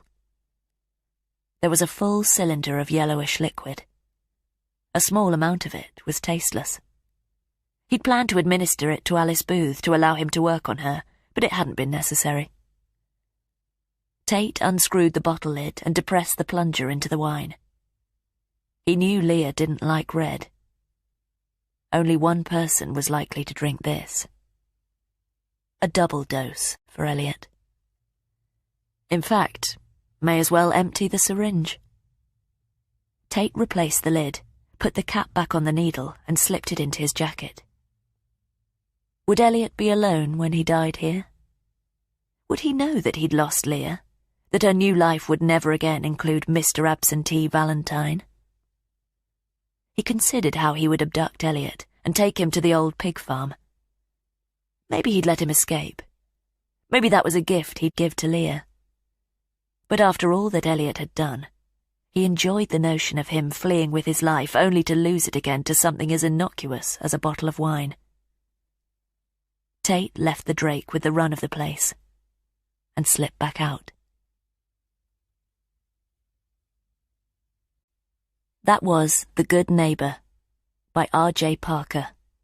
Read by Rose Robinson. Produced by Rosie O'Dowd at the RNIB Talking Book Studio, Camden. An audiobook from One More Chapter, a division of HarperCollins. Text copyright 2021. Production copyright 2021 by HarperCollins Publishers. All rights reserved. R.J. Parker asserts the moral right to be identified as the author of this work. Thank you for listening.